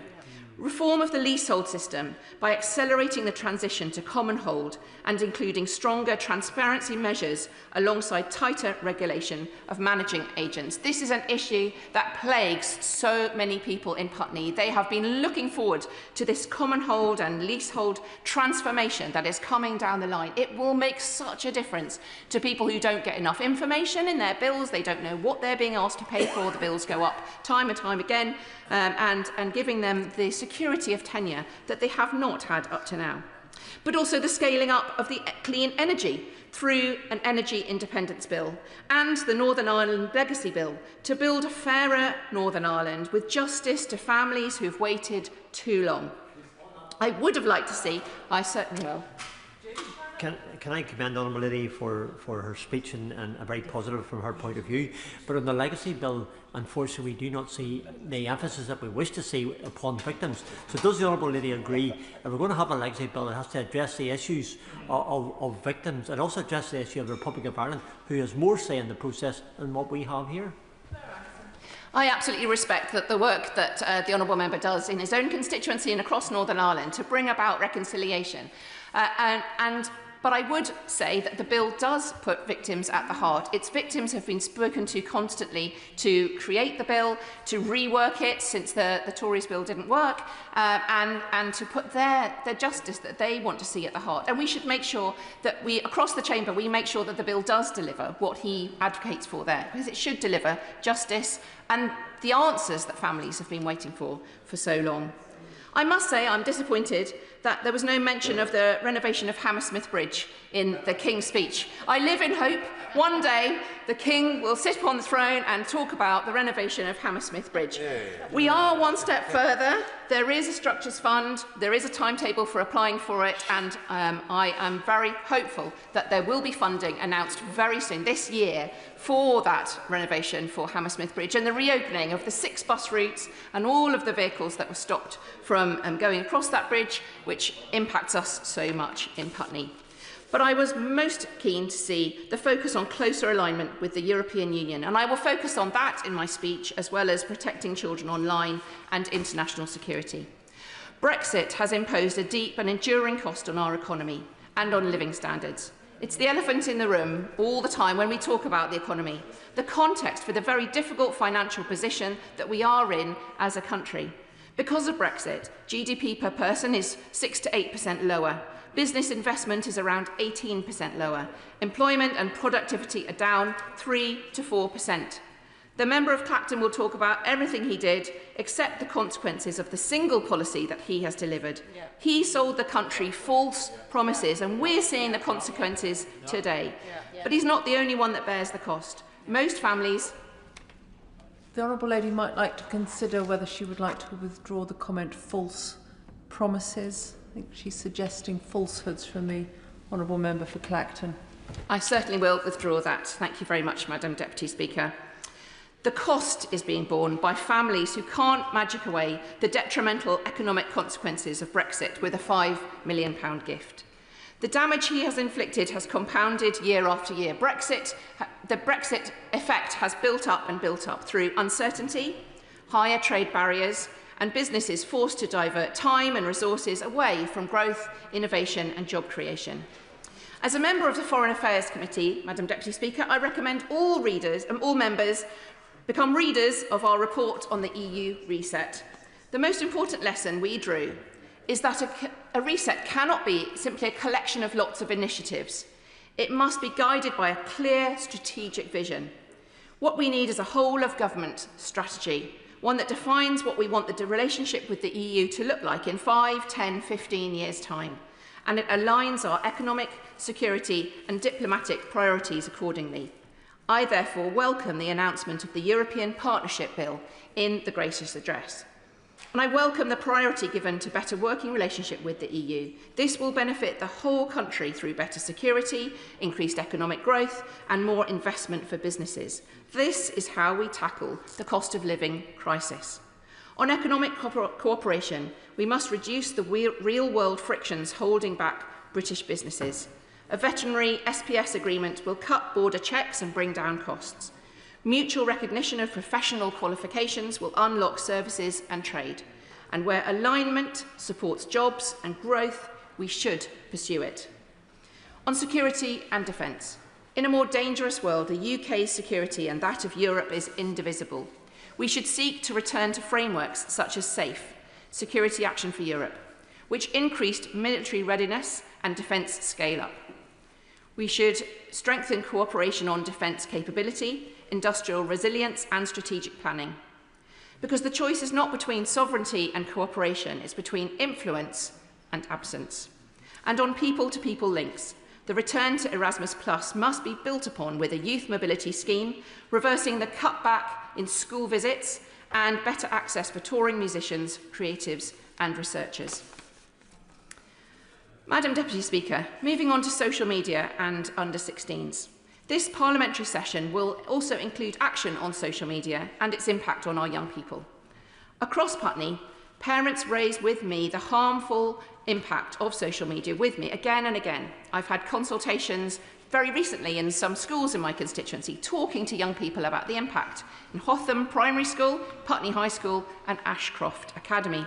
I've talked about the addictive design, harmful content and the sheer amount of time that young people are spending online, time that they feel they are disappointed by, wasted time. So I'm really pleased that the government is already taking action with consultations, pilots and proposals for restrictions happening right now.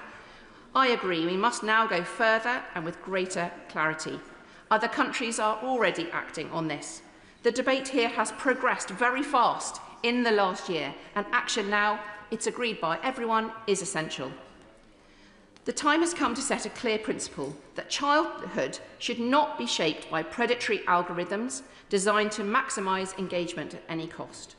So I support raising the age of social media to 16, alongside robust and enforceable age verification. This is not about being anti-technology, it's about being pro-childhood. The Australian campaign that led their campaign there is called 36 months, and they said it so well. Raising the age by 36 months, from 12 to 16, is 36 months for young people to get to know themselves before the world gets to know them. And internationally, I welcome our stance on Ukraine and Iran and urge the government to go further in opposing the illegal settlements on the West Bank, which undermine peace in the region, with more action to boycott the illegal settlement goods.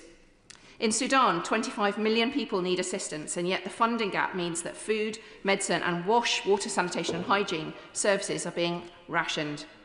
Next week's development conference, at the beginning of this new parliamentary term, is a test of whether the changes are more than rhetoric, but will be backed up by action. If we reverse the cuts, we put money behind frontline health and water systems and back local leadership instead of bypassing it with top-down contracts, we can affect real change.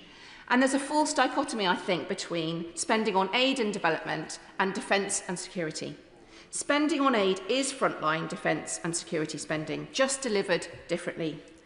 Funding global health, WASH and conflict prevention cuts off the instability that terrorist and armed groups thrive on.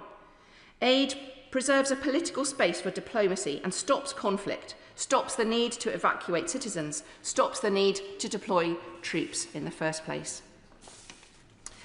Madam Deputy Speaker, this is a King's Speech for talent.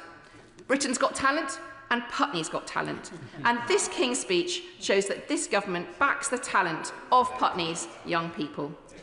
My constituents in Putney voted for Labour at the general election for action.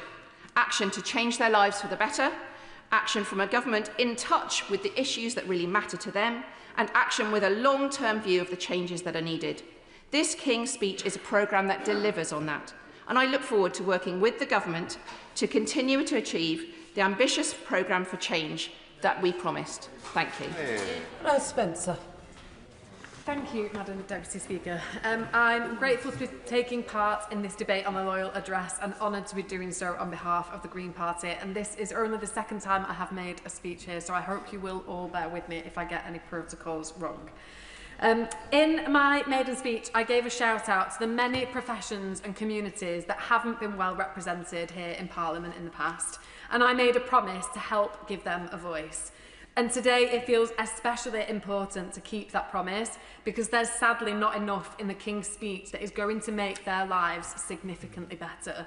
And that is why us Greens have tabled a reasoned amendment for all the people working hard or to raise a family or to just get through each day, because everyone deserves a safety net and a chance to get ahead. For everyone who wants things to be different. And 1 in 3 households in Gorton and Denton live in fuel poverty. And the UK has got some of the leakiest homes in Europe, and I know that because I have worked on thousands of them in my last job as a plumber. And so if we want to cut energy bills for good, we really do need a properly funded and a properly regulated national home insulation scheme, and to go even bigger on renewable energy. And that is where investment should be going, not into nuclear power. And the King's Speech includes some steps in the right direction, but it is nothing like the transformative, progressive programme that this moment demands. It doesn't rise to the climate and nature crisis that is happening now, and that's a crisis that can't be separated from the inequality and cost of living crises that are happening too. Because it is always the poorest people that suffer the most here in our country and around the world. And while certain people will claim that climate action is pushing up bills, we know that that isn't true. And we know that some of the people saying that are being bankrolled by the very companies causing climate destruction and ripping off our constituents. And the representation of the people bill must go further on cleaning up politics, because a greener, more affordable, more secure future is possible if you stand up to those vested interests. And if we're prepared to admit that obscene wealth is damaging our country. And people out there are so angry at the gap between the super rich and all the rest of us getting even bigger. And they want something equally big doing about it. They don't want any child to go hungry. And they know that a free hot school meal for every child up to the age of 16 is possible if extreme wealth is taxed fairly. They want public transport to be more affordable, and they know that we could start by giving free bus passes to all the under-22s, again paid for by our tax system being made fairer. They want everyone to have a roof over their head, to get a doctor's or a dentist appointment without struggle, and for the NHS to be run for the public good, not to line shareholders' pockets. And they know that change is possible if only this government, a Labour government, would tax extreme wealth fairly. Our Green Amendment includes new powers to control rents. Greens welcome the changes in the Renters Reform Act and now plans for more social housing. But far too many people are still struggling to pay their rent and make ends meet. So alongside action to bring down energy and water bills, it is time to get a grip on the cost of renting too. And now I was elected to give a voice to a politics that truly represents everyone. This is the first King's Speech I've been in Parliament to hear, and honestly, what I'm hearing isn't going to give everyone the meaningful change that we and they all know is possible. So Greens will have no hesitation to use our individual and collective voices over the coming months, to welcome progress when it's made, but crucially to demand the change that people were promised and the change that people deserve to have. Thank you. Emily Darlington. Thank you, Madam Deputy. Firstly, I would like to pay tribute to the King for coming to Parliament, to the other place and making a speech. It wasn't with the wit and the humour that he addressed the Americans with, but it was with the seriousness that today needs. I'd also like to thank the MP for Bradford West. Her impassioned speech and perseverance really is. She is to be admired and respected from anybody who has suffered any kind of hardship and abuse, and shows how far you can go.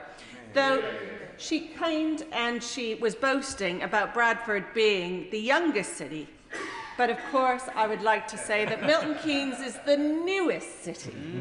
And in that same vein, we had a speech by the Honourable Member. Now, where was he from again? Oh yes, Harlow. I should remember that. He mentioned it 35 times. I counted. He was claiming about his new town. And we also had the member from Stevenage claiming they were the first new town. But I would like to remind everyone that Milton Keynes is the most successful new town. I'm not going to go through every bill, but I do want to just pick out some that will really make a difference to people in my constituency. The European Partnership Bill is so important. As we all know, and as the public in Milton Keynes knows, especially if you're running a small or medium-sized business, the campaign was not clear on how it would impact them, using my parliamentary language. The biggest thing that we could do to support small and medium-sized businesses here in the UK is to make sure they have full access to all of the European customers and trading area, working together with their European counterparts and trade partners and actually building growth here. We've heard from other members some of the impact that we've already seen. So if we are serious about growing the economy and supporting small business, as the party opposite says it is, I'm sure we can count on their full support to get closer to Europe to make that happen.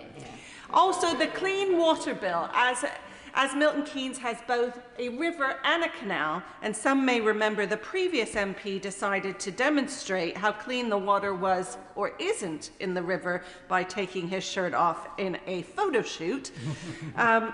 It is not clean. And it is a bit weird, but he was from your party. Oh, sorry. He was from the Honourable Member's party opposite. It's not the way something we can agree on. But the Clean Water Bill is actually about taking on vested interests. It's not just about cleaning up the waterways, it's about taking on those water companies who have absolutely taken us for mugs. And I would say to anybody who still puts Thatcher up in their office, let's remember Margaret Thatcher up in their office. I would remind them that the reason we're in this place in the first place around water companies is because of the legacy that she has left us.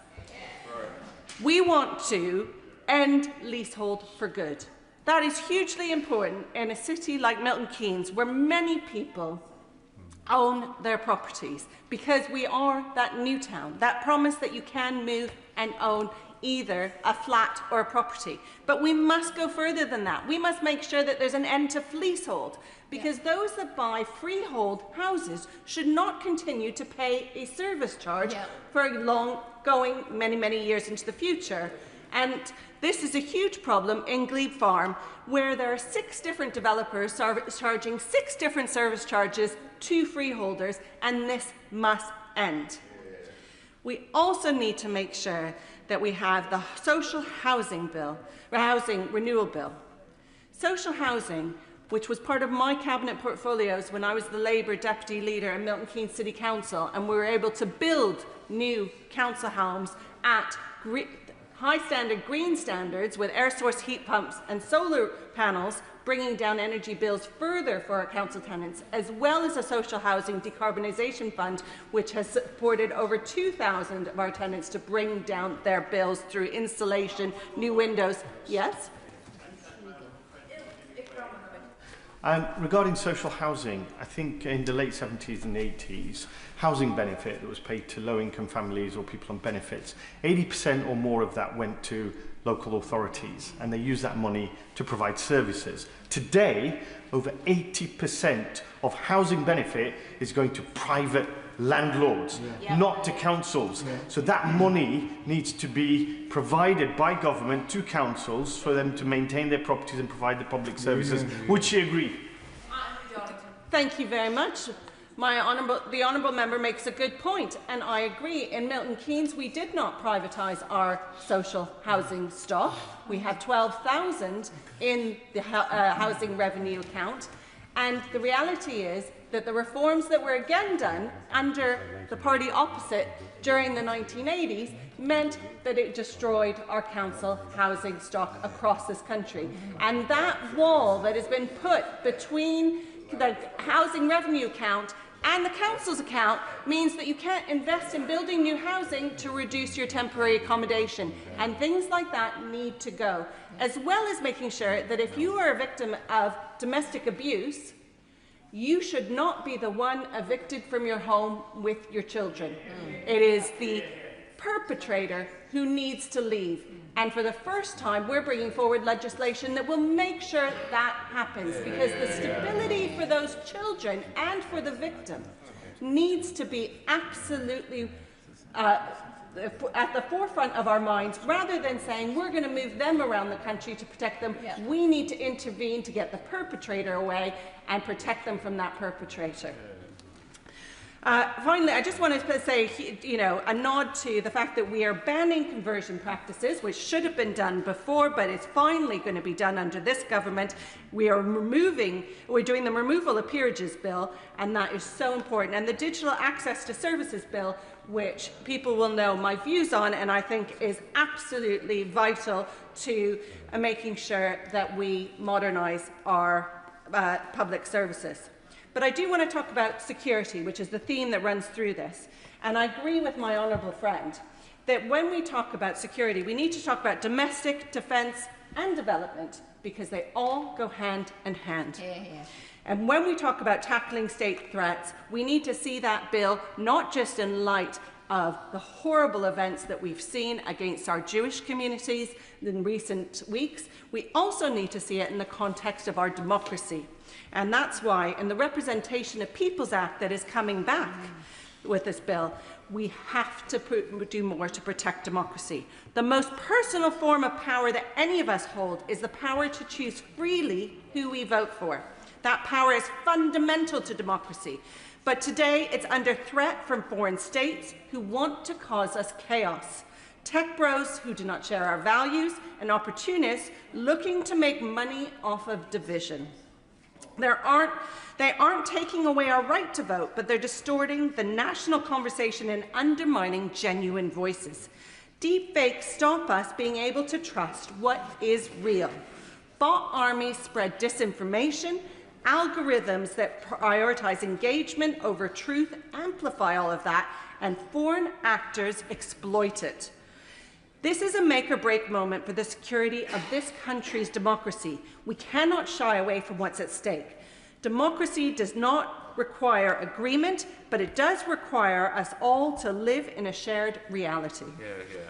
Every member of this House has seen misinformation, disinformation, bot activity, or deep fakes in action. In fact, many of us have been victims of it.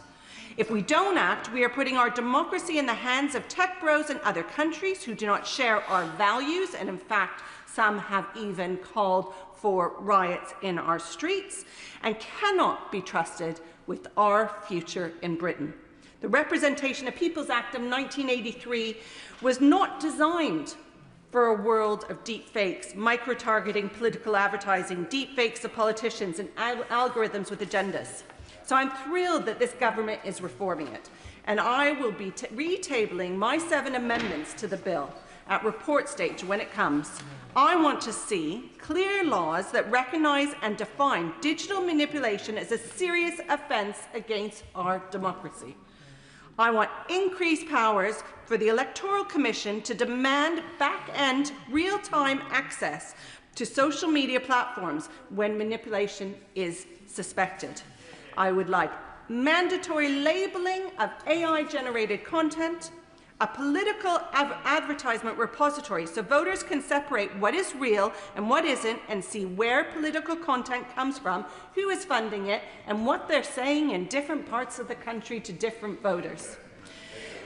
A critical incident protocol and independent of government which can be triggered in response to a significant risk to the integrity or security of our elections. Our election laws, and I know this is controversial, but elections do not just happen 6 weeks every 5 years now. Our election laws should also apply all year round. The 6-week campaign is a thing of the past. We cannot keep regulating for a world that doesn't exist.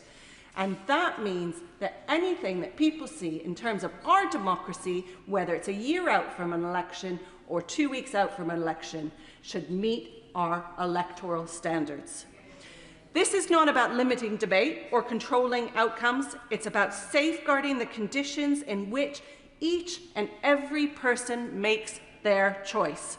It is the only way our democracy survives. And so, in conclusion, I am pleased that we are pursuing a very serious agenda, an agenda that is about our security, but is also about the security of everyday lives for our constituents. In Milton Keynes, this King's Speech, this 35 bills, on top of the 50 that we passed in the last session, is making a real difference to everyone. Thank you. Martin Vickers. Thank you, Madam Deputy Speaker. It's a pleasure to take part in this King's Speech debate. And I join with others in congratulating the members for Bradford West and Harlow in the way they spoke earlier. I want to focus in particular on the proposals to nationalise British Steel. Now, my Briggingham constituency takes in a part of the Scunthorpe Steelworks site. Many hundreds of my constituents work in the industry and many more in the supply chain. It's also worth noting that MHCLG estimate that the loss in economic output in northern Lincolnshire over the next 5 years would equate to £802 million if the steelworks were to close. Now, it's, as a Conservative, it's not a natural for me to speak in favour of nationalisation. And it's somewhat uncomfortable in many respects. But the present situation where Jingye still own the site and the government, ministers and appointed officials actually manage the site is clearly not sustainable. And it's difficult to see any other alternative during the short term. Now, mention has been made by the Honourable Lady who spoke before me about the privatisations of the Thatcher years. And it's certainly the case that some of them need refining, and certainly they need better regulating. I think it's worthy of note, though, that for 13 years between 1997 and 2010, the Labour Party were in power and could have actually done something about those privatised companies. I think the big fault with the privatisation process was not the actual process initially, but what followed, and many now in foreign ownership and poorly regulated. If I could just also comment about the EU reset, which is proposed within the speech. Now, I'm an ardent Brexiteer, and I'm old enough to have voted to leave the EU, or the common market as it was then, in 1975. So my credentials in that respect are pretty good. I would just say, as a warning to members opposite, the reset, and in principle I've no objection to resetting our arrangements with Europe. Clearly we need to trade with them, we need good working relationships with them. But I would just, as a way of warning, suggest that EU procurement rules and over-regulation will not be helpful to much of our industry. Now, if we are to remain a manufacturing nation, and I think I share the view, I would say across the House, that that should be the case, then we need a domestic steel industry. And as I've said in this House on previous occasions when we've discussed the steel industry, if we are going to maintain a domestic steel sector, which we must, then there will be a cost to the taxpayer. Now, whether that is subsidy or whether it's nationalisation, the cost will certainly be there. Now, Scunthorpe thrives on the steelworks. 3,000 or 4,000 people work there, as I mentioned, and many more in the supply chain. Now, although I was born in Cleethorpes, at the age of 5 I moved to Grimsby when my parents were allocated a council house, and they thought that was magnificent, quite rightly. But moving to Grimsby and living through the decline of the deep-sea fishing industry means that I'm very aware of how it can affect the town and its people. I subsequently went to work in Gainsborough as the constituency agent for the now father of the house, and Gainsborough at that time was in a similar situation. The two big engineering companies had closed, and the inevitable downturn resulted. I don't want that to be repeated in Scunthorpe and the surrounding area. I'm grateful for the Minister, the member for Stockton North, for contacting me on Monday and going through the proposals. And I would hope, Madam Deputy Speaker, that when the Minister winds up the debate this evening, he will give an assurance not only that the government are committed to the steel industry, but also that they will ensure that the blast furnaces now in Scunthorpe remain operational until electric arc furnaces are up and running. If I could then move on, Madam Deputy Speaker, to one or two other items. It was mentioned from the Honourable Member for Newport a few minutes ago that the Great British Railways Bill will transform the railway network. Well, I would suggest, Madam Deputy Speaker, that that transformation will cost money, and taking the private sector out of the railway industry will mean that the taxpayer has got to find yet more money, and that may well result from government borrowing.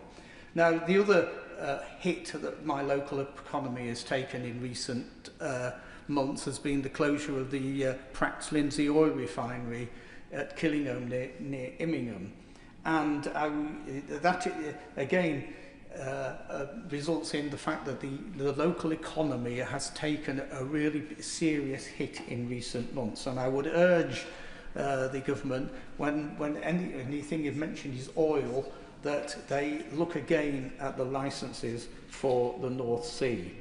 The other thing I'd like to talk about is local government, because I see no mention of how we're going to improve local government services in the King's Speech. I was a councillor for 26 years, 14 of those on Grimsby Borough Council, which was in the two-tier system, and followed by another 12 years in North East Lincolnshire Unitary Authority. And I support the changes to unitary authorities as a gradual process. But I would suggest to the government that the local government reform, as it's proceeding at the moment, is just moving the deck chairs on the Titanic. It's not dealing with the serious business of the services that local government provide. And it was the honourable gentleman from, I can't remember, is it Dewsbury?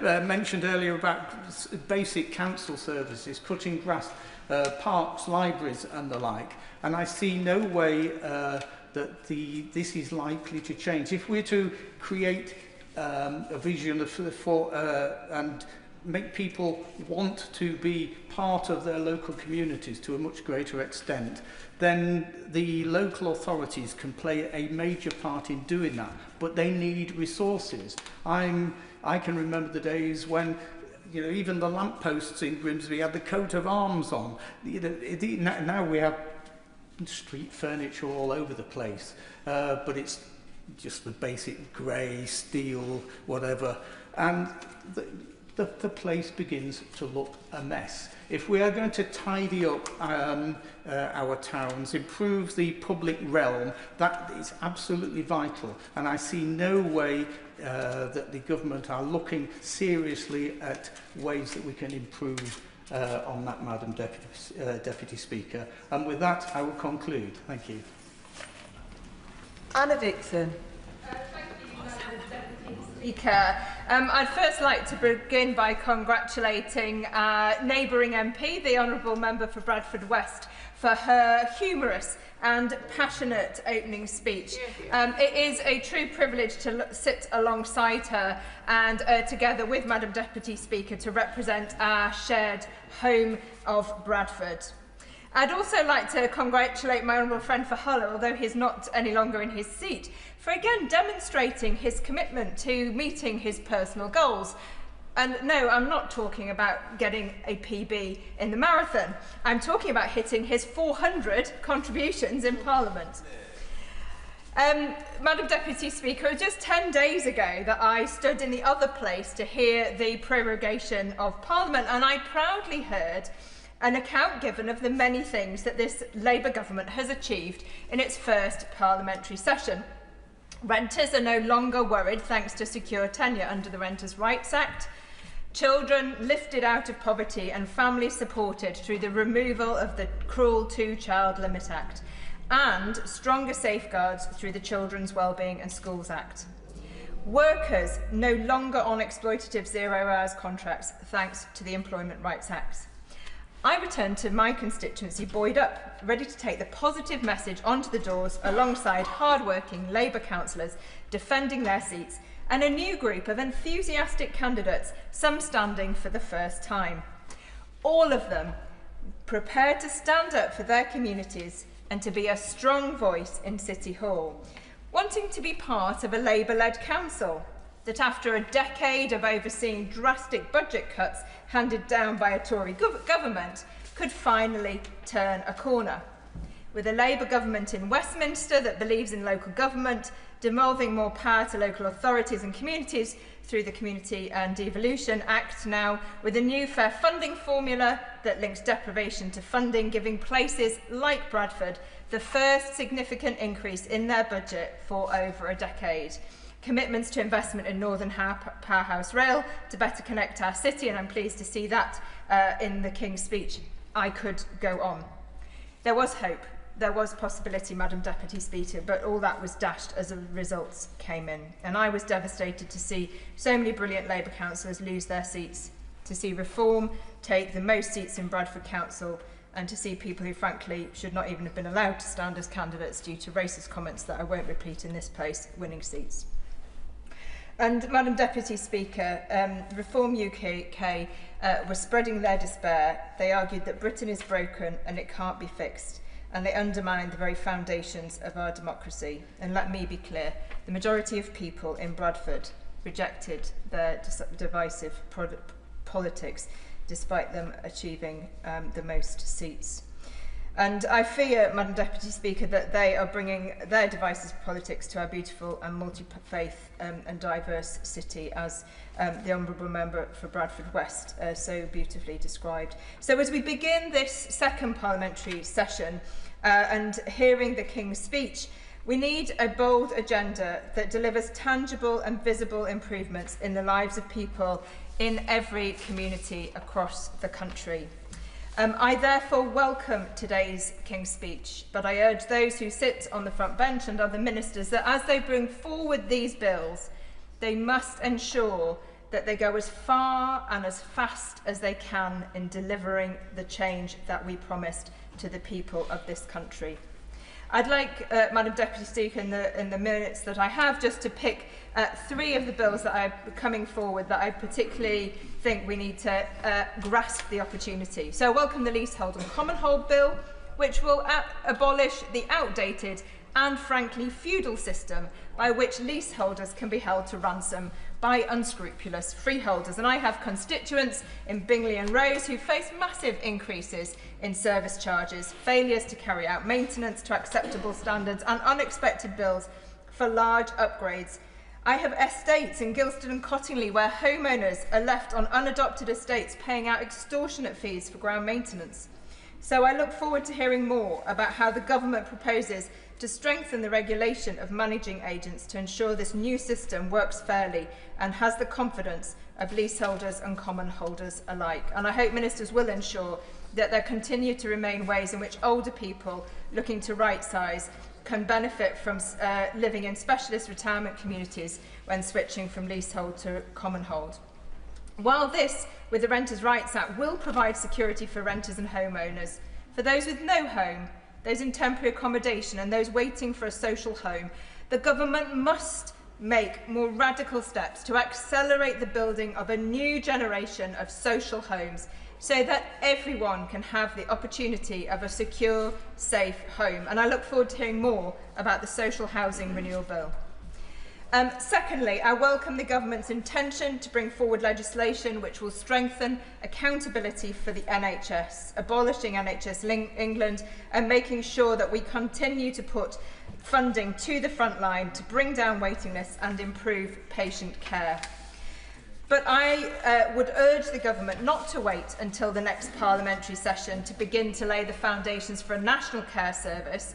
We urgently need national commissioning standards to ensure greater consistency for older and disabled people, a workforce strategy that addresses the need for better training and career progression for care workers.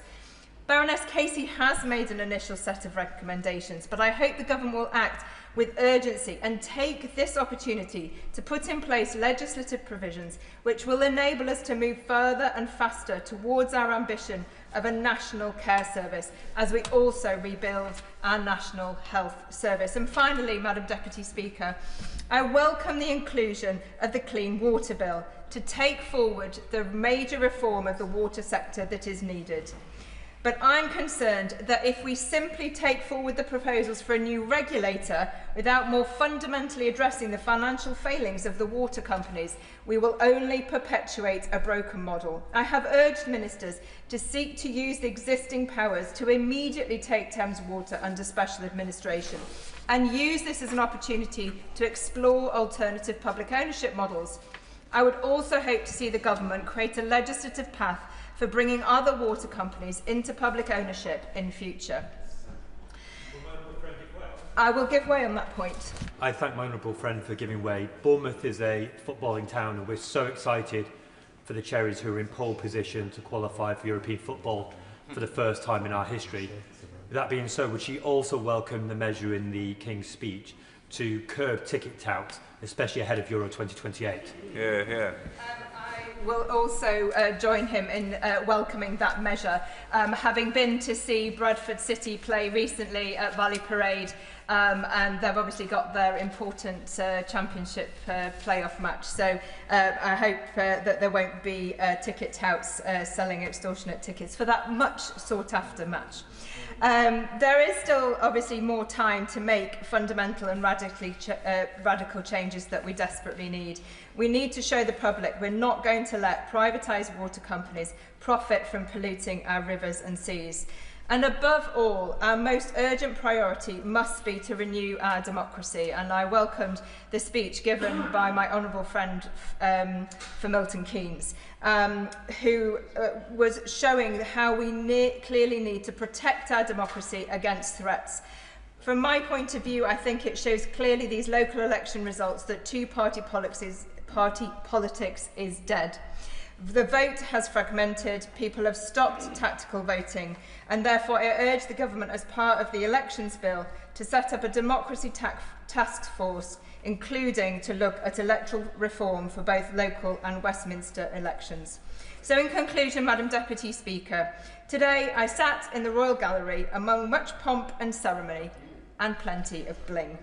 I can honestly say that it seems a world away from the realities of my Shipley constituents. The single mum who's working 2 jobs, who's struggling to make ends meet at the end of the month. The pensioner who, despite a modest private pension, is having to cut back. The young person living with their parents, unable to get employment, training or a place of their own. This Labour government has begun the work of rebuilding Britain after the failures of the past.